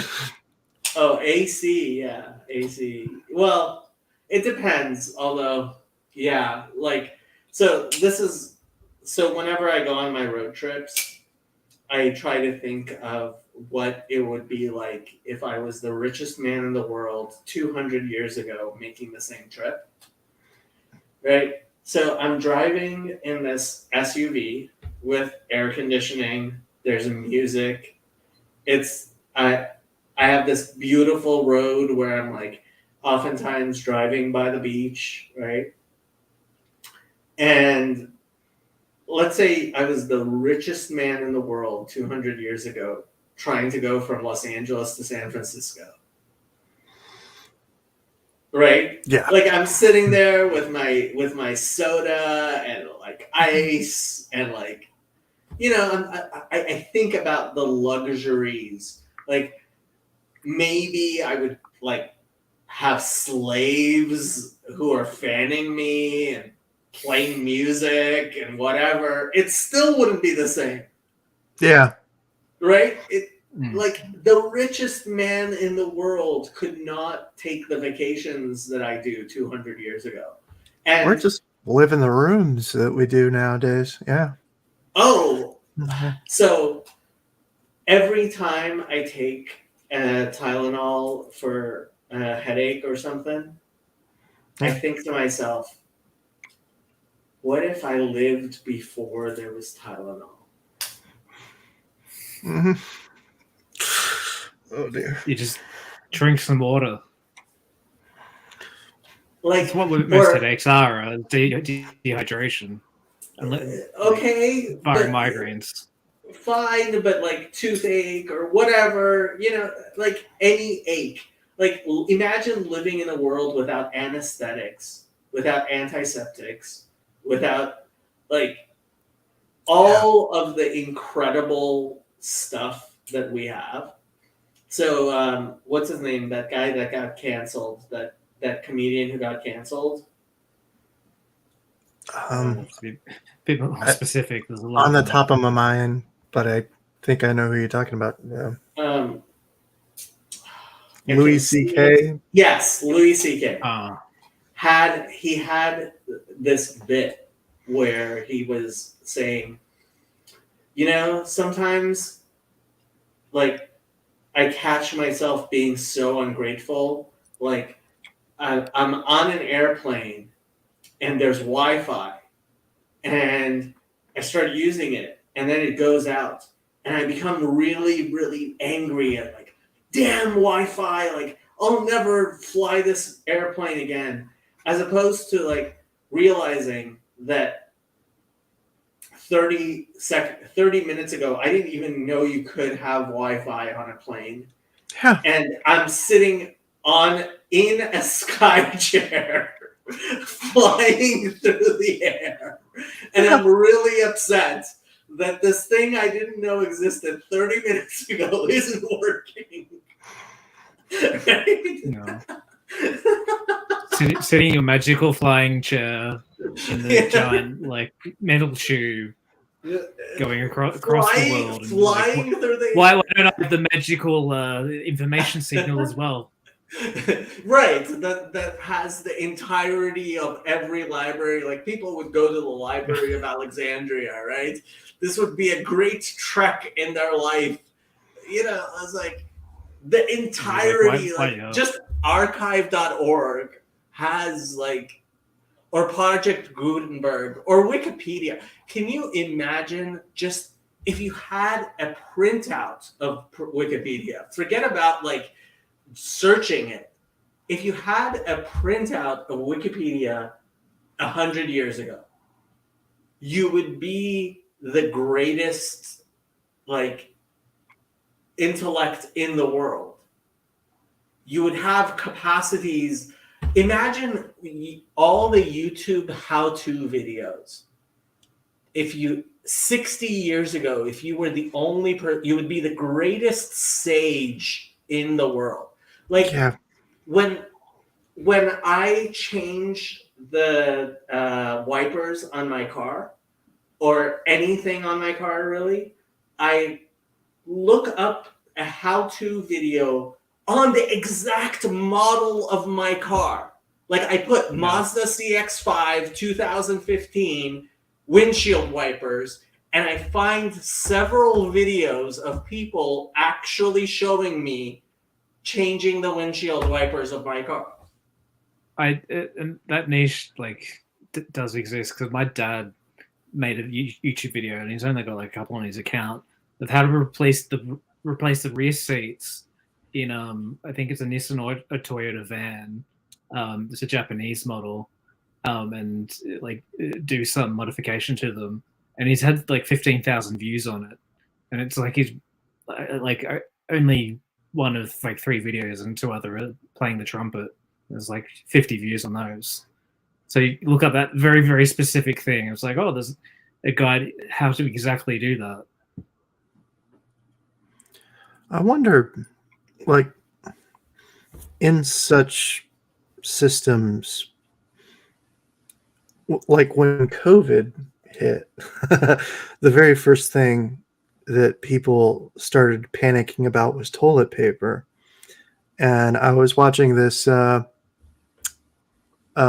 tiny little documentary from this this guy is kind of just a internet historian, but he was talking about what sort of caused the panic was that people in Australia thought that their toilet paper was from China or shipped from China.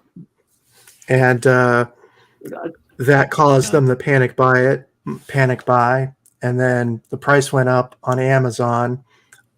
And because we have a world market now, all over the United States too. Yeah.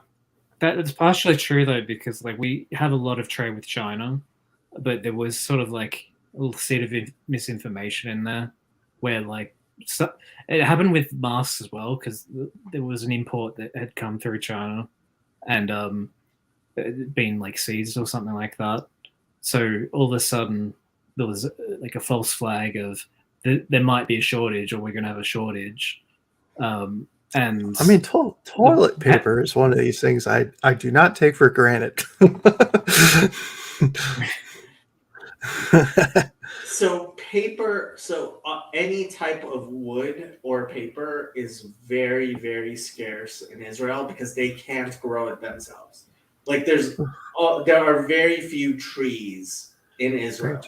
Yeah. So there's no there's no like actual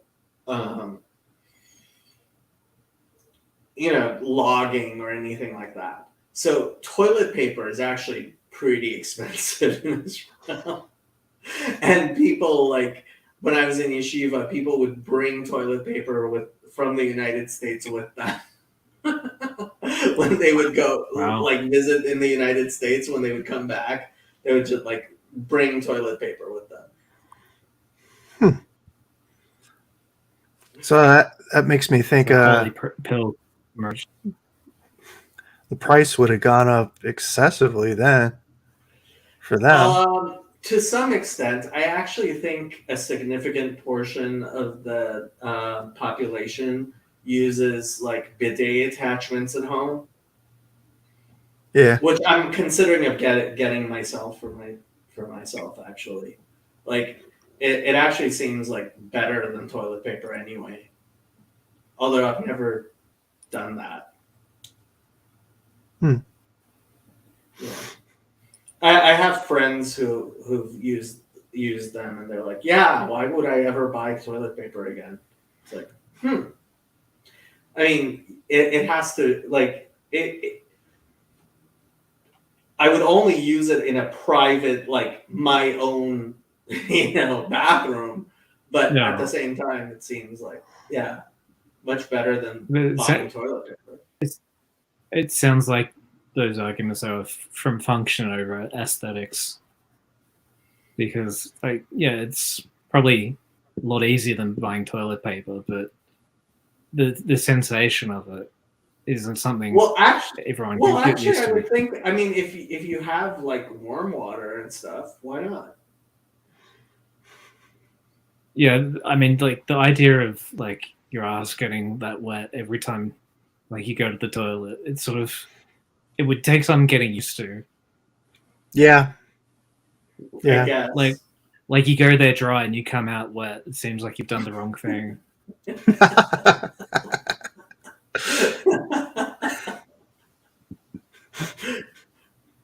They actually have air dryers. Like I was looking at bidet like seats and stuff. They have dryers and stuff. Yeah. Well, I've used a Japanese toilet, one of the fancy ones that had a bidet in it, but I never used it.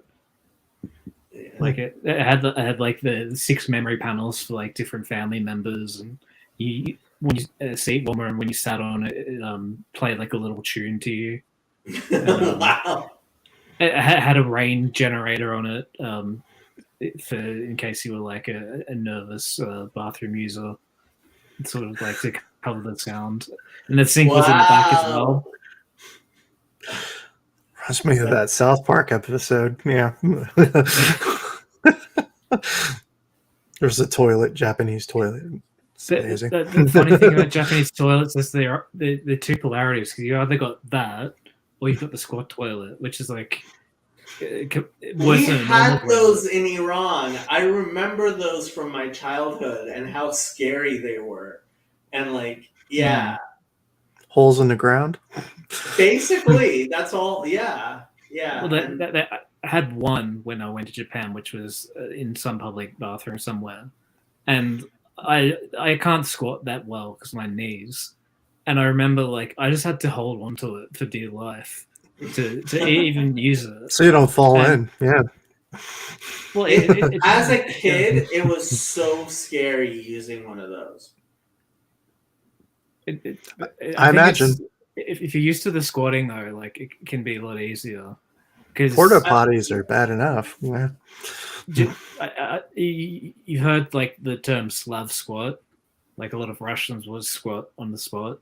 That happens with a lot of Asian people as well. Rather than just standing on the spot, they'll squat, and I think it's something to do with your heel.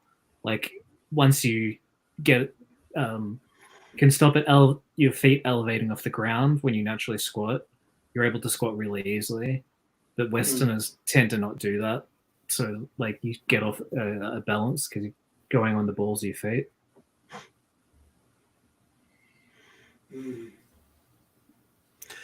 Yeah, I'm terrible at squatting. Okay, guys, 15 more minutes, and then it's going to be midnight, and I'm going to turn into a pumpkin. All right.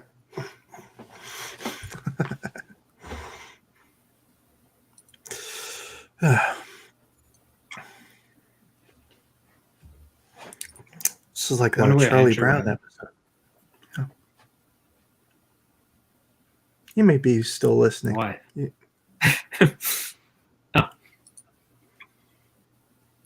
Why is it like a Charlie Brown episode?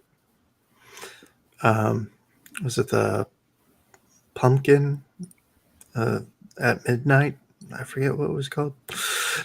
There was this episode where Charlie Brown took some girl out to see this giant pumpkin, and turned out to be it's like, well, you wasted my time, and I could have been going out there and getting candy during Halloween. Anyways. Women are never happy, are they? Take a girl out to the pumpkin patch and she's like, where's my candy? What is it? Hey guys. I don't try to understand women. Women understand women, and they hate each other. I've never heard that before. That's Al Bundy. Can you imagine anything like that anymore? Like, we've lost the capacity of like, you know what got to me? Who's that guy, Seth MacFarlane from who came up with the Family Guy and stuff? Yeah, he was shocked when he was canceled, and it's like, you really, you didn't see this coming, you idiot. Of all people, like the edgelord himself. He honestly didn't think he would get canceled because he thought he was too cool for school or something. Same thing with Chapo Trap House. Like, have they gotten canceled yet, or is it still I don't think so. Okay, they will eventually get canceled. I believe they. Maybe. I mean. Well, yeah. We'll see. Yeah, like I get what you're saying, though. Like, they're very cancelable. Yeah, it's like you can't, like, the woke, like, they're canceling people for just having any sort of humor. And yes, it's selective outrage, as it always is. Yeah, tomorrow I'm having my talk with Cedric Parcells, and we're actually going to be talking about real stuff, although he's going to have to pretend to be nice. But yeah, I've been considering how I'm going to approach this whole stuff with the stuff. I mean, when it comes to humor, stuff? The CRC Synod stuff. Oh. What were you saying, Matthew? It's interesting because my humor, I used to grow up on Norm Macdonald and all the Saturday Night Live characters in the 90s and Conan O'Brien and then it got into the 2000s and I think it was just post Atheism Plus. Once that Gamergate thing hit, that was game over. Everyone started being insanely critical. Saturday Night Live was still funny until the 2016 election. Yeah, that's when they absolutely lost their minds. But that was partially because they really did contribute to Trump becoming president. Trump would not have won the Republican nomination if he had not hosted Saturday Night Live. Yeah. And that set the country on so much of a panic since he got elected. It was like such an unseen.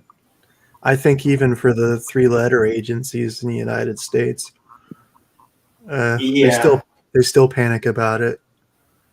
Which is idiotic. I mean, it's like, what? You didn't see that it was a possibility? Really? Like, you didn't even think it was a possibility. Like, how idiotic can you be to think that it's absolutely impossible that one of the, like, 2 major candidates will become president? Like, really? You did not consider that? Yeah, I mean, Hillary Clinton, what's not to like? I mean, she's such a likable character. She's never hurt anybody. Yeah. Of course, we've got Joe Biden. Huh? Marion, is it Marion Williamson? Woodman? Well, oh yeah, Marion Williamson. Yeah, she was a hilarious character. Yeah. I've no I think idea. I'm thinking Woodsman because I'm like, this is like the fringe of culture. Oh. So yeah, she's to be fair though, like with the Trump result. You guys are talking over each other and I can't hear any of you. Go ahead, Andre. I'm wondering what candidates you all consider. I mean, if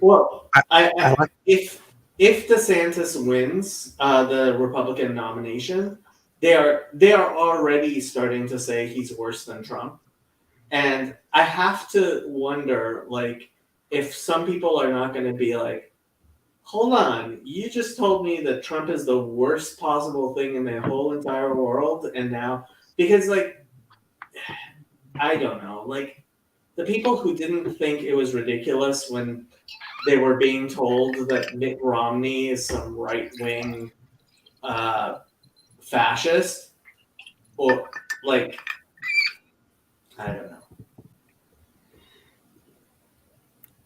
Yeah, but to be fair, when Trump was elected, I think a lot of us overseas sort of looked at the result and went like, yeah, it sounds like something Americans would do. And then obviously you've got the left and the right quite polarized at that time, and the famous footage of like all the leftist media outlets like breaking down, having like mental breakdowns on air as the results get called in. Okay, I still sometimes when I'm depressed, I will watch the people melt. I will watch the 2016 election night.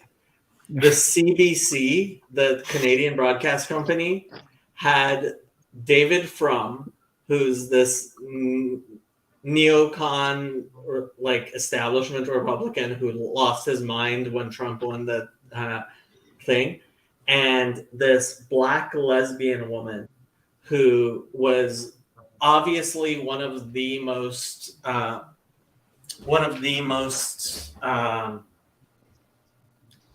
privileged human beings on earth, who was absolutely losing her mind over the idea that she was going to be put in concentration camps or something.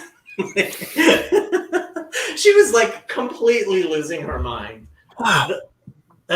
Because she's like, I don't know if I'm going to be married tomorrow. And it's like, what? That's how extreme they. What? And it honestly, it was comical. Like listening to her and David Frum talk about the end of the United States. I mean,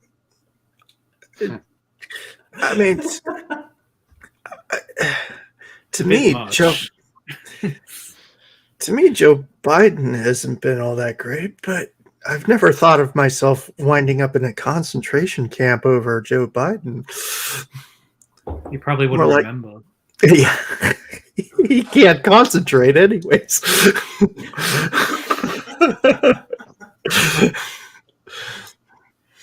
Chazi, you joined because you wanted to say something. You're muted, Chazi. Yeah, you're muted, dude. I joined. I'm surprised you guys are still going. Well, I am going to keep on going for another 5 minutes. All right. Something I want to say. I don't know what I want to say. I wanted to say that things in Israel are just out of control. That's what I want to say. They had a whole. The government right now had a meeting with the government's council, basically, and they're ripping into her because it's been months and months and months of protest. No one has been arrested. There's not even been one case opened up against one of these protesters. They're blocking the main arteries and highways in the country for hours and hours and hours, blocking the airport. And on the flip side, like when Ethiopians were protesting, they were beaten up, they were locked up, some of them were put in jail. You don't let them stop any traffic whatsoever. When the religious, ultra-Orthodox religious people protest, they get knocked down with horses, they get arrested, and people are sick of it. They want to know, like, either it's the same standard for both, and then like you're letting everyone else riot the way they want, or you got to crack down on them. Yeah, but it's different when you have rich Tel Aviv Ashkenazim who own the country, and honestly, it's just like the Dutch in the CRC, right? These are the aristocrats, and they demand that laws apply differently to them, and they do. Demand and threaten, and we're not going to serve in the army. Like, and it's just it's sad because even if you want to claim. And Chazi gets a phone call. Oh dear. Well,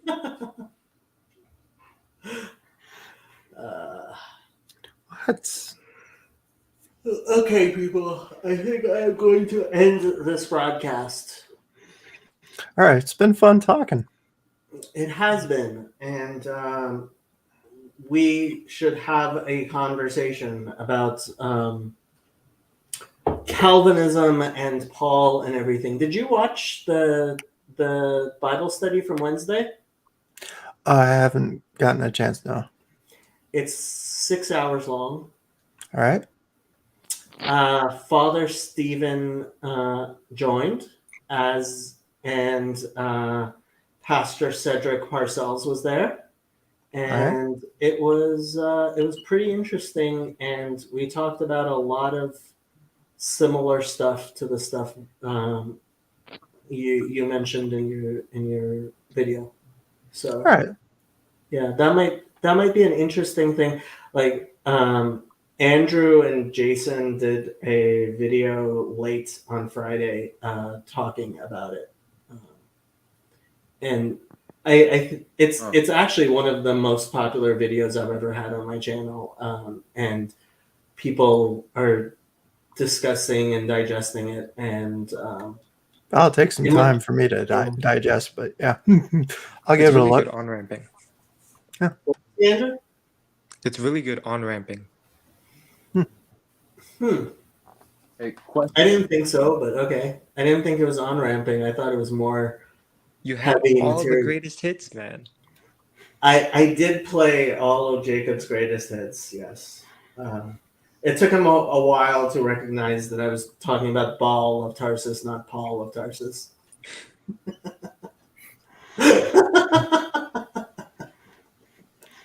Okay, I am going to end this broadcast.